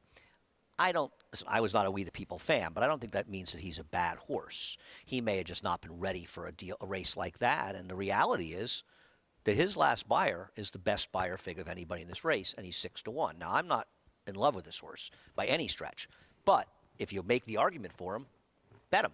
There's no killers in here, and Homebrew, he's overbet. Clancy's Pistol going to start things off in the post parade for Robertino Diodoro. The reality is that his last race from a feed figure standpoint put him into the hunt. He did finish, though, behind Stellar Tap, a little wide early, but he didn't do much running. Stellar Tap just went by for Steve Asmussen. Here's Kuchar. Yeah, I'm against Stellar Tap. Maggie had good things to say about him. At 6-1, you could do worse than that. Kuchar coming off that maiden special win for Rudolph Brissett. Here's Homebrew, the favorite. I'm never excited when I like the favorite, but the one thing to like about Homebrew, he is supposed to be the controlling speed. Wanted a mile. Can he get this 1 1/8? Long Crow. Blinkers go on. Asmussen as well. He's tough to make in this race, Long Crow. He's the right rank outsider. Nearly 30-1 for that barn, too, Asmussen. Right. The skipper, too. We mentioned that second to We the People last out. Listen, if you want to make the case for him, he's an improved horse. He's coming off the biggest fig in the field.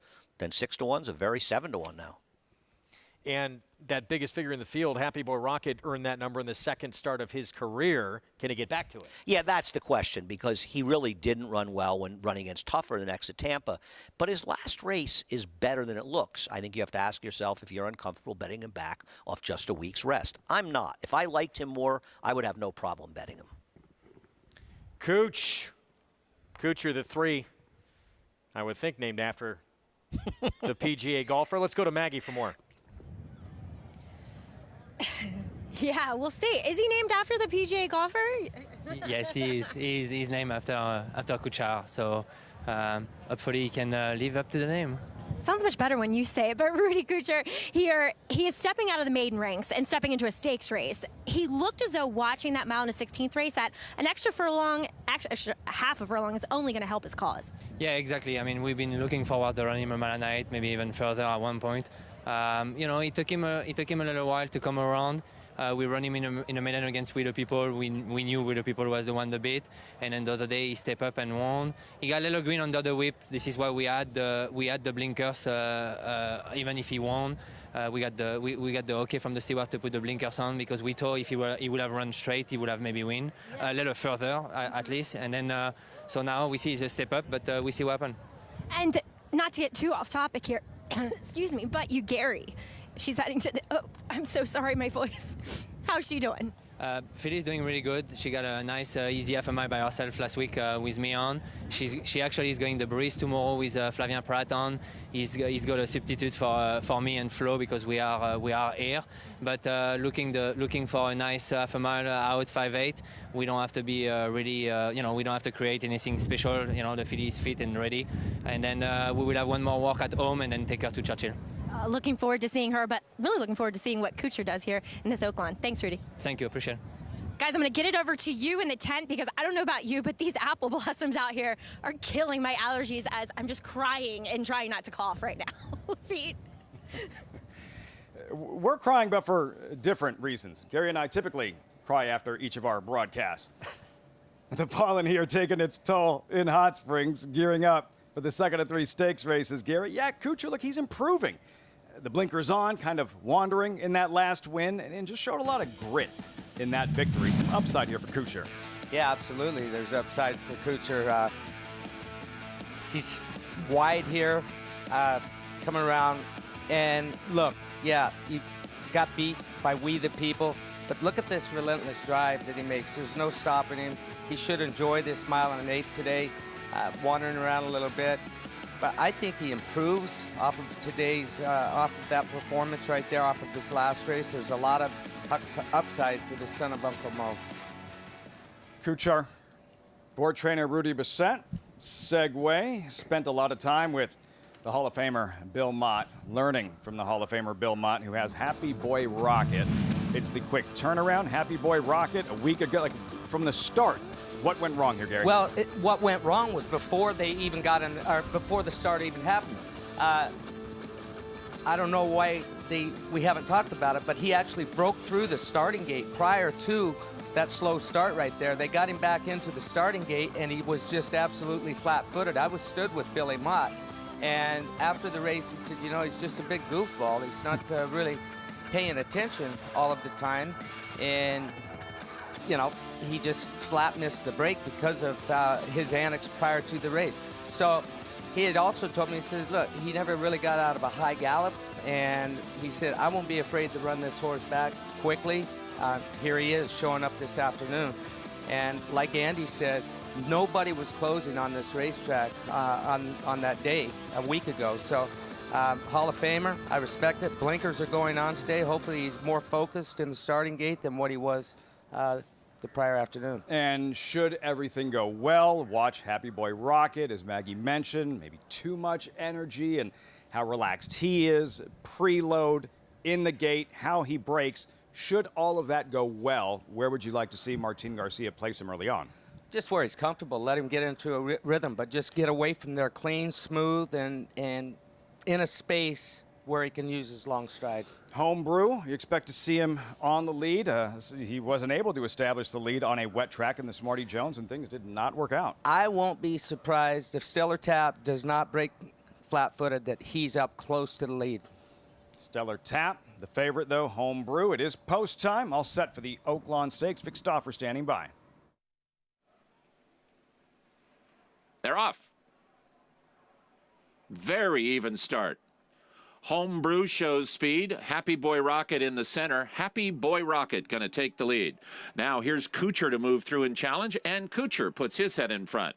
Happy Boy Rocket is next, then Stellar Tap and Homebrew, followed by Clancy's Pistol at the rail to the outside, and The Skipper 2, and inside of him, it's Long Crow. So Kuchar is the lead to the backstretch. He's a length in front of Happy Boy Rocket in second. 3/4 to Stellar Tap. Third at the rail and 2 from the front. Homebrew just outside of him.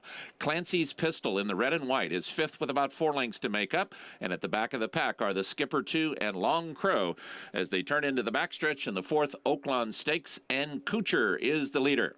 He's 3/4 of a length in front of Happy Boy Rocket, who's traveling beautifully for Martin Garcia in second. Stellar Tap stays tucked in at the rail third, less than 2 from the front. Homebrew just outside of him, and here's Homebrew to put his head into third. Clancy's Pistol still has 4 lengths to make up. He's a length in front of the Skipper 2, and Long Crow is the trailer, and Kuchar is still the leader. It is Kuchar just ahead in front of Happy Boy Rocket. He has to go because Homebrew is on the move 3 deep, and there goes Homebrew. He could be the leader at the quarter pole. 2.5 back now to Stellar Tap and Clancy's Pistol. The Skipper 2 and Long Crow are gone, and Homebrew is the new leader. He's a length in front of Kuchar and Happy Boy Rocket. To the outside in Clancy's Pistol. He threatens to run a big one. Stellar Tap looked like he might have got hit in the head with the whip, and they come to the final furlong with Homebrew in front. It is Homebrew in front by a length and a half. Kuchar is battling back from the inside. Homeboy Clancy's Pistol to the outside. It is Homebrew and Kuchar 1-2. Homebrew, Kuchar. It is Homebrew to win. Homebrew beat Kuchar in the 4th Oaklawn Stakes. Happy Boy Rocket was third, close for 4th between Stellar Tap and Clancy's Pistol. Workmanlike victory, but a victory nonetheless for Homebrew, Gary and Mary West, homebred for trainer Brad Cox, Jose Ortiz. He wins, perhaps not the way we thought he would win, Gary. No, it was an impressive victory to me. Me and this horse, you know, he had 3 races in pretty quick succession leading into the Smarty Jones back in December. They must have thought that this horse had some quality to run him in the Smarty Jones, come back in Oaklawn at 1 mile and 1/8, and he pulls off the job today. This horse is going to get him, he's going to improve off of this race, and they're going to pick the right spots for him throughout the summer, just like we talked about. Did you see Stellar Tap take a whip in the head? I missed it. He was coming through. Joel was trying to put him through a hole that was rather tight. No fault of anybody, but he did get struck. Greg, Jose Ortiz, he'll be trying for a stakes sweep, rides the favorite Fearless in the Oaklawn Handicap, and we have stakes racing at Aqueduct. We do indeed. New York Stallion Stakes, Times Square Division, Unique Union Speed just went by. Yeah, we'll see. I mean, is the rail still good? I don't know. He'd need a rail to beat the Parisi. 1-5 favorite Paris. He ran very well in the Wood Memorial. If you're scared about 14 days, you're betting against him. If you're not like me, you don't think he can lose. Quick turnaround. Tommy Gunn, start number 2. He's a maiden. He could be the speed of the speed. He could be faster than the 1. Mo Danson, Linda Rice, Jose Lezcano. Linda's going to try a little less distance. It's a big purse race. He ran okay first time, did not come back to it in the second start. Another maiden making start number 2, Red DGP. Yeah, he would really have to improve off that effort. Kendrick Carmouche, 3-win day. He's actually moved into the lead for the Riders' title. Mr. Larry blinkers on. Took advantage of a bias when he broke his maiden. He's been awful since then. Can he bounce back?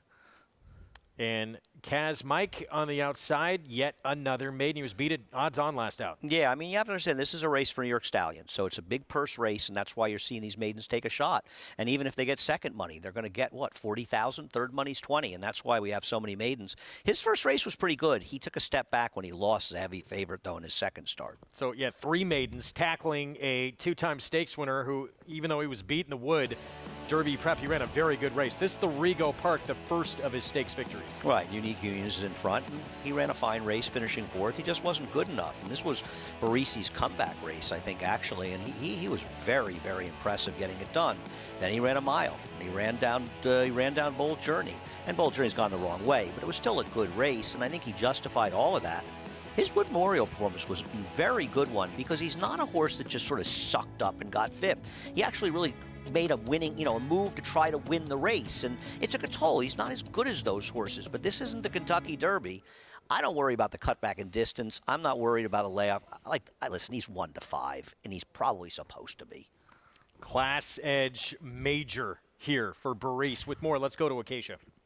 He is very much the one to beat, but yes, it is coming back in 2 weeks, and physically, he looks like a horse that wants to go longer. That being said, I wasn't completely sold on the 2 turns 2 weeks ago in the Wood Memorial. I think he wants a little bit longer than what he has in here, Barise, but he is typically one that is always very laid back. Would have liked to see a little bit more energy as he is cutting back to a sprint, but his weight looks good. He looks terrific as he always does. Down to the inside, the one Unique Unions mentally, he has really come a really far way. He was very, very fit coming back, and Rick Schosberger just quipped to me, we were hoping that inside speed bias would hold into today. That said, I do think that this horse, who's one that I've always liked from the get-go, has come along mentally and maybe catching up to those physical talents. The 4-Mo Dancing, the one that looked best, but he too likely wants longer, Greg.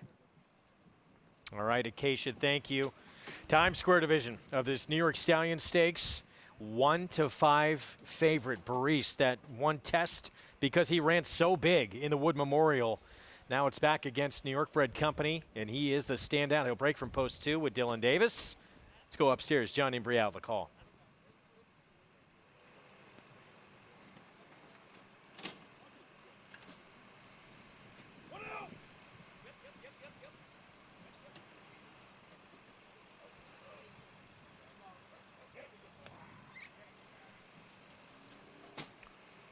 They're all in.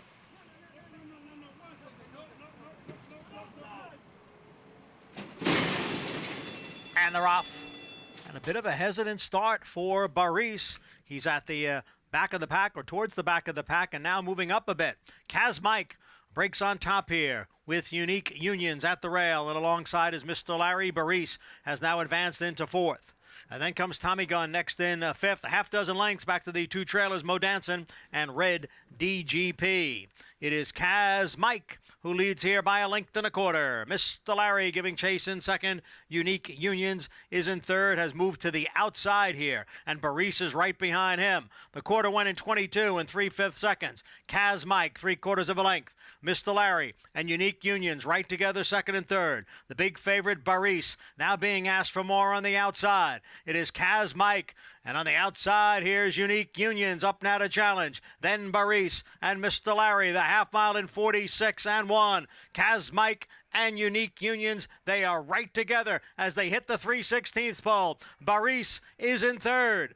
On the outside, it is Unique Unions. On the inside, it's Kaz Mike who continues to battle on. Kaz Mike and Unique Unions. Kaz Mike with a head in front. Unique Unions on the outside. It is Kaz Mike who will pull off the upset in the Times Square division of the New York Stallion Stakes.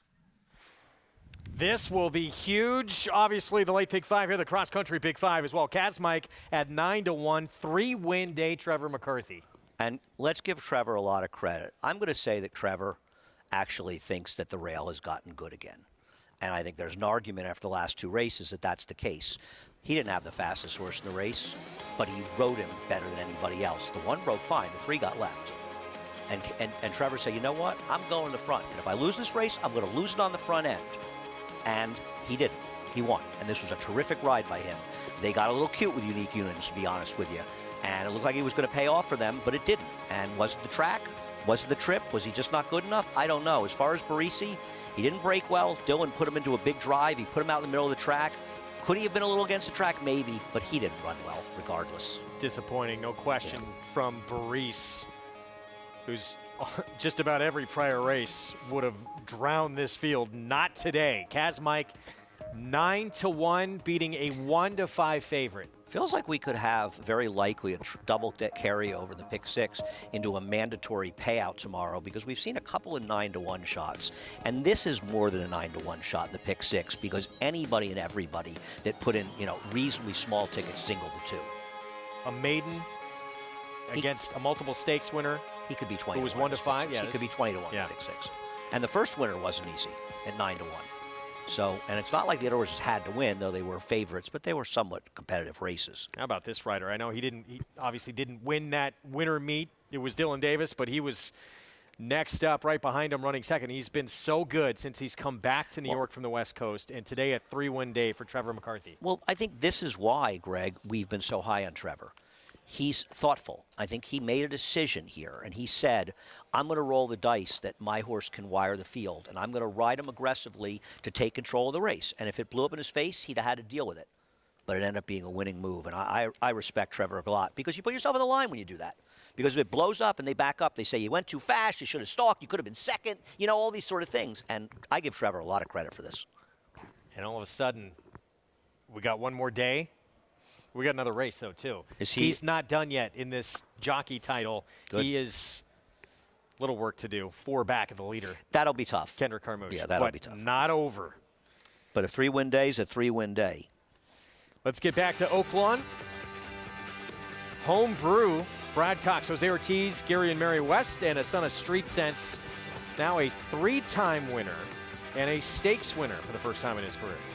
Yeah, he was just better than these horses. It wasn't the ride I expected him to get, but he just proved to be the best horse in the race.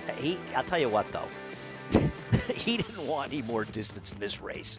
I mean, he looked like he was going to cruise by and open up, and I think he was struggling a bit down the lane, but he got the job done under Jose.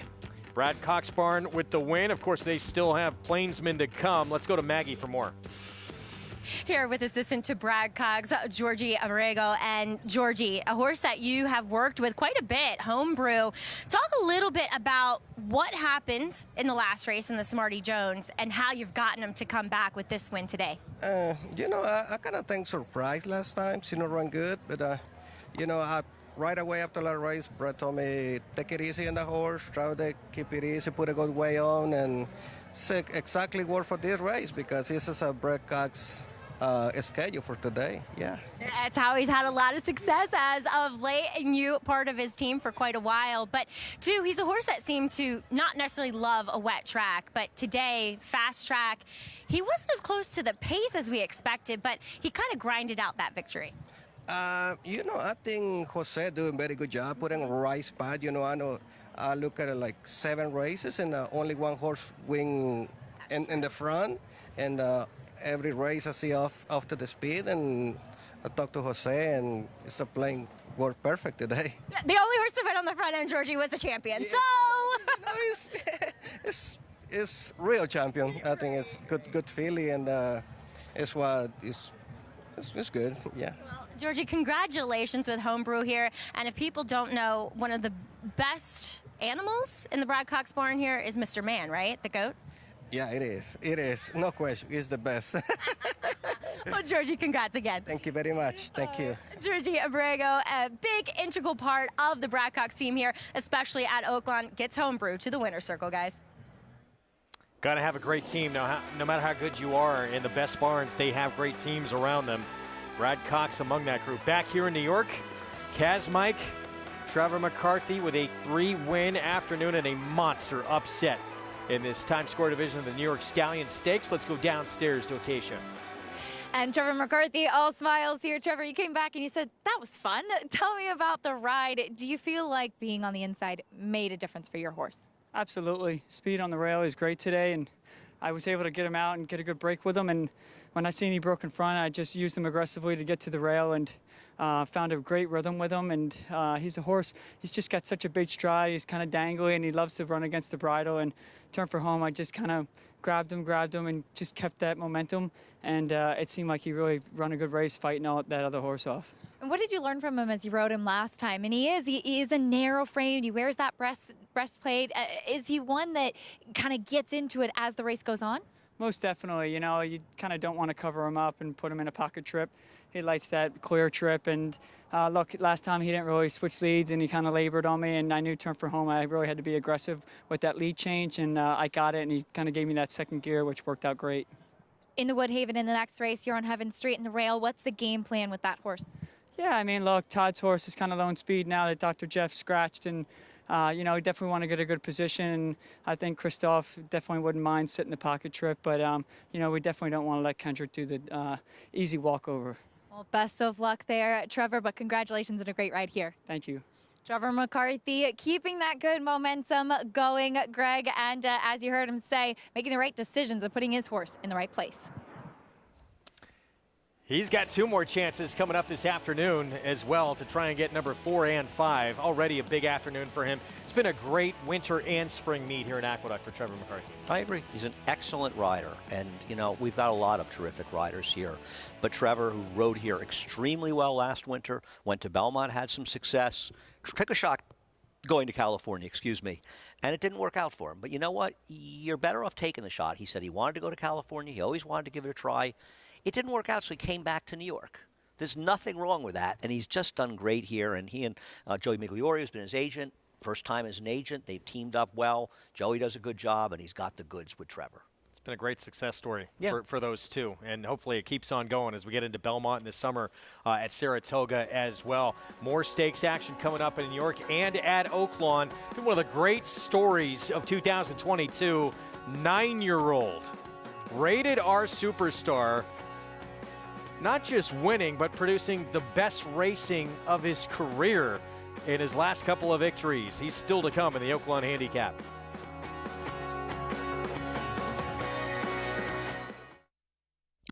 Anybody going 70, 50, 75, 850, 75, 175, 175, 150, 175. Ralph, 850,000. Thank you. Volatile in front by 2. Whitmore is down at the rail. Forense Fire and Mind Control. It's Volatile in front as they pass the 16th pole. Volatile victorious in the Vanderbilt. 1 by 2 lengths. 850,000. Thank you.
We're back on America's Day at the Races, FS2, regional networks out in Southern California. Good to have you with us. Program brought to you where you can play all the racing we bring you. Naira Bets, download the app, go to nairabets.com. Bet any track, anywhere, anytime.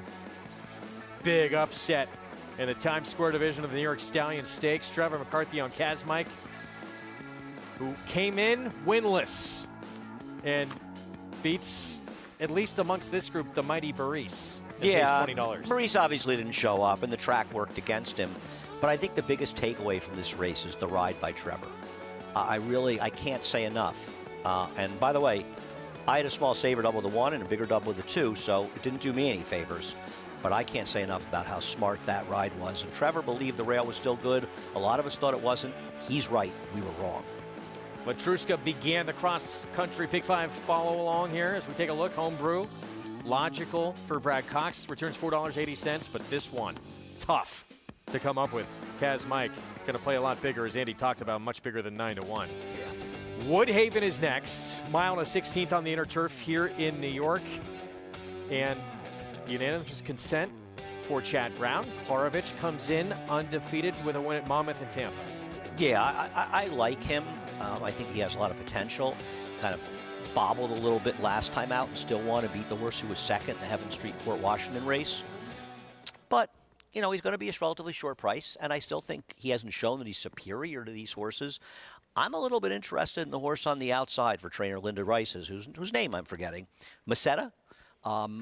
That horse actually ran very, very well. I like the rider change to Dylan Davis. Last time his horse ran the turf, both he and the 2 horse, whose name I can't pronounce either, they lost to a horse named Dog, who's now undefeated, 3 for 3, and won his turf stake at Keeneland that one could argue was at least as tough, if not tougher than this. So I think they're interesting players at prices. I'm going to take a little shot with Massetti here. Yeah, I thought because that was the Transylvania, he came back and won Dog. 0-2-0-3-5, 13-1 right now. I hear Transylvania, I think Frankenstein, right? I do too. I know. It is near, in Kentucky somewhere, but I don't know if Frankenstein's there or not. Oaklawn, race 9. 6 furlong sprint, 25,000 starter allowance. Drina's Star at 9-2, who is a major player in this race. Wide open group, though, as you take a look at that board. Right now, it's Don't Forget, favored at 3-1. Ramon Vasquez, who comes in off a win at essentially the same level last time out. We'll be back. More coming up on this Saturday edition of America's Day at the Races. The sun shines bright on Cara. His first crops of racing age are showing brilliance on the racetrack with a high percentage of stakes winners. His versatility is evidenced by winners on all surfaces across the globe. And his offspring are lighting up the sales ring. With his biggest and best quality of books in the pipeline, the sun shines bright on this value sire. Cara, standing at Gainesway. This season at Monmouth Park, opening day is Derby Day. Live racing returns to the Jersey Shore Saturday, May 7th with a special 2 p.m. first post. The action continues every weekend in May with racing starting at 12:15. Win early and often with our Win Early Pick 5s. New for 2022, on-site customers can lock in odds with fixed odds wagering at Monmouth Park Racetrack.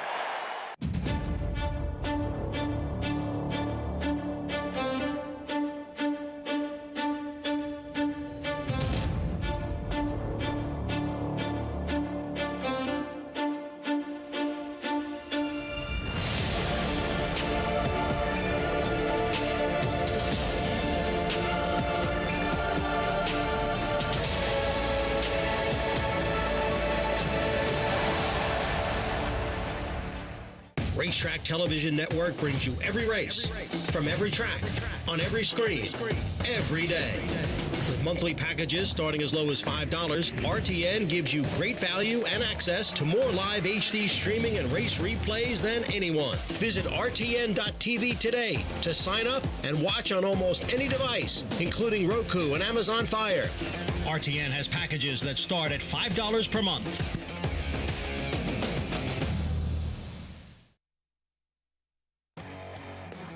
Back on America's Day at the Races, we have the 9th next at Oaklawn. We're going to get to the post parade here in just a moment. Again, a 6 furlong sprint, and we'll begin with Drina's Star in just a moment, a horse who had in the past been really good with Robertino Diodoro back in 2021. Is still pretty good moving to a couple of different barns. I agree, but this is a horse who's been favored in 4 straight races and only has the 1 win, which I don't like, and that was at 3-5, and I'm not betting this horse on the barn chain, though it was in Maker's Barn and now Diodoro. This 2-horse off since July of last year at Prairie Meadows. Yeah, he looks like he's overmatched. 21-1, 4-time winner, including a win at Oaklawn. Here's the 3 Flat Lucky Ron Moquette. I think the lack of speed bothers me a little bit, and I just thought there were faster horses, but Jose Ortiz doesn't hurt. But I think he's overbet because Jose's riding. C to Success comes in from the West Coast and moves to the McLean Robertson barn. Now, he should be forwardly placed, at least in the first 3 horses with Carlos Santana. Same, not an ownership change. Can he find that once good form, or has he lost it? Yeah, favored right now at 3-1. Here's Town Champ, big player, I thought, at 7-1. I agree with you, and he's supposed to be forward in here as well. I thought he was a player. John Court will ride for Michael Hewitt. Admirably comes in off back-to-back wins, including a win over Town Champ. Well, as we saw yesterday, that Wayne Potts magic in the barn is working for his this person who's the trainer while he's on suspension, and he ran 1st and 3rd with 2 yesterday. Now favoritism moves back to the 7 Don't Forget. Yeah, I'm not sure that I think Don't Forget is supposed to be a heavy favorite. His last race was okay, but I'm not convinced.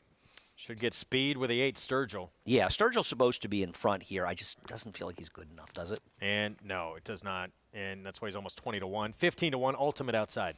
Well, I think he's for people that like new geldings, as he's listed as a new gelding, first time running as a gelding. His last 2 were abysmal, but before that he has races that were good, but maybe he's fallen apart for the new barn, but maybe the gelding will refine that good form. It's got to work for somebody, right? A little interesting, yeah, with races 3, 4, even 5 back, he was tough. Back to New York, stakes action continues with the Woodhaven. 3-year-olds going a mile and a 16th on the turf, and there is the undefeated unanimous consent for Chad Brown, Klarovich Stables, 2 for 2, 1 at Monmouth the debut, and then at Tampa in his 3-year-old debut. Let's head downstairs to Acacia. And unanimous consent has quite a presence coming here into the paddock. He is a beautiful son of Al Mansour, son of Houghton Bassett. And Al Mansour, 3-time Group 1 winner in Europe. And this is a horse that sold for a little bit more of the U.S. equivalent of $200,000 over at Tattersall's, and a horse that has continued to keep that progression going of Chad Brown's success with those Tattersall's runners. But this is a horse that I do think really suits the conditions quite well here. Once they got the tack on him, he really settled nicely too. While he's laid back, he's into the bridle. He's doing everything with a lot of maturity for a horse that still is very lightly raced. Yes, he had that trouble last time out, but I do want to point out too, well, yes, he broke his maiden at Monmouth first time out and then went to Tampa. Over the winter, the better turf horses for the barn typically do run at Tampa, and we don't see Chad run very many horses at Gulfstream throughout the winter at all. Looking at a couple of others, another one coming out of a Tampa race is the 4 Fort Washington. Broke very slowly, really hesitated at the break that time and was pretty far back with horses who did better being up close. And he is such a big, solid son of Forefront. Actually, it looks like he could handle a little bit more ground than what he's getting today, too. But he's one that mentally has come along since I first saw him in his first 2 races back in the fall as a 2-year-old. The dam was very good and trained by Shug McGahee as well, and nice to see one that's bred by both Joe Allen and Peter Brandt. This is a horse that I think we're going to see an improved effort from today, and I really like how he's come along and what I'm seeing from him here in the paddock today. The number 7 Maseta is in off of the layoff, and he's a big, leggy son of Japan. I was wondering what we would see off of the bench as far as fitness, and he looks very, very fit. His coat looks terrific coming back. Now, with a horse of that size, you do wonder coming off the bench too if it takes a little bit of time to kind of get his legs underneath of him, maybe put on some more muscle mass, and maybe that could be the case with this horse, as he's not carrying any excess weight. I do think he will strengthen after a race, but overall, he's incredibly athletic, and I think one who will really appreciate getting back on the grass today. Greg? All right, Acacia, thank you. 8 minutes away from this Woodhaven coming up. Back-to-back stakes here in New York. And 6-5 right here. Manny Franco riding for the Chad Brown barn was 2-5 in that 3-year-old comeback race at Tampa. He was, but before you just say, oh, he beat a bunch of bums, the horse who finished second, and Greg's familiar with because you liked him, Ben's Malice, in his next start when he finished second behind Heaven Street and ahead of Fort Washington with a very good trip in the Columbia. So he's a legitimate horse, and I'm not sure what it was, but something happened as they were traveling down the backstretch, and it seemed like, you know, his consent, I don't know if he stepped in a divot. It seemed like he just sort of bobbled a little bit. Maybe it cost him a length or so. He sort of dropped back, but he got back in stride. I think we'll pick it up. You can see him right there. He's in about 5th. It'll happen sometime in the next. He's the second to last horse on the screen down on the inside with those red stripes. You're going to see him right about in a couple seconds. You're going to see him bobble a little bit and sort of lose that good position in the pocket. Right in here, it's going to happen. There he goes. He dips. A little something. Nothing major, but something. And he kind of lost a little bit of contact with the field, and he re-rallied. It was his second career start and his first start in, 5 months? He's got potential, but I think it's 6-5. Do you want to bet potential just because Chad Brown's had so many good horses in the past, particularly these Europeans for Klarovich? I don't, but maybe in 2 months we'll say 6-5 was a gift in here. I don't know. But yeah, it's tough to make that case here at that price. I mean, it's a lot of name powers, you're saying, because of how dominant this ownership group, Chad Brown, is. but the numbers these horses have run, it's a pretty evenly matched group right now. I couldn't agree more with you, and that's why I picked against him, because I felt with these connections he'd be overbet, and I don't think he necessarily has any advantage over this field going into the race. All right, let's head back to Oaklawn as they are loading up here for race 9. There's Drina's Star. Been pretty popular in the claim box. In fact, it's talked about all that success he had with Roberto Diodoro. Diodoro reclaimed him. But now in a new barn, he was claimed right back by a new barn, Juan Cano last time out. We have no stats on. I'm going to let a horse like that beat me in this race. I think that's why he's a bigger price than some would expect. I'm befuddled in this race, Greg. I really don't have a strong opinion in here. I like the 4 and 5 the most, but I'm scared of the Wayne Potts horse admirably, because the way that barn's running, they're running like he's still there, and his horse has been running very well. That's the 6. Vic Stauffer, the call, race 9, Oaklawn. They're off.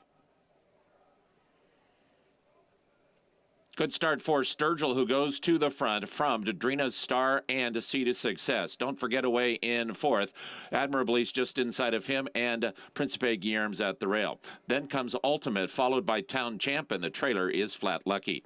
It is Sturgill up the backstretch, a half length in front of Drina's Star in 2nd. Sea to Success, well placed in 3rd. Don't forget 3 deep in 4th and on the move. Then comes Principe Guillermo. Admirably has 5 lengths to make up. He's 2 in front of Ultimate, and then 5 back to Town Champ and Flat Lucky. It is Sturgill in charge. Sturgill to the top of the stretch, a 2-length lead. Sea to Success, and Don't Forget are moving as a team. Here's Don't Forget in the pink in the center, and he's on the move. 2.5 back to Ultimate. Then comes At the Rail and moving up Drina's Star, top of the stretch. And Don't Forget, Drina's Star and Sturgill are right across the racetrack. They are joined by Ultimate in the center. 4 of them come to the wire. Don't Forget puts his head in front. Ultimate is going to test him right down to the wire. Ultimate and Don't Forget. Don't Forget and Ultimate. Ultimate puts ahead in front. Don't Forget is back in second. Ultimate, Don't Forget. Ultimate, Don't Forget. Ultimate.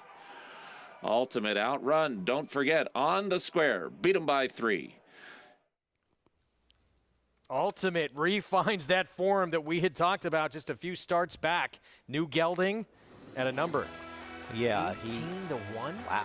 No, 13 to 1. No, 18 to 1. Excuse me, Greg. You're absolutely right. 18 to 1. And if you bet new geldings, maybe you took a shot with this guy, and he refound that good form. He got a very nice ride by Castillo, who's really made a nice impression in the few little bit he's been riding here at Oaklawn, and really strengthened this colony upcoming here. Good ride. Just got it done over the Sea of Success, who did run much better as well, but he just couldn't hold off Ultimate.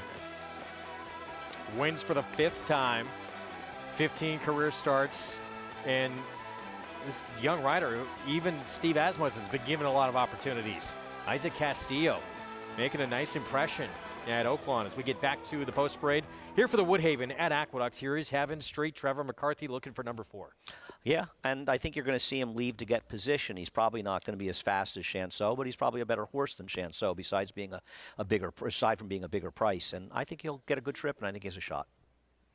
02-035, George Weaver, Eric Cancel. He's too big a price based on his last race. I mean, his earlier turf form was bad. It's a zip code of Foxborough, by the way. Yeah.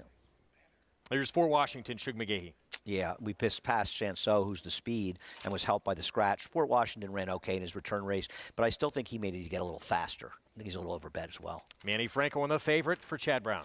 Yeah, I think he's the horse to beat, but I think he's overbetting here, and I like the horse outside of him. And that is this one at 9-1. Blinkers coming off Meseta. Yeah, I think Meseta has gradually improved with every single turf race that he's run.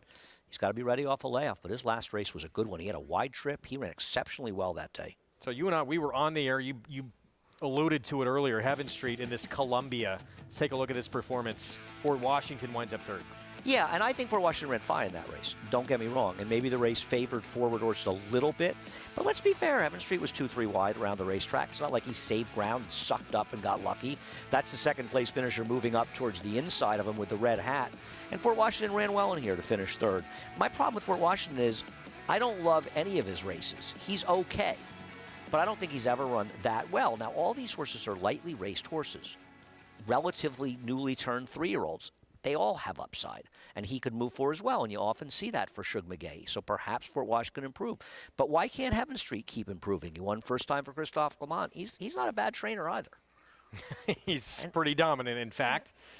He's 6-1. I mean, yeah. He beat him fair and square last time. I don't understand why he's 6-1. The other one's 2-1. Things didn't go right in the Bourbon, that grade 2, and he had some trouble in that race too. But his other 2 routes, he's won.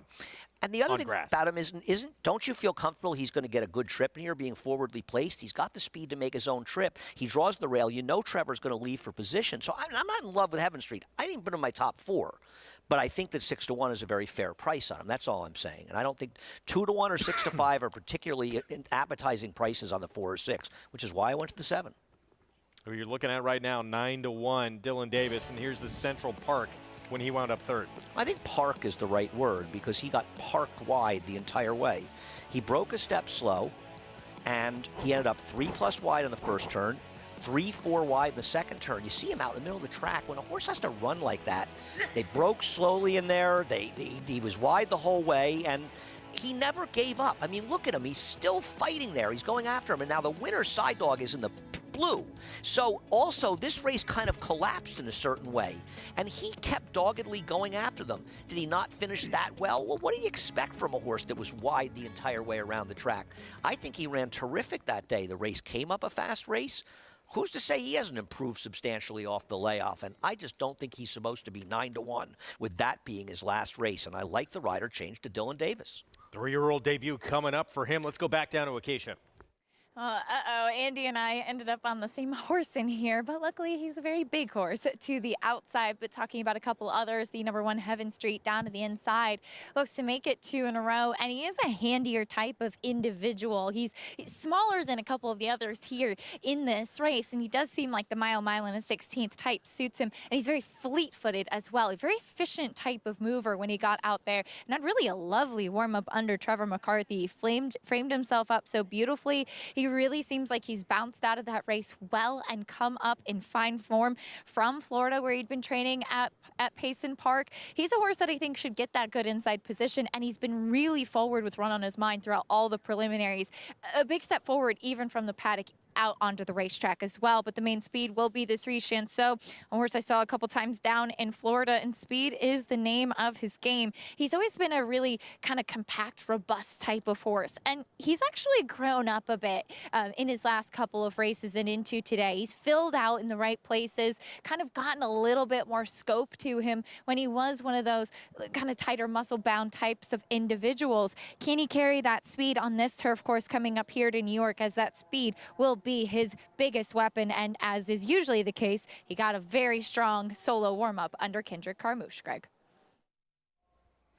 7 horse for both Andy and Acacia. Masetta 9-1 right now, and his 3-year-old comeback here for Linda Rice with Dylan Davis. I just feel like he's a value play in here. I don't think he's as likely to win as unanimous consent, but I don't think he's significantly less likely to win than unanimous consent. And you see, as Sire and Acacia was mentioning it, the sire of the sire is Wooten Bassett, and people aren't familiar with him. He's a European stallion that was bred to a handful of horses. Nobody really knew about him, and like they all won. And in a lot of ways, and I said this to Chad Brown the other day, and he said, "You know, you're right. He reminds me of Slumber, the American version." And Slumber has done success to Wooten Bassett, who's had a lot of success in Europe. But Slumber, who was a multiple grade winner that Chad Brown had bought from Juddmonte and turned into a grade 1 horse, he was bred to a handful of mares, and he's had nothing but winners, including Side Dog. Who's undefeated. Yeah, that Transylvania winner, 0-2-0-3-5 stepping in. He just missed against Side Dog in the Central Park.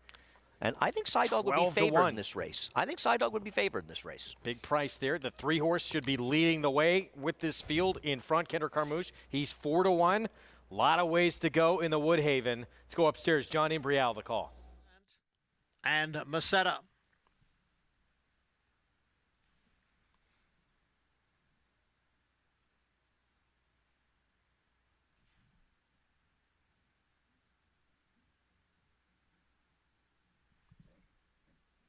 They're in the gate.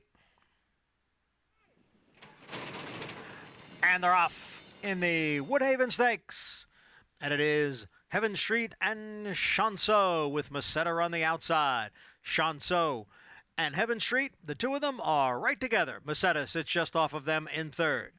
And then comes unanimous consent. Alongside of Fort Washington, trailing the field is 0-2-0-3-5. Chanceau in front now by a length. with Masseter on the outside in second. Heaven Street is down at the rail and racing in third. Fort Washington is next, followed by Unanimous Consent and the trailer 02035. The quarter went in 24 1/5 seconds. Chanceau leads the field onto the backstretch. It is Chanceau by a little more than a length. Masseter's on the outside in second. It's a length and a half to Heaven Street down at the rail. Then Fort Washington. A break of 2 to the favorite, Unanimous Consent, who races in fifth. Better than a half dozen lengths from the lead. The trailer is 02035. Chanceau remains on top here. Chanceau by 3/4 of a length. Masseter just off of Chanceau in second. The half in 49 2. Heaven Street has saved ground down on the inside in third. Then on the outside, Fort Washington, 2.5 lengths now. Back to Unanimous Consent, who's being asked for more. 02035 is the trailer. The leader is Chanceau coming for the quarter pole. It is Chanceau in front. Heaven Street looks to rally down at the rail. On the outside is Fort Washington. Masseter has dropped back. On the outside, 02035. And Unanimous Consent is now kicking in. Here is Unanimous Consent, who has gone to the lead here. Unanimous Consent. The 3-year-old makes it 3 for 3. Manny Franco, the winning rider. A photo for second between Fort Washington and pace-setting Chanceau. We are going to look back on this and think 6-5 was a gift. 3-2 in the end.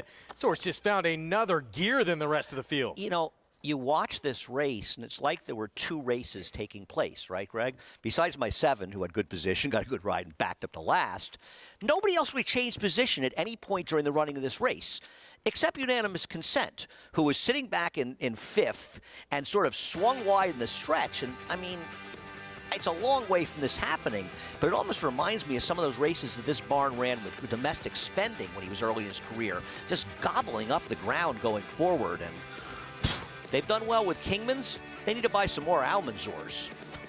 Unreal. And geared down late to win by that margin. Joke. Swooping by this field. Now 3 for 3, Unanimous Consent. This horse is a runner. Big effort. And it was him and the rest of the field. Fort Washington, Chanceau, 02035, second, third, and fourth. I'm going to look back on this race sometime in the distant future and say, can you have picked against this horse in 3-2 in that race? He wasn't this horse until this race, though, was he? Wow, what a performance. That's a good Coming horse. out party for Unanimous Consent. Good horse. He's going to be fun to watch going forward. And now much bigger targets probably being mapped out already. What an effort. Delivers on a big day. We got more ahead. Can anyone put some scare into Fearless? How about Idol coming in from the West Coast? Grade 1 big cap winner at 1.25 miles last year. He's getting set for his 5-year-old debut coming up. Catholic Boy, one of only 3 American 3-year-old colts in history to win Grade 1s on both dirt and turf, including the immortal Secretariat. A 6-time graded stakes winner from ages 2 to 4, he was the fastest 3-year-old of his crop over 10 furlongs. Now his progeny are bringing top dollar in the sales ring. Dual surface Grade 1 winner Catholic Boy, standing at Claiborne Farm.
We're back, and just around the corner, we're getting set for the first Saturday in May, third and final leg of the Triple Crown, the Belmont Stakes. Tremendous week of action that 9th through the 11th, the Belmont Stakes Racing Festival. Tickets now on sale. Go to belmontstakes.com to be part of the action.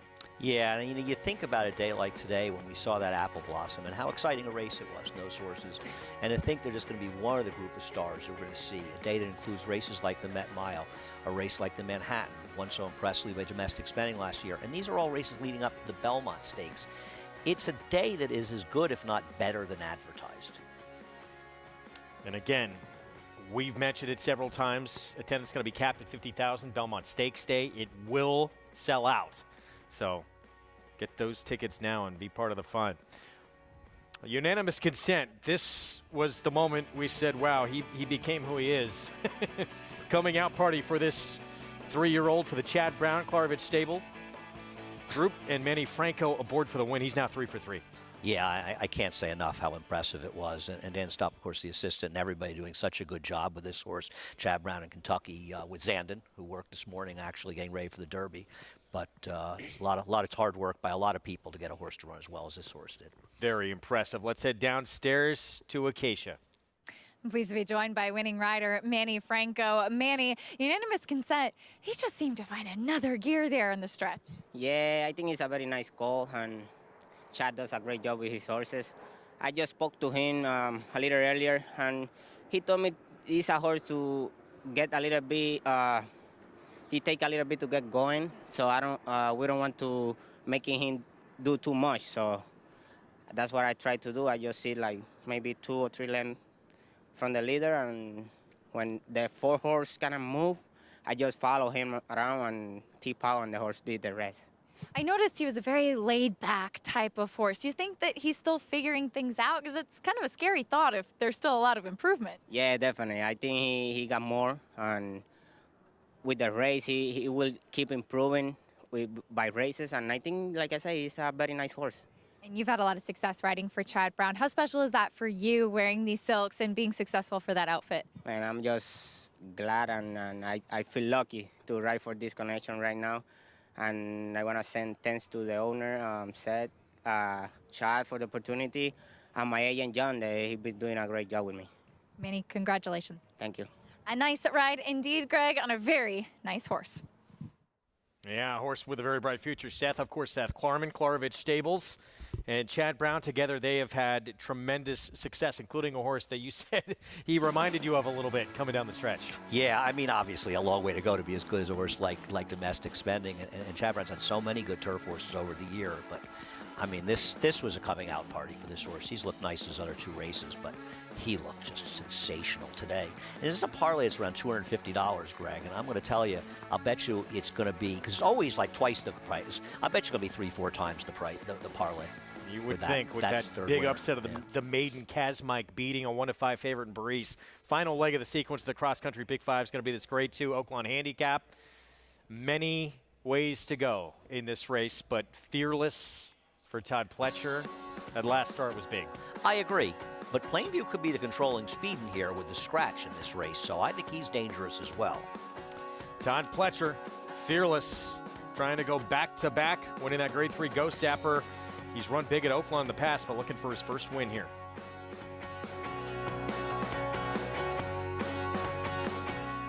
Harris Farms, proudly standing Smiling Tiger, a triple grade 1 winner, defeating Breeders' Cup champions Dancing in Silks and Amazombie, a leading California sire with over $9.7 million in progeny earnings, with 94 winners in 2021 and graded stakes superstars like Spice Perfection. Spice Perfection wins the grade 1 La Brea. And Tiger Dad. Smiling Tiger, a leading California sire, standing at Harris Farms. It pays to be Cal bred. Who you betting on? How about an app created specifically for horse racing? Naira Bets. We specialize in thundering hooves, fist pumping, and boosting your bankroll with robust weekly promotions. And offer betting tips from actual horse racing experts. Bet all day and night, nationwide. Get the action and thrill of horse racing with Naira Bets.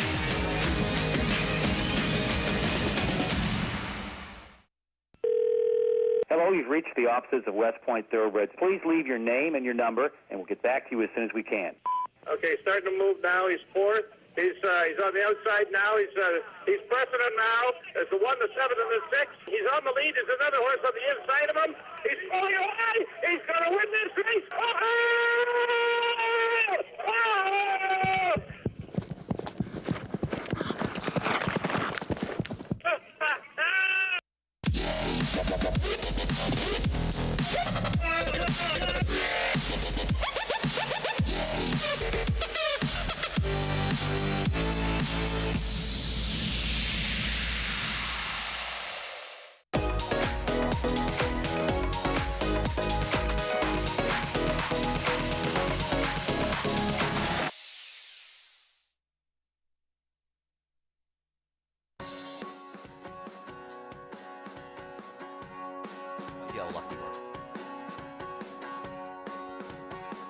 As always, brought to you in part by America's Best Racing. For the love of the race, visit americasbestracing.net today. Downtown Hot Springs, certain members of this motley broadcast crew certain to venture that way this evening with one glaring omission. Gary, as everybody's noticed, Jonathan Kinch is not working this afternoon, but apparently he's watching with his fiance, soon-to-be in-laws, and a bunch of new friends he's made at the Elm Cafe in Bristol, Connecticut. Look at that. And multi-generational gathering of players. Brantford, Connecticut. Get it right, Lafitte. I'm told, this was the first mistake I've made all day, not really. I'm told that drinks on JK if Gary can pick the winner of the Oaklawn Handicap. No pressure. We've got a different layout of what we thought we were going to get with the scratch of Thomas Shelby. I'm going to go with Plainsman. Plainsman. If Plainsman strikes in the Oaklawn Handicap, JK, you're on the hook. You're on the hook. Huge fans of your work. That crew specifically. Thank you. Watching America's Day at the Races. And again, on the hook should Plainsman come through in this Grade 2 Oaklawn Handicap. $2 million races this afternoon.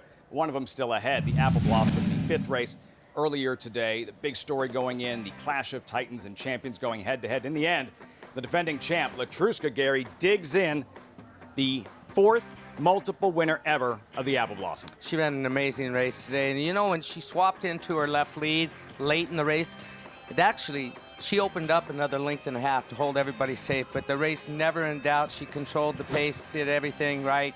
Beautiful ride from Jose. Just an outstanding effort she put on. Leader of the pack right now for the filly and mare division. And yes, it started today.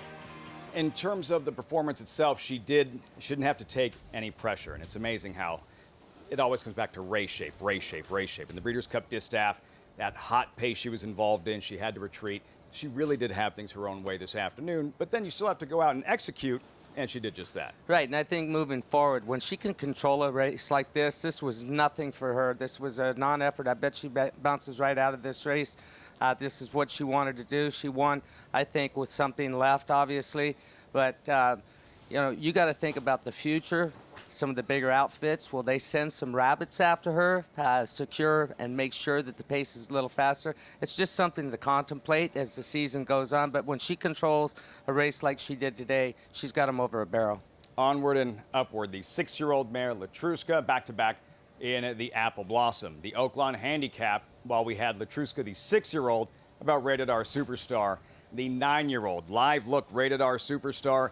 Dismiss him at your own risk. He won the 5th season stakes here at Oaklawn at 25-1, the Essex at 8-1, and now this former claimer, Gary, a major player in $1 million race. Yeah, and I mean, look at him right now. He knows what's about to happen. The preparation, a horse that's run this many times, they know the process, days leading up to it. As soon as he gets snapped to the wall like that, it's time for the bridle to go on. He's got his game face on. The relaxation is over with. It's game time. But now I have a reason to root for Plainsman.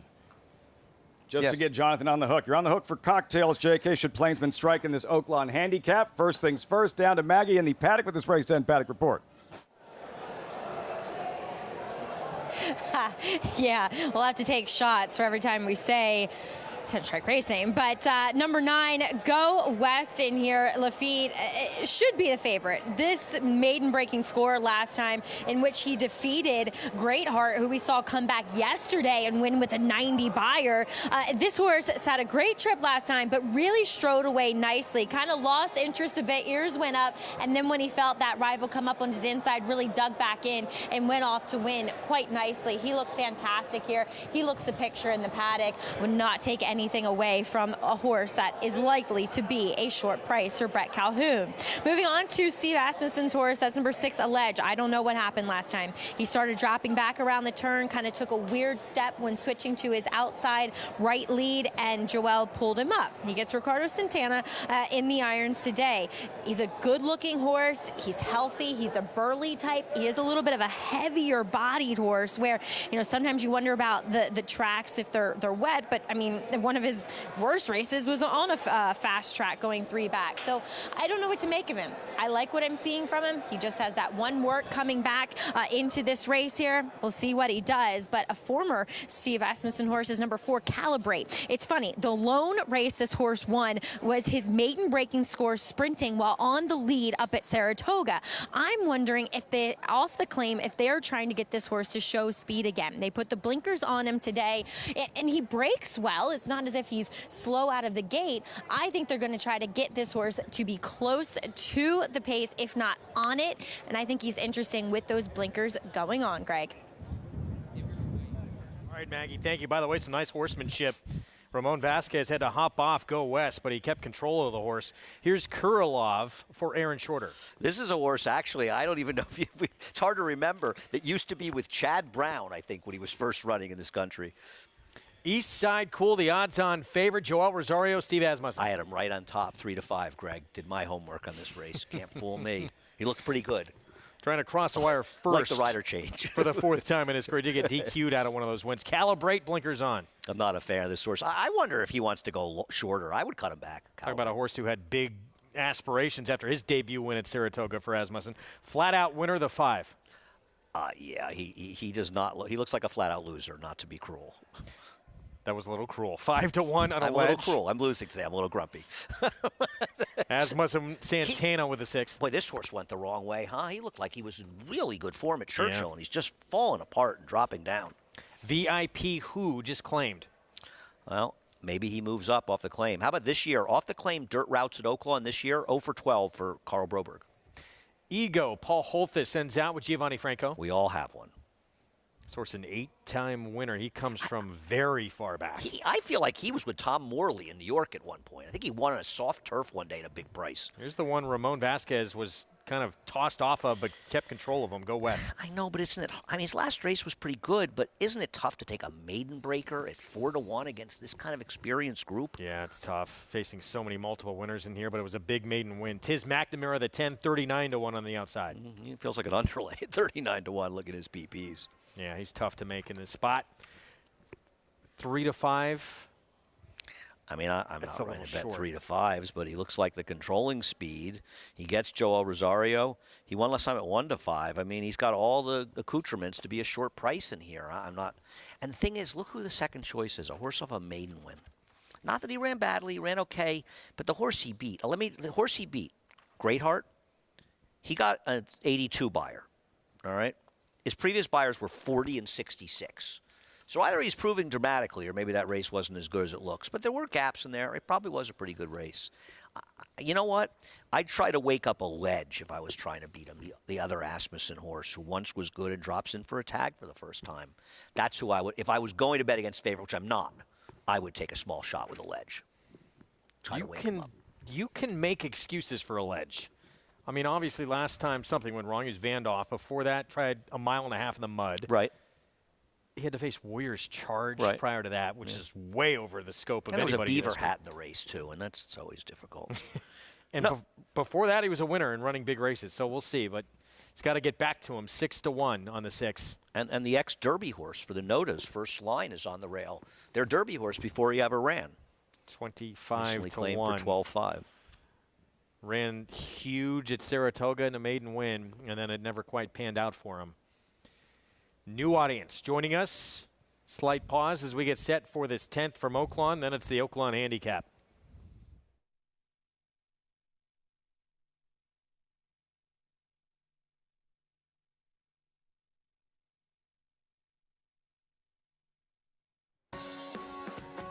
Welcome to those just joining us on SNY. Good to have you with us on a tremendous Saturday of action here on America's Day at the Races.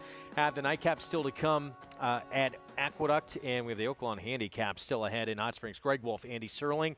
We're going to bring the rest of the crew here in just a moment. Yeah. And big day, a lot of good performances. Still some big races to come. The last in Aqueduct. The last in Aqueduct, a big race. Only the favorite, the number 5, is covered in the pick 6. Somebody else wins, anybody else, $125,000 carryover on a mandatory payout day, closing day. And that means if nobody has 6, they'll pay the whole carryover into the people that have 5. No better way to close out a meet than a mandatory pick 6 payout. We're going to send it out to Hot Springs right now. Lafitte Pinkai and Hall of Famer Gary Stevens. Little windy here in Hot Springs, Greg. And as you mentioned, the Oaklawn Handicap still ahead. We'll be recapping the Grade 1 Apple Blossom later on in the show, Gary. But for trainer Steve Asmussen, last week won his 800th win here at Oaklawn career. Today, 3 more wins. Clarier running second in the Apple Blossom and an odds-on favorite here in Eastside Cool for this upcoming 10th race. Yeah, and he's on pace to within a year or 2 years to break the all-time record of 864 wins here at Oaklawn Park. That would put him about, well, I would say 49 wins away, and we've got 2 weeks of the meet left, so plenty of racing left here. There's not 2 weeks, there's actually 9 days left in racing, so, you know, when's it going to be that he's the all-time leader here? Again, 3 wins today as we check in with Maggie Wolfendale. He has Eastside Cool, the odds-on favorite. We'll see Super Stock in the Oaklawn Handicap for Asmussen, Maggie. But what are you seeing here as the horses complete their warm-up and we get set for this 10th race at Oaklawn Park? Lafitte, am I the only one that thinks of the Red Hot Chili Pepper song when I read this horse's name? Eastside Cool is living on the West End. Anyway, Eastside Cool doesn't look like your typical Steve Asmussen horse. You know, his horses tend to carry a lot of conditioning, a lot of muscle mass, and he is a bit of a lighter framed individual. He looks fine out on the racetrack, but was he the one that really got me? No. He does look as though he controls here, but it's not as if speed has been a really potent weapon on this Oaklawn strip today. So I'm a little bit dubious at a short price. And I just want to go back and clarify, and I just looked it up on Formulator. Great Heart won yesterday and got a 90. And I know Andy was pointing out that he was a horse that ran slow figures in his first 2. Well, he was also, when he was with Jimmy Jerkins, a late scratch twice because he was such a bad actor. He would come out on the racetrack and try to mount the ponies. As soon as they gelded him, his life turned around, and that's when we saw those 2 good races. So I really believe that Go West beat a decent horse last time in Great Heart, and I know he was acting up a little bit on track, but he seems as though he's calmed down since they are circling behind the gate, guys. Go West towards the outside, Maggie, currently 7-2, but that is the odds-on favorite, Gary, and Eastside Cool and Joel Rosario, Steve Asmussen, and it's not just this race here or as many races as they've won together at the meet. In 2 weeks, Kentucky Oaks, Echo Zulu, Kentucky Derby with the Louisiana Derby winner. But first things first, Rosario, Asmussen, Eastside Cool here in his most recent. He's sharp. He's rattled off 3 straight. He is sharp, and that's David Cabrera, who unfortunately was leading rider here, still is leading rider at this meet. Had a nasty spill a couple weeks ago, and Ricardo Joel taking over for him today. He probably would have been replaced anyway because he is his #1 rider when he is in town. Joel is. So, Eastside Cool, if he repeats his last couple of performances, he deserves to be the 3-5 favorite here. Does that feel out right? Yeah, odds on 3-5? You know what? I really don't like the 3-5 odds on him. I think the 5-2, 2-1 range, better off. And the connections with Asmussen seeking a 4th win on the afternoon with Eastside Cool. Post time for the 10th, filing into the gate. Vic Stauffer standing by. Couple more left to load. Flat Out Winner and Tiz McNamara.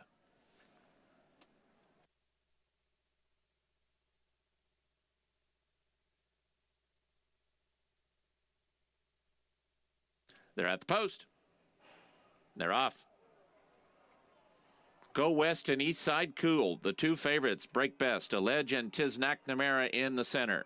Then comes VIP Who, Kurilov, and Flat Out Winner between horses. Then comes to the outside end Ego, and at the back of the pack, it's First Line. Way in the center of the racetrack, Leonel Balanis has Tiz McNamara running up outside the two favorites. They are East Side Cool and Go West. East Side Cool, 3/4 of a length.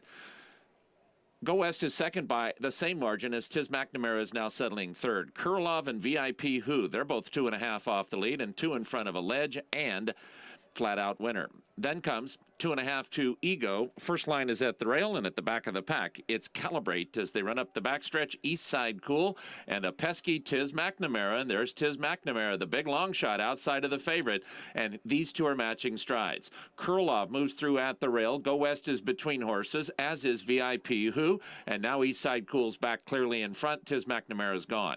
Then comes Calibrate and Allege. At the rail, First Line. Ego has 6 lengths to make up, and Flat Out Winner is the trailer, and East Side Cool is the leader. Go West comes after him.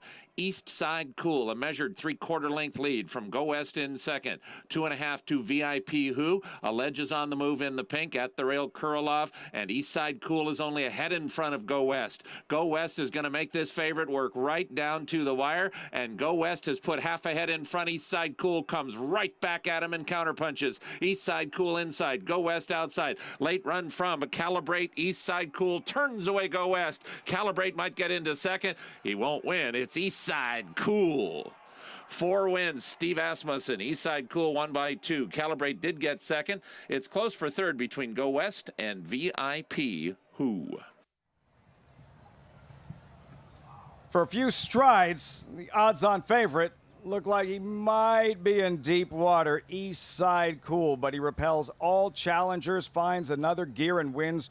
Going away, as Stauffer referenced, 4 wins on the afternoon. Hall of Famer Steve Asmussen.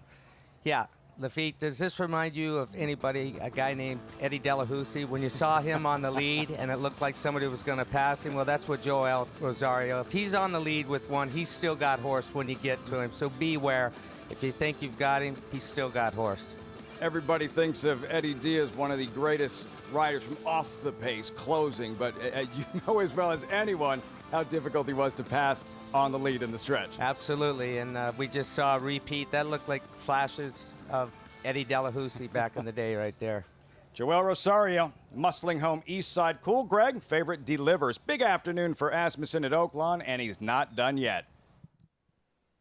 No, he's not. Still got more ahead, including the Oaklawn Handicap. 9 times out of 10, Joel, he's got more underneath him. Post parade for this nightcap here in New York. New York bred, $40,000 maiden claiming sprint on the turf at 6 furlongs, and here's Martini Margarita. My top choice in this race.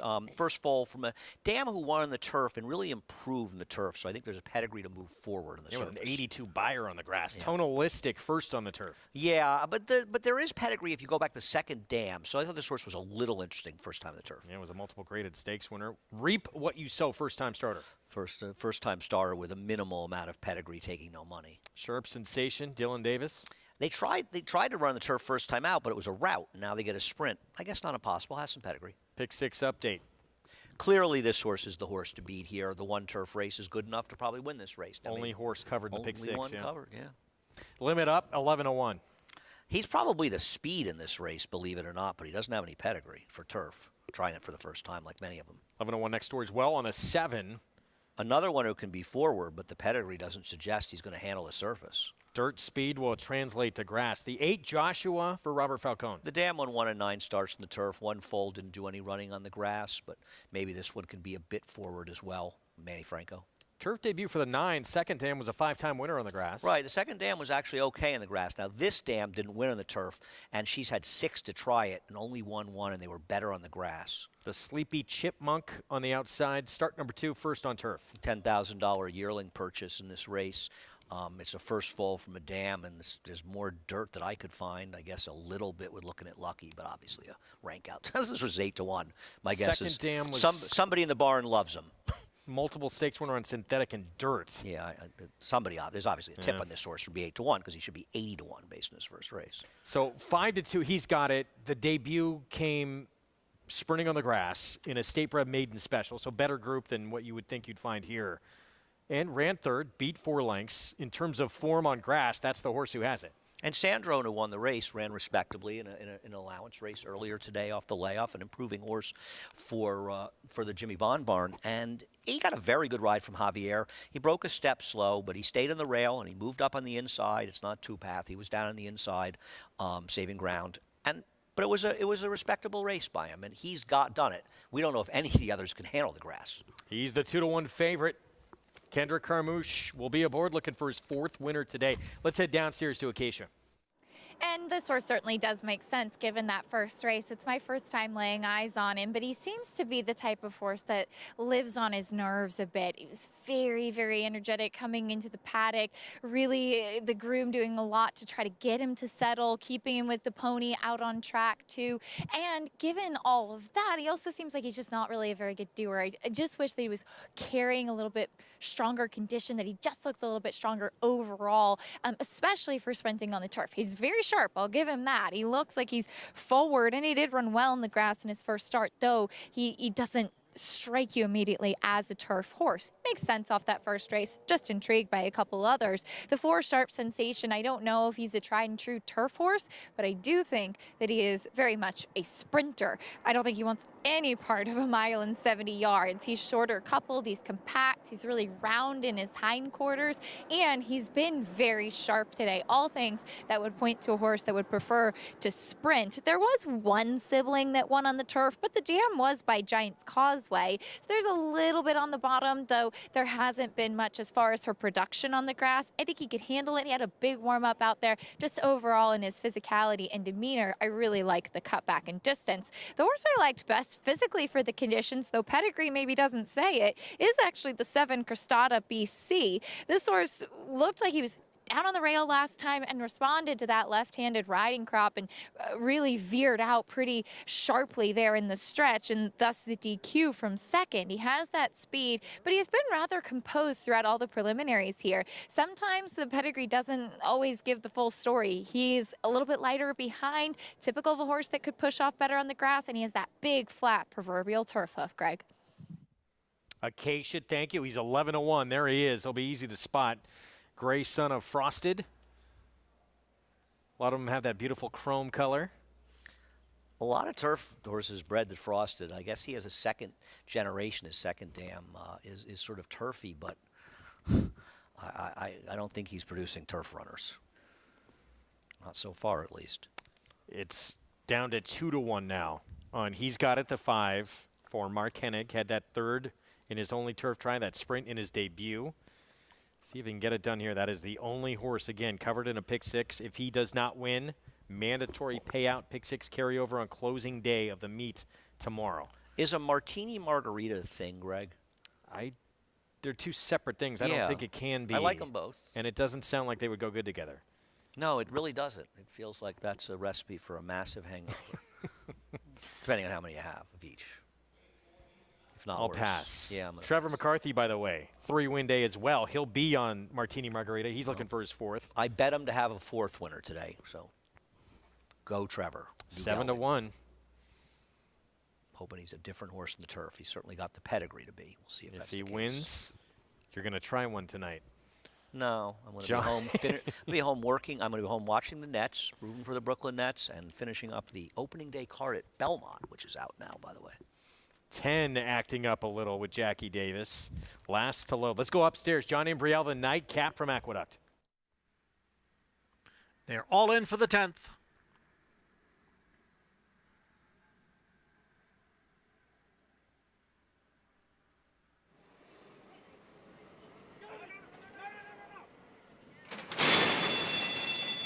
And the rough.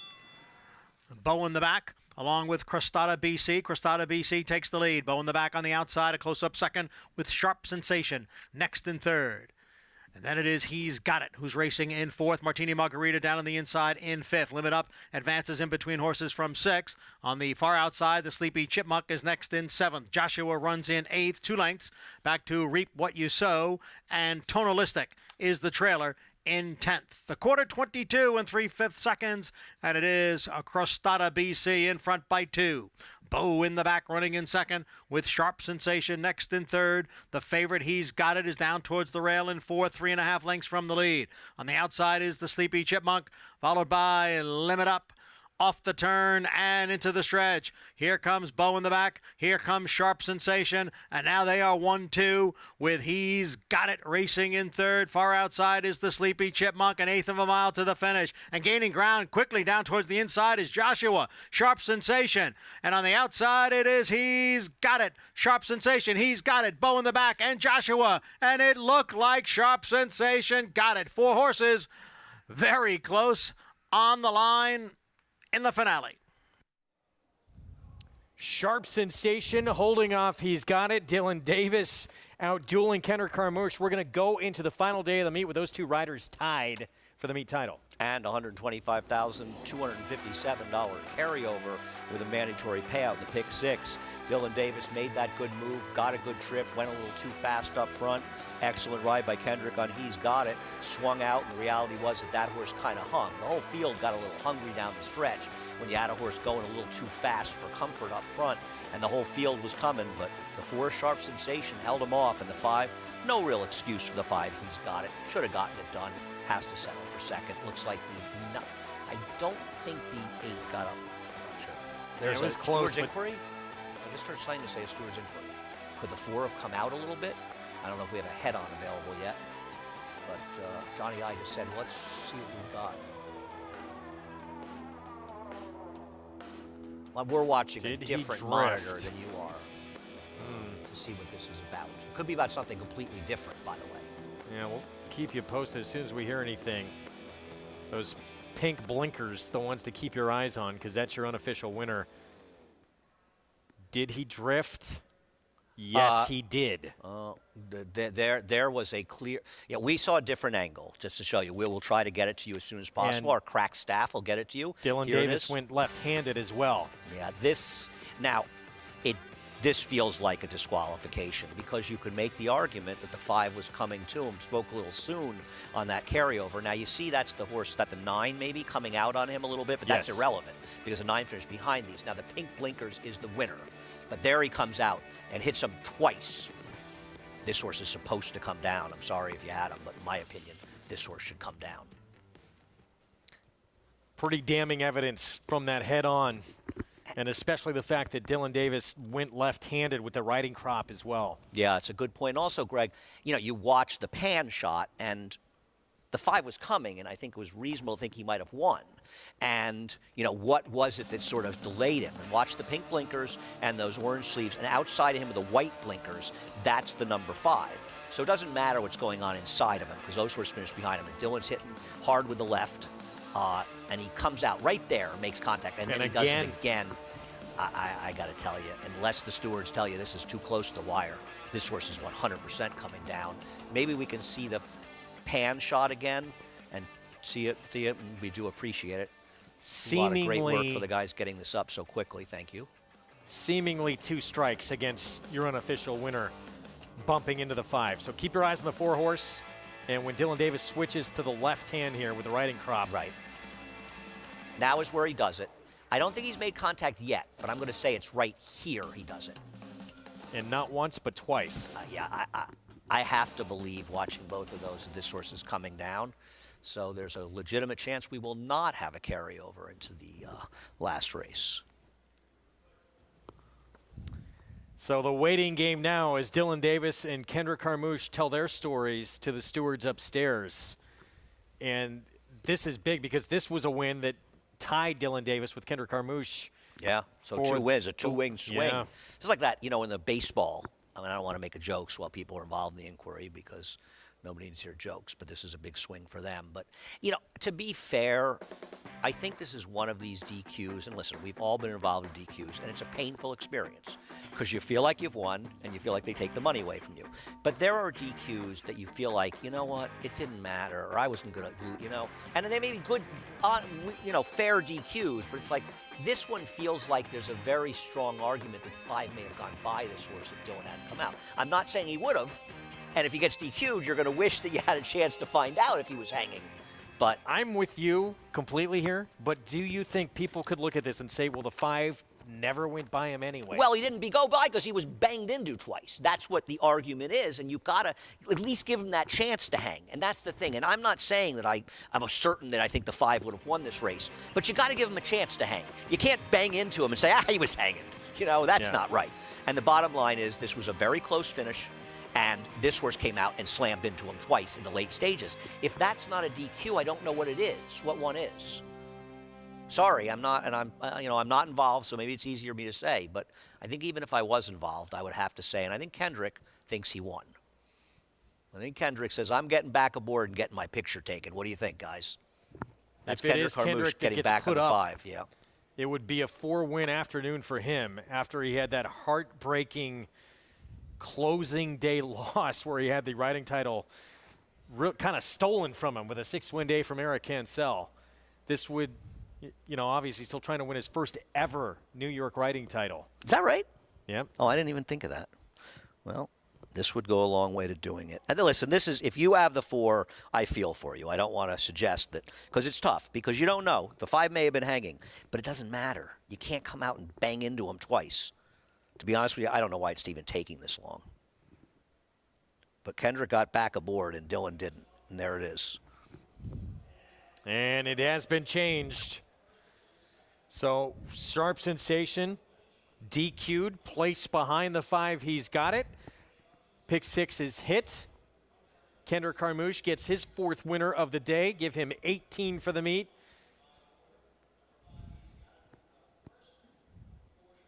And a little drama here in this finale.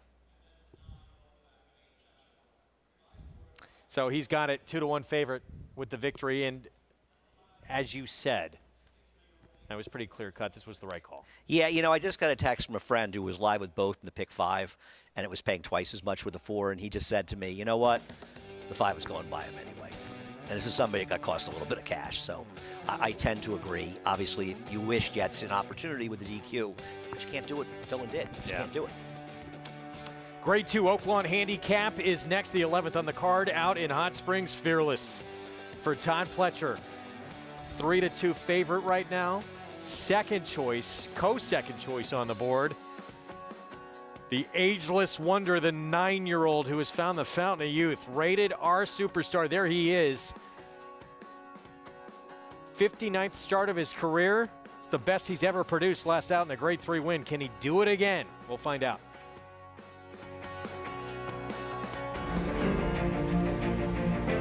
Idol perfectly timed. Idol gets up under Joel Rosario to win the big cap. It's known agenda for St. Elias Stable.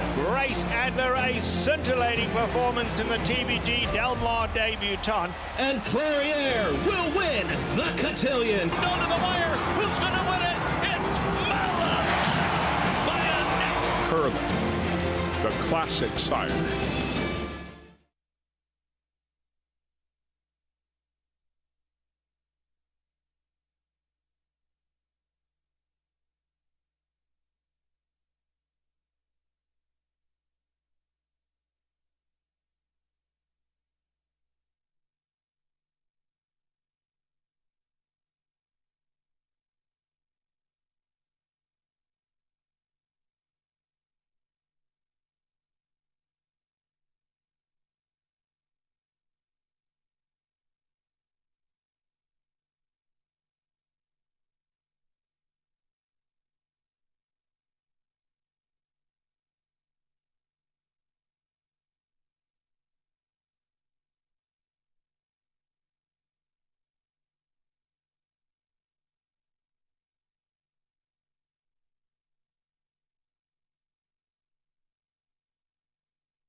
Back on America's Day at the Races.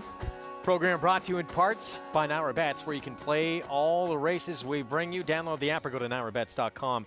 Nightcap in New York. Drama in this finale. Right call made, though. Sharp Sensation crossing the wire first, edging out He's Got It. But Dylan Davis and Sharp Sensation clearly knocking into He's Got It, not once but twice down the stretch. So change made. Sharp Sensation DQ'd. He's Got It moved up to victory and going into the final day of the meet. Kendrick Carmouche, 18 wins, trying to get the first New York riding title of his career. Dylan Davis with 16 wins. It'll come down to those two on Sunday, closing day of the meet. Grade 2 Oaklawn Handicap is next. Fearless, the 3-2 favorite. But the old 9-year-old has produced some great moments here at the meet, and he'll try and provide another one. Let's go to Lafitte Pinkai for more. Yeah, Greg. As you know, we marvel at athletes that excel at advanced ages in sports, right? Drew Brees, now retired, like Tom Brady, still going strong. Same scenario in horse racing. Earlier today, we watched Latruska capture the Grade 1 Apple Blossom for a second time at the age of 6. But that's nothing compared to Rated R Superstar, a former claimer trying to win $1 million race at the age of 9 in this classic Rags to Riches story.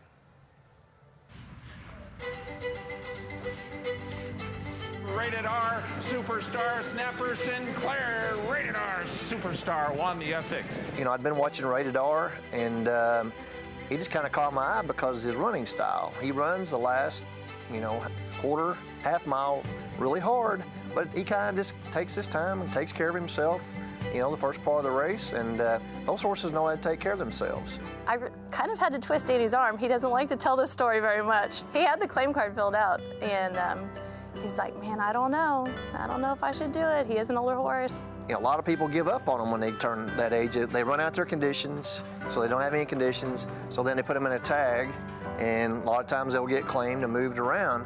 I said, Danny, if you don't do this, I don't ever want to hear you tell me that you're upset about him coming back and beating you later on. And here comes the veteran 8-year-old Rated R Superstar to run by and win. I had to ask him, did you drop on him? He said, yeah, I did. This horse had a lot of back class, and back class don't lie.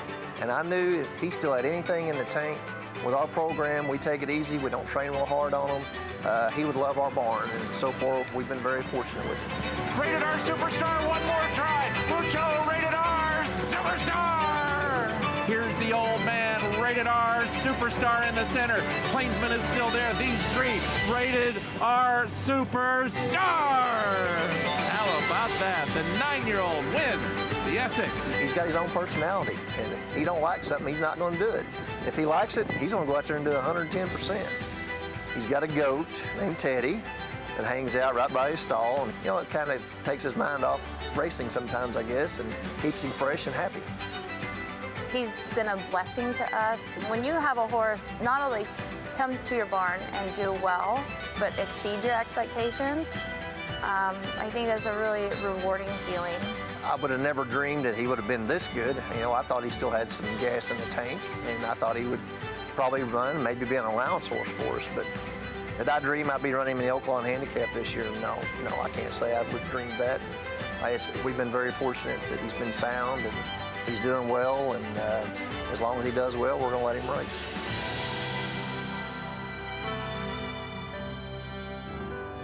Fateful decision, the right decision to make the claim. Danny Caldwell, unlikely superstar, Rated R Superstar. 59 lifetime starts, trying to win this $1 million Oaklawn Handicap. Gary, this would be one of the feel-good stories of the meet. It really would, and I'll tell you what, Danny Caldwell, a hands-on trainer, or owner, excuse me, could-be trainer. I love the way he treats his horses. It's a great atmosphere over there at the barn, but he is hands-on. He picks out where all of his races are going to run for all of his horses, when they're going to be rested, the whole deal. He's got a great guy in Freddie Villafranco, and he lets him do his horsemanship, and Danny does the rest. How excited they must be here today, getting ready to watch Rated R Superstar. There he is, the 9-year-old, and trying to win this Grade 2 Oaklawn Handicap. You got to love him. How do you not root for this guy? I'm a big fan of his. I'm a big fan of older horses, and The key that he said is they backed off of him. He doesn't train that hard, does things his way, and he's obviously a happy horse. You get a happy horse, you get happy results. Danny Caldwell, there he is, and wife, Rated R Superstar, the former claimer. Key contender in this $1 million Grade 2 Oaklawn Handicap. Will have riders up and a post parade. Can the 9-year-old do it? Rated R Superstar currently 7-2, 14 minutes out to the Grade 2 Oaklawn Handicap.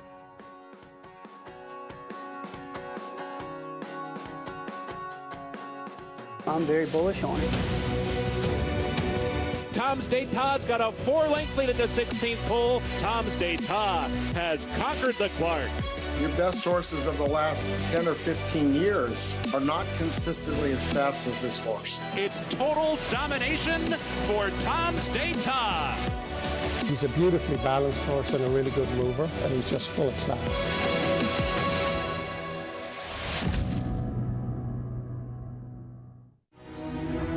This season at Oaklawn, we've got more of everything. More of the top thoroughbreds in the world. More days of live racing. And the largest purses in our history. All at a completely reimagined Oaklawn. Come be a part of this historic season at Arkansas's only casino resort. Run Happy was a #1 second crop sire by graded stakes winners and earnings. A leading dirt sire and now is an exciting Kentucky Derby hopeful. Kicked it into high gear, and Smile Happy with a powerful performance wins by 2.5. Run Happy continues his rise and is priced for success. Clips champion Run Happy standing in stall 1 at Claiborne Farm. Racetrack Television Network brings you every race, from every track, on every screen, every day. With monthly packages starting as low as $5, RTN gives you great value and access to more live HD streaming and race replays than anyone. Visit RTN.tv today to sign up and watch on almost any device, including Roku and Amazon Fire. RTN has packages that start at $5 per month.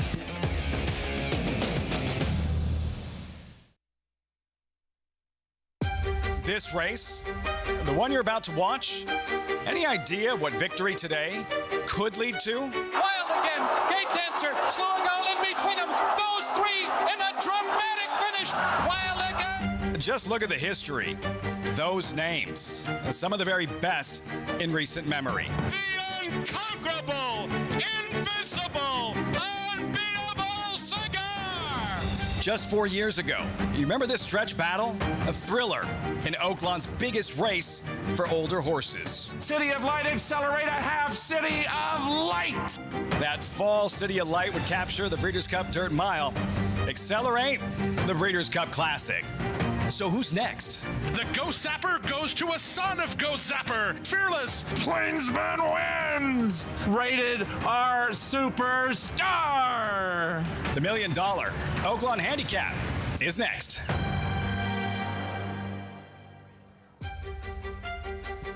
And who will be next? Find out in 12 minutes. Horses in the infield. As always, our coverage brought to you in part by America's Best Racing. For the love of the race, visit americasbestracing.net today. Oaklawn Handicap coming up next. Fearless to the outside favorite, 7-5, Gary. A key scratch, though, in terms of race shape. Thomas Shelby defected. He is out. Figures to help the speedy Plainsman and work against some of the closers, including Rated R Superstar. I think it may hurt Rated R Superstar less than any other horse in this race of the come from behinders. Look, he's an old pro, and when he runs his race, he'll lay where he wants to lay. Don't force him into any position he doesn't want to be in, but if the pace is slow, he's naturally going to lay closer. He's going to place himself closer if it's slow. If it's faster, he naturally drops back.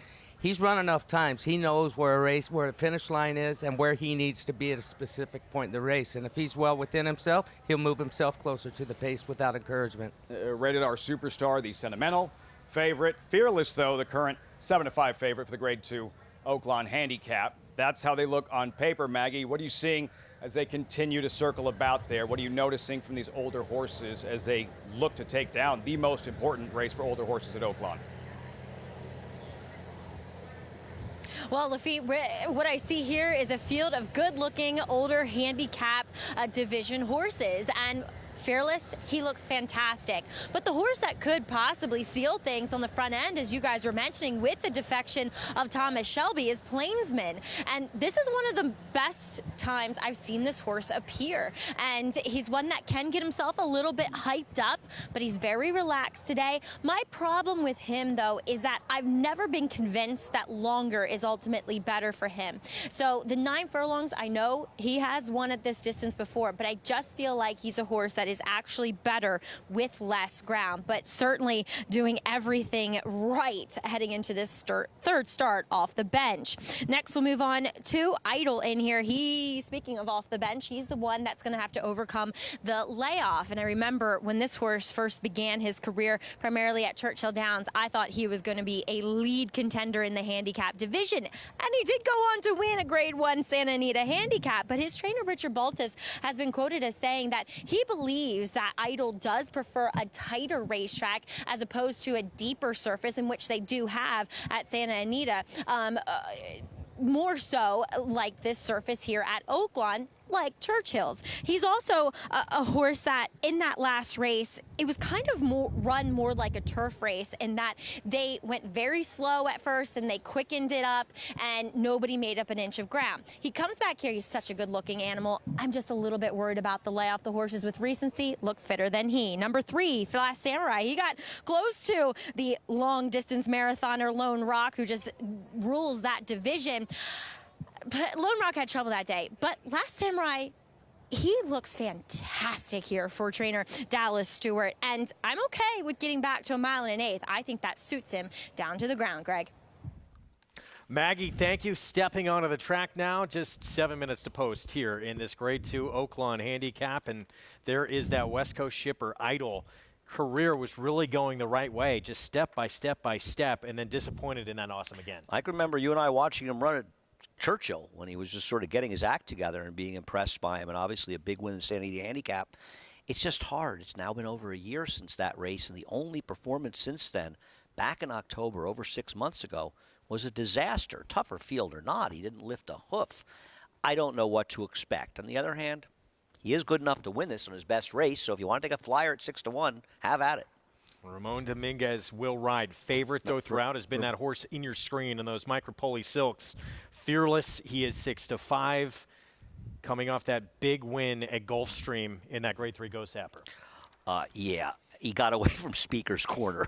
He looked around the gate. He said, is that horse, the blue silks in there? He said, I'm good.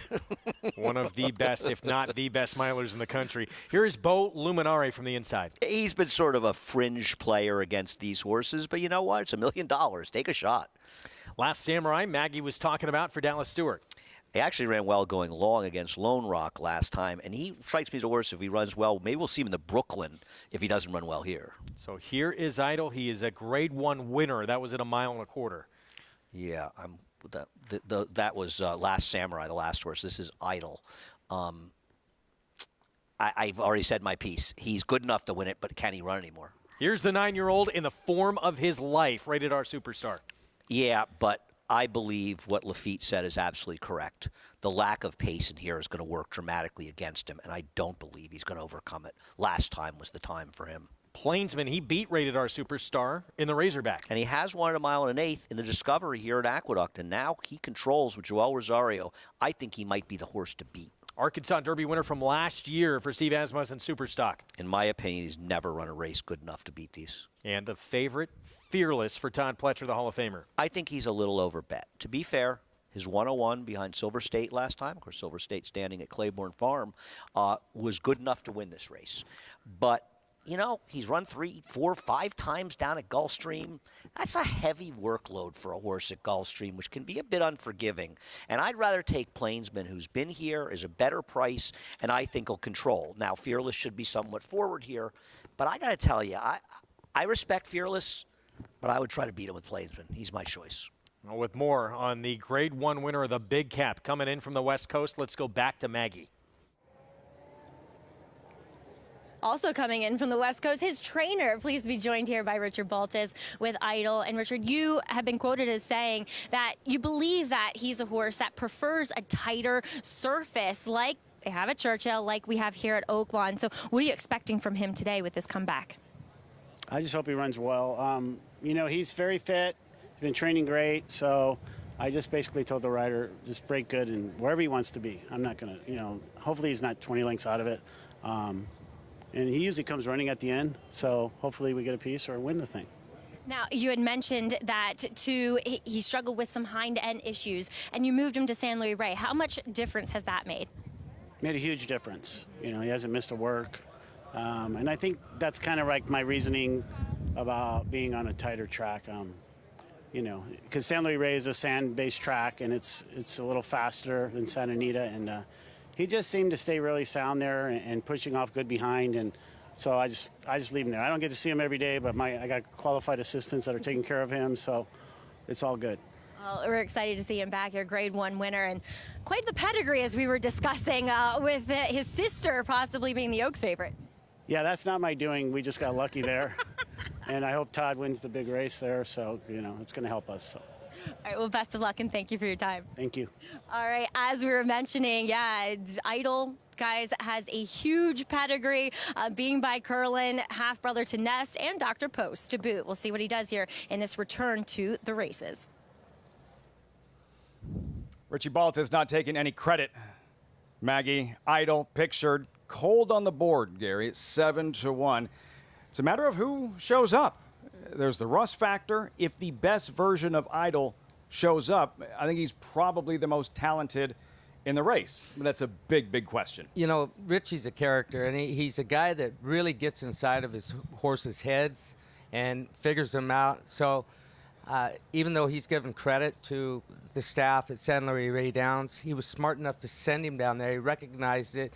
He's like he said, but he gets down the San Luis Rey Downs more than he's letting on right now. I guess if there's a worry for me, it's you know, he has been off, and talking to Richie yesterday morning at length, he just kept saying, man, I think I've got him fit enough. He said, but I'm just wondering if I shouldn't have put one in him, put a race in him before we came here, but he was doing so good. I didn't want to mess him up for this race because he is doing so well. So, you know, mixed signals there, but I've played a lot of games with Richie, and I wouldn't want to sit at a card table with him because he's not going to show you his hands. But a crafty trainer. The horse looks great. I mean, watched him walking off the track the other morning. He's gorgeous. He's big. He's got a big, long walk to him. And, you know, he won at the 1 1/4 distance of the Santa Anita Handicap. So I don't think the 1 1/8 is any worry for him whatsoever. There. But the pace may be a worry for him. Idol. There's Fearless, the 6-5 favorite for trainer Todd Pletcher. Inconsistent, Gary, and his really solid winter at Gulfstream Park. Second in this race to Silver Straight a season ago. Fearless here, making it look all too easy in the Go Sapper early April. Yeah, the thing about Fearless is, you know, he can lay close. If there's no, he's going to be breathing right off of Plainsman, and he's not going to be far away. Put it that way. You see him here in the Go Sapper, and I think he's going to get the same sort of trip today that he got then. You know, I don't think he's going to go up and hook Plainsman. I think Plainsman will be on lead. It's tough to say, tough to read. Joel Rosario, he's a tough jock to read. That's the way he plays his game. So, in you know, evaluating this, I love his post position out on the outside under Jose Ortiz. I think Jose, you'll see him be semi-aggressive leaving there, at least getting him in position to where, getting him on the bridle where he's taking him into the first turn, get his position, and then get him off the bridle a little bit and figure out his tactics from there. That's Fearless 6-5. You're looking at Plainsman. Again, his chances aided by the absence of Thomas Shelby, who defected. Plainsman, who figures to set the tone early, and his most recent effort in the ex-Essex went a little bit faster, pressured early on, and he ran really well, but the table was just set beautifully from Rated R Superstar coming from off the pace. Yeah, it really was, because he took it to Thomas Shelby early on. It looked like it was a match race on paper. He rode it like a match race, and Rated R Superstar, he got the sweet setup. Thing is, Plainsman, you have to look a long ways back to where he was sitting setting the pace. It was clear back in 2021 in July at Prairie Meadows where he took him gate to wire that day. So he is capable of being on the lead. I think he probably would prefer a horse in front of him, a Target, but he's shown that he can take to the fight, and he likes a fight, and he's successful a majority of the time when he is in a fight. Fast veteran 7-year-old in his 30th career start, Plainsman. Maggie, what are you noticing from the favorite, Fearless, 6-5 as we've just about reached post time? Well, Lafitte, as I said in my quasi-paddock report, infield report, he looks fantastic, and he's a funny horse. You see he's a gelding, a 6-year-old gelding, and two, it speaks to the fact that, you know, a lot of times we are ones to complain about horses not sticking around. That's not the case with this group here assembled for this Oaklawn Handicap. These are some tried and true veterans of the game, but gelding, because Todd Pletcher has said in the past that he is a bit of a quirky animal, and you can kind of pick that up in his personality. When he walked down the stretch here to go into the paddock, he wanted to stop and look at everybody. Same thing in the paddock, wanted to stop at the door and look at everybody. And I kind of like that in a horse. It really makes up their character, and it's the different ones that often stand out. And I like him. I've liked what I've seen from him on the racetrack too. He's much the horse to beat. He's tactical. He's coming into this race the right kind of way, and I like the 9 furlongs for him. I think because he's a horse that has grown so much and gotten taller and longer in his frame, I think he is one that is going to spend, I would think, the rest of the 6-year-old campaign at these types of handicap distances. Fearless, Maggie. You saw Jose Ortiz in the New York Met-inspired colors, owner Mike Rapoli. And for Ortiz, Gary, trying for a stakes sweep, took down the Grade 1 Apple Blossom Latruska, Oaklawn Stakes homebrew, and here on the favorite Fearless, and looking for a second $1 million victory on the afternoon. Yeah, and when a rider gets on a roll like he is already today, you're pumped up, but in a good way. You're still mellow. You've already won 2 on the day. This is just cherry on top, but when the chips are down, when the zeros are behind that 1, he rises to the occasion, doesn't get nervous. He gets very, very focused, as does Joel Rosario. Every jock in this race, when there's $1 million on the line, 600,000 of that to the winning connections, then yeah, it's a different feeling when you walk into the gate like this, you know, with this extended lead up to post parade. You know, it's difficult because you get your horse warmed up to a certain point. Have I done enough? Not done enough? And then they take that extra time, and you're like, man, come on, let's just get it to the gate. And as we load finally right now, and this is when it feels the best, peaceful. And you go in and just get a smooth start, guys. Perfect world. Where is Fearless going into the clubhouse turn? Fearless, perfect world. He's laying second just off of Plainsman. $1 million on the line. Fearless, the favorite. Jose Ortiz looking for a stakes sweep. It is post time for the $1 million Grade 2 Oaklawn Handicap. Here's Vic Stauffer. They're off. Plainsman bobbled slightly, but not too bad. Last Samurai, Plainsman, and Idol are close up. Fearless is asked for speed, and he's asked to press Plainsman early. Then Superstock and Beau Luminaire, and the early trailer is Rated R Superstar. Last Samurai puts a head in front of Plainsman at the clubhouse turn. Fearless will be 3 wide and actually 4 wide because Plainsman keeps him in the center. Idol now comes into 4th and 2 from the front. Superstock is 5th with 2.5 to make up. Beau Luminaire is at the rail. He's a tugging 6th, only 3.5 off the lead, and then 3 back to the trailer. Rated R Superstar as they turn into the backstretch. In the 76th Oaklawn Handicap, and Plainsman claims the lead. It is Plainsman 3/4 of a length in front of Fearless and Last Samurai, together 2nd and 3rd. The Arkansas Derby winner, Superstock, is just outside of Idol. They're both about 2 from the front. Beau Luminaire stays at the rail 6th and 2.5 off the lead, and the 9-year-old Rated R Superstar would have to pass them all to win the Oaklawn Handicap. Plainsman just in front. To the outside end, Fearless, and Fearless gets even closer.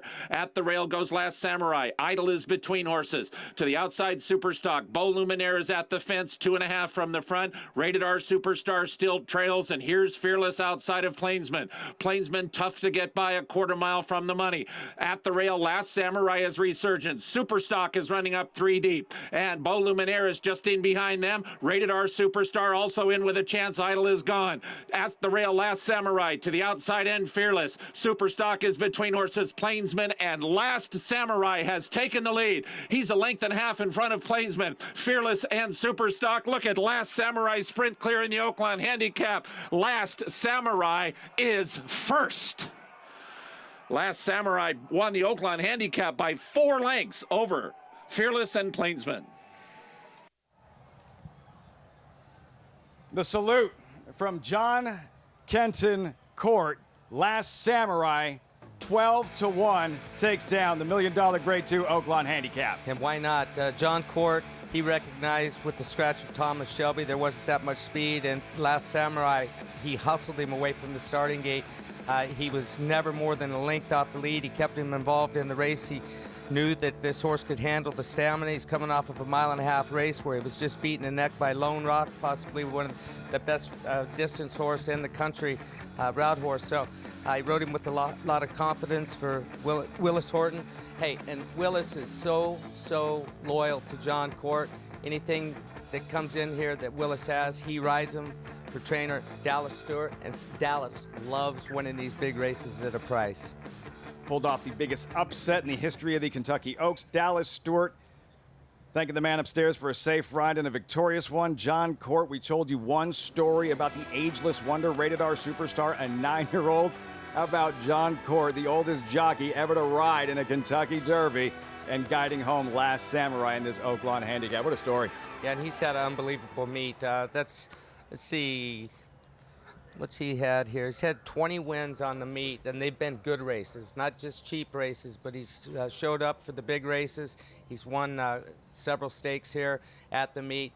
Every day he says it's a gift, and I'm telling you what, he looks no different on a horse right now than he did 15, 20 years ago. He stays very fit, and he's got all of this knowledge, all of this experience, and he applies it out there. He's forgotten a lot of stuff. Well, I'm not going to use that statement because he doesn't forget. Clearly, Last Samurai, Greg, an upset in this Grade 2 Oaklawn Handicap. And for John Kenton Court, beat goes on and another big one at Oaklawn. Thanks, guys. I mean, he's been one of the great stories of this meeting. They mentioned his age, 61 years old. We probably say it too much, but it's remarkable what he's doing. Earlier in this meet, back in December, picked up the 700th win of his career at Oaklawn alone. 6th leading rider all time here, and now he wins another big one. Right. When they say you're an elder prodigy, it just means you're old. But, give a lot of credit to John Court, and I have to imagine that Dallas Stewart, and I'm very happy for Dallas to get this big win, concocted this plan together. They looked at the race. They said with the scratch of Thomas Shelby, there's no speed here. If we're going to lose this race, we're going to lose it being forward. We're not going to lose it sitting back and letting the race come to us. And you know what? He might have tried to be forward and he'd run 6th. But you know what? If he wasn't forward and he ran 6th, he would, you know what I mean? He would have been 6th anyway. They took a shot, and this is a horse that's improved. It wasn't just the 1.5 miles last time, apparently, because he destroyed this field. And I give a lot of credit to the connections. Whoever exactly came up with that plan to be aggressive deserves an enormous amount of credit. There is Willis Horton, owner of Last Samurai. Well, will take charge, of course. Indeed. 3-year-old champion a few years ago. No, I'm thrilled for them, and he's obviously been involved in the game for a long time. And Dallas, to know Dallas is to love Dallas, and to see him get a big win like this. And it's not just like they lucked into a win. They had a plan. And I like when I see somebody do something you didn't expect them to do, and it works out. Yeah, went after it and tried to take it to everyone else. Right. Lose the race the right way. Don't sit back and say after the race, I knew they were going to go slow. I should have been more. You went forward, and I love that. This horse was great. You could see it, because at first you kind of thought he was going to get swallowed up, but you and I sort of looked at each other around the turn and said, Last Samurai's not done yet. And he buried this field, by the way. I mean, this was a decisive win. Either the other horses, they backed up a lot from their races, or this is going to come a very fast race, Greg. Biggest win of this horse's career by a mile. Grade 2 victory, and beating a good group here, and doing it by a wide margin. He's running through the wire. I mean, this is a horse I imagine. They could look at the 1.5 mile race, the Brooklyn, but I have to think that a race that's penciled in, one they can look at is the Pimlico Special on Preakness weekend, but also the Suburban, which is, I think, around Stars and Stripes or July 4th at Belmont Park. So I have to think these are the kind of races he'll be in because he showed he belongs. And, boy, he feels like a horse that he just wants to keep running all day. Yeah, when you run as good as he did against Lone Rock, who's the clear-cut leader of those mile and a half and beyond races, you're tempted to kind of stay at that. But this was the test now. So to win this race, all kinds of options. Right. It's a completely different race winning a mile and an eighth race than being effective in a mile and a half. Lone Rock wasn't going to win this race in a mile and an eighth, and he didn't just win it. He crushed these horses. So either everybody in here ran 5 lengths worse than they ever run, or this horse ran a big race. I'm looking forward to seeing the Fig because this feels like a horse that might be on the come. And Dallas Stewart may have a very, very good horse in his hands. Just a lot of older horses in this race. He's the 4-year-old making the 3rd start of his 4-year-old campaign. And maybe try that mile and a half again. Maybe not as distant. This is a horse who really could be good going forward. Yeah, I mean, I understand there's some very good horses out there. You think about a race like the Whitney and the Life is Good and those kind of horses. And I'm not saying he's as good as those horses, but this was a definitive performance. He didn't luck into a win. They seized the bull by the horns, and he crushed this field. Very impressive win. Best performance of his career. And the biggest win of his career in this Grade 2 Oaklawn Handicap, a prestigious one. To add to the resume for Last Samurai, Willis Horton Racing, Dallas Stewart, and John Court. This is going to be a popular win in Hot Springs. We'll be back right after this.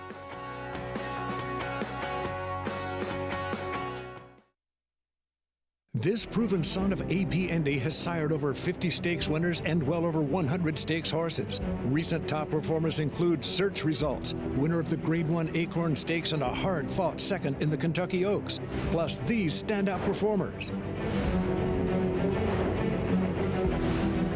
In the auction ring, his progeny continued to command top dollar.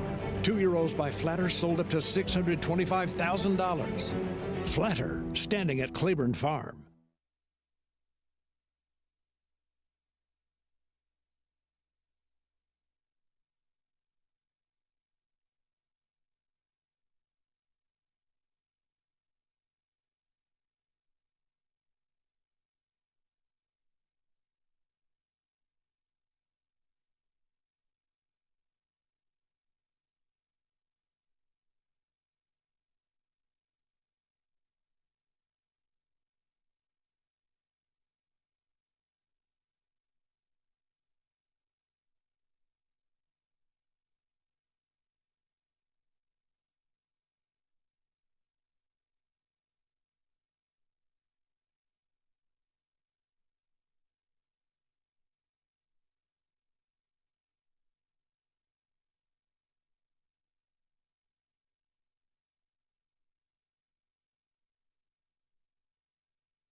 We're back on America's Day at the Races, program brought to you in part by Claiborne Farm. 100 years of doing the usual unusually well. Grade 2 Oaklawn Handicap. Last Samurai, a surprise not just in this horse winning it, the biggest performance of his career, but in the way that he did it. Yeah, I mean, right. It's not just that he was a price horse and improved, but whatever the plan, whoever came up with the plan, it was a brilliant one. They rode him differently than they've ridden him in the past. They were aggressive with him. They put him right in the race. They sensed with the scratch of Thomas Shelby, I'm sure that played a role in it, that there was really no pace. And you have to think they made a decision. If we lose this race, we're going to lose it by being aggressive, not by being passive. 12-1. And what a moment. It's been just a terrific meet for John Court, really, from start to finish. I know there's a little more time left in the meet, but good for him to get this big one as well. And to do it for Dallas Stewart, who's been so loyal to him, $27, 80 cents for the win. Fearless second, Plainsman third. And this was the anchor leg to close out the cross-country pick 5 that already had a 1-5 favorite being beat. Ends with the biggest price of the sequence, $4,399 for the cross-country pick 5. And the parlay was $3,500 for $2. So as we said, a horse like Kaz Mike was 3-4 times that price, and I think this horse was a big price as well. Listen, I couldn't have had it. I'm not saying I would have used them, but there were 3 extremely logical winners and 2 prices, a $20 and $28, $4,300 for 50 cents. If you had it, congratulations. Last Samurai, just the 4th win of his career, first graded stakes win, and not his last. It's going to be, with these connections to winning, I mean, I got to feel like it's tonight in Hot Springs.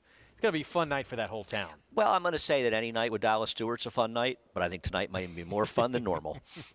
One of the great characters there is in this sport. We saw some big races today that absolutely delivered. It started way back in race number 5 at Oaklawn in that big one in the distaff division with Latruska showing she is back and she's not lost a step at all now as a 6-year-old. Right, just because that race was run over 3 hours ago doesn't mean it was an appetizer. It was really the main event today and taking nothing away from Last Samurai, who was absolutely terrific. But Latruska's a star, and we need the stars in the game. And leaving horses, 2 champions, Latruska, CC, 6-year-olds in training, the up-and-comer Clairiere, who needs to learn to get out of the gate a little bit better if you're a closer.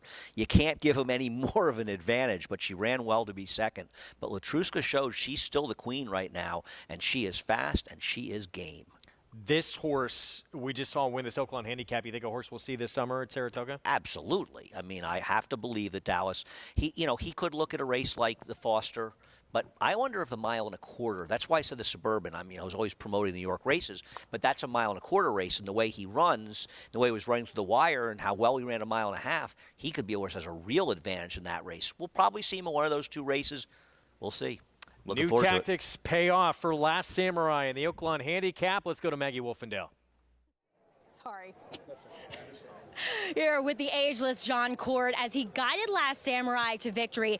Different tactics. Last time, 9.5 in the Temperance Hill. Yeah. You're sitting last, basically. You quarter-horsed him out of the gate in this Oaklawn Handicap. Yeah, pretty much. I let the speed when Tom Shelby come out. I said, we've got to put him up on the front end. The track, they're doing an incredible good job with it. And you can place him just about anywhere. It's just a matter of, with all of us, of what we have at the finish. And it's set up perfect for him today. So I'm delighted with that. I want to thank you guys and all the other coverages for covering this ageless John Court. It's been a really fun ride at this stage of my career, and I feel very happy I can ride with these young guys and once in a while put on a clinic. You did. You gave the salute, too. Was that just kind of like, I got this. I got this still? Yeah. In some ways, I've got some fans and family that are very supportive, and that salute, they recognize it, and I just send my love to them every chance I get. And big supporters, Willis Horton, Dallas Stewart, how much, this is your second Oaklawn Handicap win, but how much does it mean to win for these guys? I'll tell you what, it's a delight winning for the Hortons. They've been just great to me in my career, and they're great, and I wish them the best with racing in any avenue. So that's just the way the game goes. You get to ride for them, win for them when you can, and they've been awfully good to me. But I'm rooting for them when I'm not riding for them because they're just so good to racing. Well, it was exciting to watch you in Last Samurai today. Massive congratulations, John. Thank you very much. All right, John, Kenton Court with the big win in one of the marquee events at this track where he's had just so much success at, and Last Samurai delivering a big punch today. So great to see it. Yeah, you said it to me off air here. I mean, we keep saying how great this story is with John Court, but I don't know if that race could have finished any better with him winning. This was a great way to close out this day, and it's the last big race they're going to run at Oaklawn this year, and they couldn't have found a sort of better storybook ending to it. And not just that, he didn't get lucky to win. He crushed the field, and we might be looking at a horse in Last Samurai that we'll be seeing in bigger races as the year goes on. This could be a race you remember saying, that was the first time we saw the kind of horse that Last Samurai has become. Let's hope he continues to run this well, because he could be a player going forward. And a man who's accumulated a ton of knowledge in this game, telling Maggie Wolfendale he can still every now and again put on a clinic, and he just did in one of the big ones here on a big afternoon. Let's get back to Lafitte and Gary. puts on a clinic, John Kenton Court, Gary, and it's not as if sometimes a jockey wins a big race and you're just kind of a quiet passenger. John Court was a difference maker in this one. He was the pilot in changing things up much more aggressive leaving the starting gate. Yeah, and when he called himself the Aegis Wonder, I think that he said that a little bit tongue-in-cheek. He did put on a clinic. I talked about the knowledge that he has, and he sorted it out in the jocks room. Look, it wasn't rocket science. I've been around him long enough to know all the top riders. When they see a noticeable scratch that's going to make a difference in the race, sometimes you have to take the initiative. And he didn't ask if he could do it. He said, we've got to put him on the lead. This track has been kind to speed today if the fractions were realistic. It was kind to him. He wasn't the speed, he said, but he got him involved. If you weren't involved early on and throughout the race today, you weren't getting much of anything. You might pick up some minor awards later on in the race, but just a masterful clinic that he did put on. And he's legit. Last Samurai moving forward, looking like a force in the handicap older horse division, Gary. We knew Latruska was going to be a force in the older mare division. She is the reigning champ in the older mare division, the defending winner of the Apple Blossom, and this afternoon became just the 4th fillier mare ever to capture a second edition of the Apple Blossom. Right from the start, Latruska breaks out a little bit and then flashes her greatest weapon, her speed, leaving the gate. Yeah, she did, and she's already in hand, and Miss Imperial just to her hip, and he was very comfortable. Jose was going into this first turn. He's going to stay out off of the fence and really control things. Clairiere, she wasn't really interfered with at the start of the race. She broke a little bit flat-footed, but from here on in, watch when she really takes off. She's going to swap into her left lead here in a few seconds, right in here. And when she does, she hits another gear, drifts out just a little bit, but Cece was done. Clairiere, she's never going to get to her. This filly, she just ran a humongous race today, Lafitte. At the wire, Jose Ortiz, the fist pump, Latruska, and Gary, when you consider the other 3 mares who have won multiple editions of this race, Passiana, Azeri, Zenyatta, only female to ever win a Breeders' Cup Classic, all in the Hall of Fame. All in the Hall of Fame, and this filly, her mare, she's on track to do the same thing. Latruska in the Apple Blossom, back-to-back champion older mare. Fausto Gutierrez had her cranked up and ready to roll. He has indicated it's going to be a softer campaign this year, so she's more fresh towards the end of the year. The Breeders' Cup Distaff still the target, and there it is. Latruska joining the likes of Zenyatta, Azeri, Passiana, superstars that have accomplished this, multiple wins in the Apple Blossom. Yeah, and we all learned from journeys, and Fausto, in saying that, he was going to be kinder to her this year, not race her as much. Not that he's not always kind to her, but he's going to give her less races, it sounds like, give her spacing different to have her as fresh as she can be when she comes to the Fall Classic. The Clash of Champions, Latruska does deliver. Maggie, what will your lasting impression be of today's Apple Blossom, Latruska going back-to-back? That she's just plain good for racing, and the connections that she brings on the ride too. And as you guys were saying, Fausto Gutierrez, I feel like after every interview I have with him, I always tell him, thank you so much, you make my job easy, because he's so articulate and he's so passionate and he's so humble and he just loves his mare. And I think that is portrayed so effortlessly by him when we get to catch up with him after all of her wins and all of her success.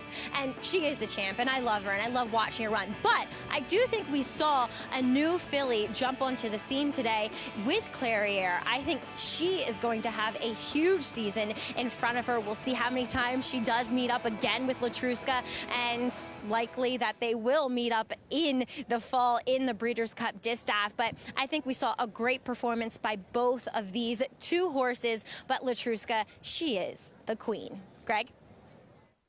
She is indeed. Maggie, thank you. Proves it with another big effort here, back as a 6-year-old defending champ of this division, and proved why she is the queen. Again, this Distaff division just loaded with talent. It's going to be a lot of fun to watch as we progress throughout 2022. Take a look at some of the older filly and mare races we have coming up in New York. Some big targets ahead. The Ruffian, May 8th. Ogden Phipps on Belmont Stakes Day, Shuvi, and of course the Personal Ensign, where Latruska delivered maybe her most thrilling and most grittiest performance last year. maybe the most thrilling and great performance of the entire year. Yeah. I mean, that was the kind of races that careers are made on. Kentucky Oaks winner from last year came back yesterday at Keeneland. And John Velasquez is about done with the rail with Malathon. John Velasquez said, when I get beat here, it's not going to be because I got pinned down on the inside. Of course, that happened to the coaching club American Oaks in that defeat to Maracuja. Here's the thing about Malathon. I'm not big on that they do what they have to do thing. But she does seem to get it done so often that there might be something to it. She needs to show that she can improve from a buyer speed figure standpoint overall this year to beat the likes of Letruska. And even though she beat Clairiere last year, she's going to have to show us that she's improved as much as Clairiere. Because this was what you'd call a workman-like win. Bonnie Southey for a second isn't as good as the best horses. She got it done. It's a step forward. But Todd's going to have to tighten the screws if she's going to beat the likes of Clairiere, Letruska, and whoever else shows up in the Phipps. With what she's accomplished, though, to this point, you would think that's well within what she can do. Oh, absolutely. I mean, a horse that finds a way to win and be competitive the way she is, and even that race she lost to the coaching club, I thought she ran exceptionally well given how the race heated up. You can't really knock this horse. She finds ways to win, and she's also winning races that it looks like she has no chance to win. And even her Breeders' Cup Distaff. She didn't have a great trip in there, and I thought she did run well. I thought that Clairiere actually had an easier clear outside run than she did. Now, obviously, she got a fast pace to close in two, but it was the best figure she ever ran. She's going to have to build on this effort, but I don't think Todd Pletcher sent her out thinking, I needed to run her very best race in the Double Dog Dare. You know, the other races, we'll relax on her. So this is a start, and we'll see. But the competition's going to get tougher, and Todd knows that, and Johnny knows that. Some big names, and great to see them coming back for another. Letruska very easily could have been retired. She'd accomplished everything she needed to. Right. No, I agree. There's nothing left for her. It's not like she's a turf horse like Tepin who could go over to Royal Ascot and take a shot over there. She's going to essentially run the same races, but obviously they enjoy seeing her run. And I think one of the reasons we fall in love with some of these fillies and mares is they stick around. They don't go to stud. And when they're around for a long time, in Letruska, they develop a following, and rightly so. It's going to be another great year in the Distaff division. There's still the nightcap to come at Oaklawn Race 12 on this Apple Blossom Day card. 6 furlong sprint for state-bred runners. Allowance optional claiming field. And a board, as you see it right now, that shows you this is a wide-open race to close it out.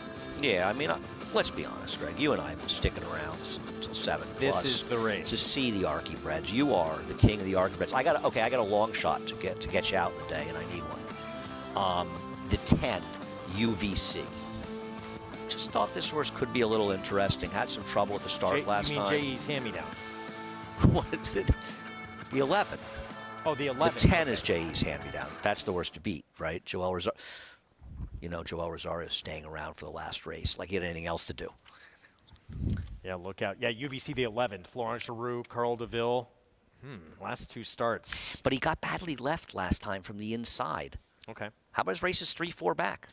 If you're watching on FS2, head to Naira Bets. That's where you can see the conclusion of this race, or on our YouTube page, New York Racing Association. Thank you for being with us. We are back tomorrow. We will see you then, 1 Eastern start time. More coming up for the rest of you right after this.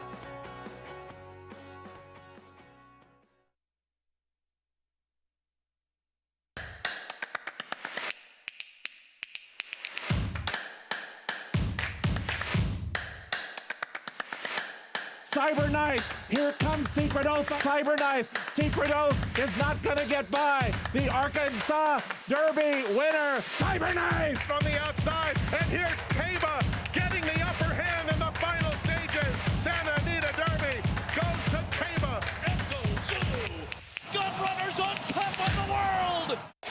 Who you betting on? How about an app created specifically for horse racing? Naira Bets. We specialize in thundering hooves, fist pumping, and boosting your bankroll with robust weekly promotions. And offer betting tips from actual horse racing experts. Bet all day and night, nationwide. Get the action and thrill of horse racing with Naira Bets.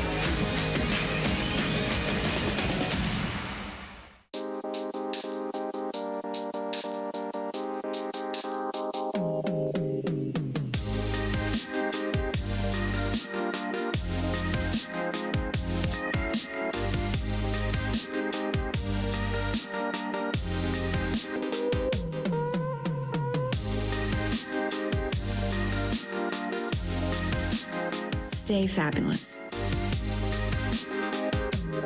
Resorts World. How does horse racing support New York's economy? It's responsible for 19,000 jobs and more than $3 billion in annual statewide economic impact. These good-paying jobs support working families across the state and sustain thousands of small businesses both on and off the track. Horse racing in New York means jobs and opportunities now and in the future. We are New York horse racing.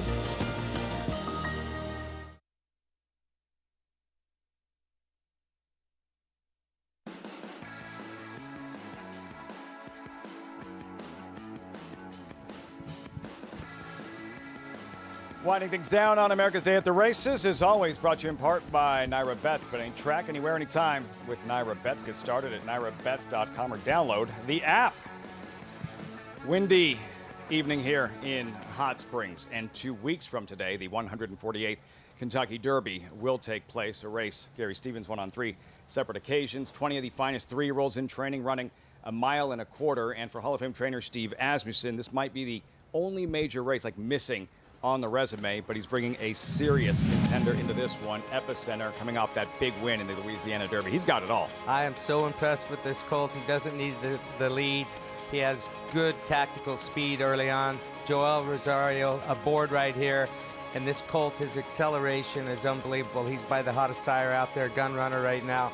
He's got plenty of gears. I don't think that we've seen all of his gears yet. Yeah, he's shaking his reins at him a little bit. Doesn't need a target in front of him. Once he makes the lead, just very, very professional. Steve said he's leaving right after the last race here tonight, headed to Louisville. He said, I'll be there at Churchill Downs at 3:45 in the morning. I said, how do you do that? He said, when I wake up at Epicenter and Echo Zulu, who are both working out tomorrow morning, he said, it's an easy drive, and it's something you'll want to do. You see Epicenter there training in the dark at Churchill Downs for the Derby. Epicenter.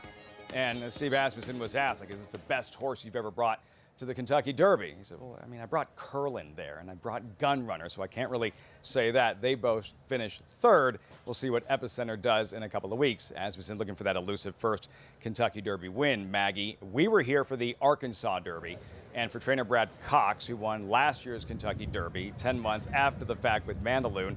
Cyberknife going in, training this morning at Churchill Downs and quietly becoming a buzz horse 14 days out.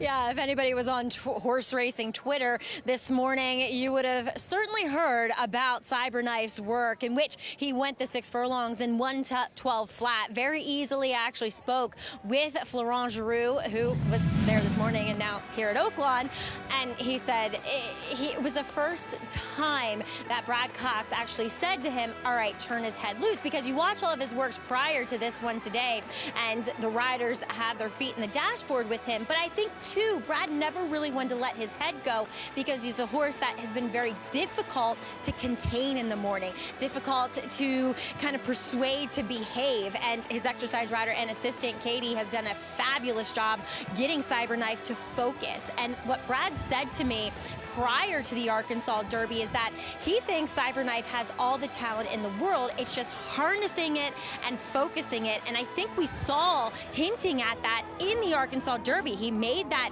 preemptive move down the backside with Florent up and was able to hold off all challengers. So there's really no doubt in my mind that he'll handle the 1.25 mile distance. He's tactical enough. He's not going to be devoid of speed. And two, I mean, you think about his name, Al Gold, who survived prostate cancer because of Cyberknife technology. And two, I know that Florent Giroux and Brad Cox, although they won last year's Derby with Mandaloun via DQ, they want to win a Derby outright. And I think Cyberknife might give them their best chance in here, Lafitte, and yet another son of Gun Runner. Like, really experience it in the moment, Maggie. And what did Brad tell you right after the Arkansas Derby? You asked him about the ride from Florent Giroux, and he was like, yeah, it's a good thing it worked out. Otherwise, there may have been a problem. it's a good thing they have that relationship, I think. You know, they've had so much success together. But Florent sensed that I think, were trying to slow it down a little bit in his face, and he wanted to kind of prove that this horse was capable of doing something like that. And they got their questions answered with that Arkansas Derby win, and I think it sets them up nicely for the big Derby.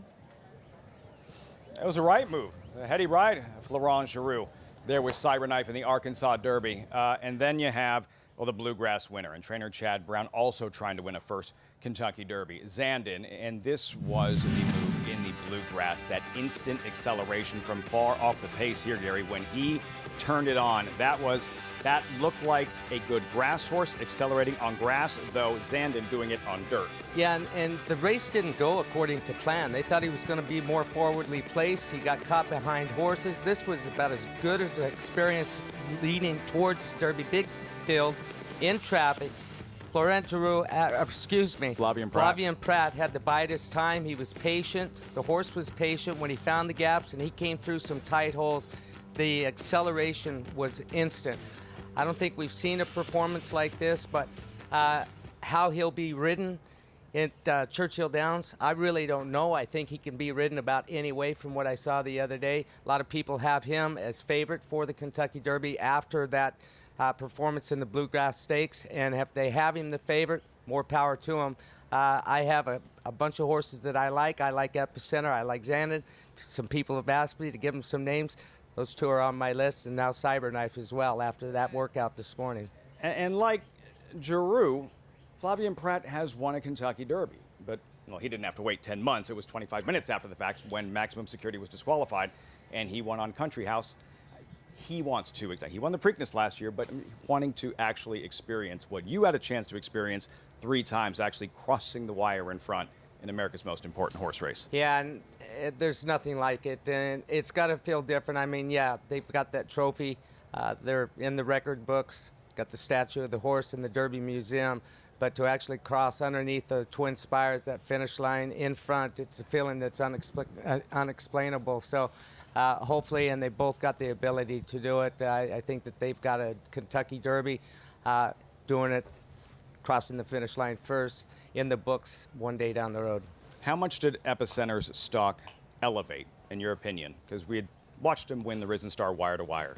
When he won the Louisiana Derby, relaxed, stalking just off the pace, how much did that change your opinion of him? Well, I liked him from the word go, but I didn't know just how good he was, and he's only improving with each and every race. So when you talk to Steve about him, he said he's on that same forward projection. He just keeps improving. I don't think we've seen near the best, and one of the most impressive things of this prep race of the Louisiana Derby, it's the only prep race that was 1 mile and 3/16. So he's only got to get another 1/16 of a mile. He looks like he can get another that extra 1/16 of a mile, and then maybe another 2 furlongs for the 1.5 miles. So there you go. Almost exactly in terms of the clock. Should be around 6:45, 2 weeks from today, 148th running of the Kentucky Derby. Back here at Oaklawn, winding down Apple Blossom Saturday with these Arkansas bred sprinters, $25,000 allowance optional claiming company, wide open towards the outside. The tepid favorite, J.E.'s hand-me-down, 3-1 at post time. One final time.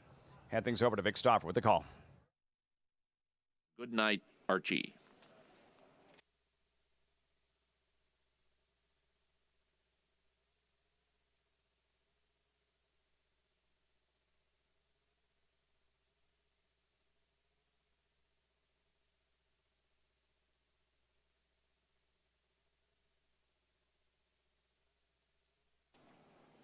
They're at the post.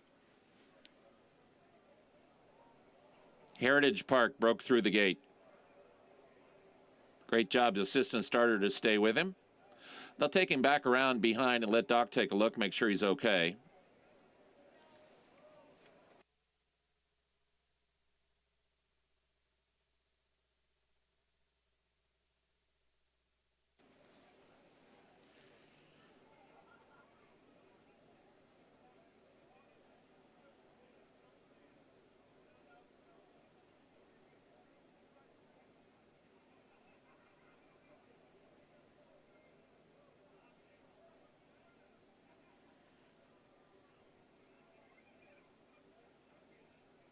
Here comes Heritage Park back into gate 4.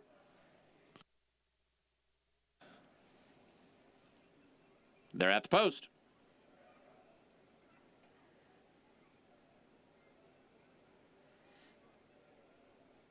They're off. Heritage Park broke beautifully. So did Macho Rocco and Data Storm. I'm a Bling Cat, Blame JD, and Goodnight Archie in the mix. So is UVC. When the Doves Cry and Racy JC are next, then J.E.'s Hand Me Down, and the trailer is Lockmore. Heritage Park just narrowly in front from Macho Rocco. UVC is 4 deep. I'm a Bling Cat just inside of him. Data Storm is right there as well. Then it's 2 lengths to Goodnight Archie. Blame JD is at the rail in 4 from the front. Racy JC has 6 lengths to make up. He's 3 in front of When the Doves Cry and J.E.'s Hand Me Down. And now the trailer is Lockmore, and the leader is Data Storm. Data Storm just in front of UVC. To the outside in Goodnight Archie. I'm a Bling Cat just inside of him. Macho Rocco's at the rail. 2.5 back to Blame JD. J.E.'s Hand Me Down is beginning to unround. UVC has the lead. He's a length in front of Data Storm in second. I'm a Bling Cat is now in the clear. He's 2.5 lengths behind UVC. In the center, J.E.'s Hand Me Down is closing for Asmussen. So it's UVC or J.E.'s Hand Me Down. Down to these 2, UVC leads. He's a 2-length leader from J.E.'s Hand Me Down, who is closing with every stride. UVC, J.E.'s Hand Me Down, UVC. UVC beat J.E.'s Hand Me Down by a length. It's close for third between Lockmore, Data Storm, and I'm a Bling Cat. UVC, Arkansas Derby winning jockey, Cyberknife's jockey, Florent Giroux in the 12th and final. That's going to wrap things up for us. Gary Stevens, Maggie Wolfendale, I'm Lafitte Pinkai. The show is not done just yet. Greg and Andy will drop the curtain when we return. UVC in the 12th and final on Apple Blossom Saturday at Oaklawn. Honor AP, a mesmerizing horse from the very beginning, who captured the imagination of the racing world and proved his potential on the track. A Grade 1 winner, out of a multiple Grade 1 winner, with incomparable looks and an unbeatable pedigree. The speed, the bloodline, the physical. Honor AP. Only at Lane's End.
We are back on America's Day at the Races. What a tremendous Saturday of action we had on the program. This day delivered in a big way. We had some great storylines, and obviously the big one in that distaff division, Latruska, showing she is still the queen of the division. I thought the big one was UVC in the last race, but I agree. Nice Latruska call. was the star of the day. Absolutely. You know, when good horses like that show up and deliver like that, you have to savor them and enjoy them. And we saw Last Samurai sort of arrive on the scene today, but we also saw a champion come back and win like one. And we saw potentially a coming out party for a future star, unanimous consent in the Woodhaven for Chad Brown, Klarovich Stables. This horse ran lights out. Feels like we've seen this replay before, right? We saw it with Domestic Spending. We've seen it with other horses, like the very talented Annals of Time, these big runs, and and this horse, he could go long. He could be a big factor in those big races here this summer. Really impressive performance. Hope you enjoyed all of today's action. We are back.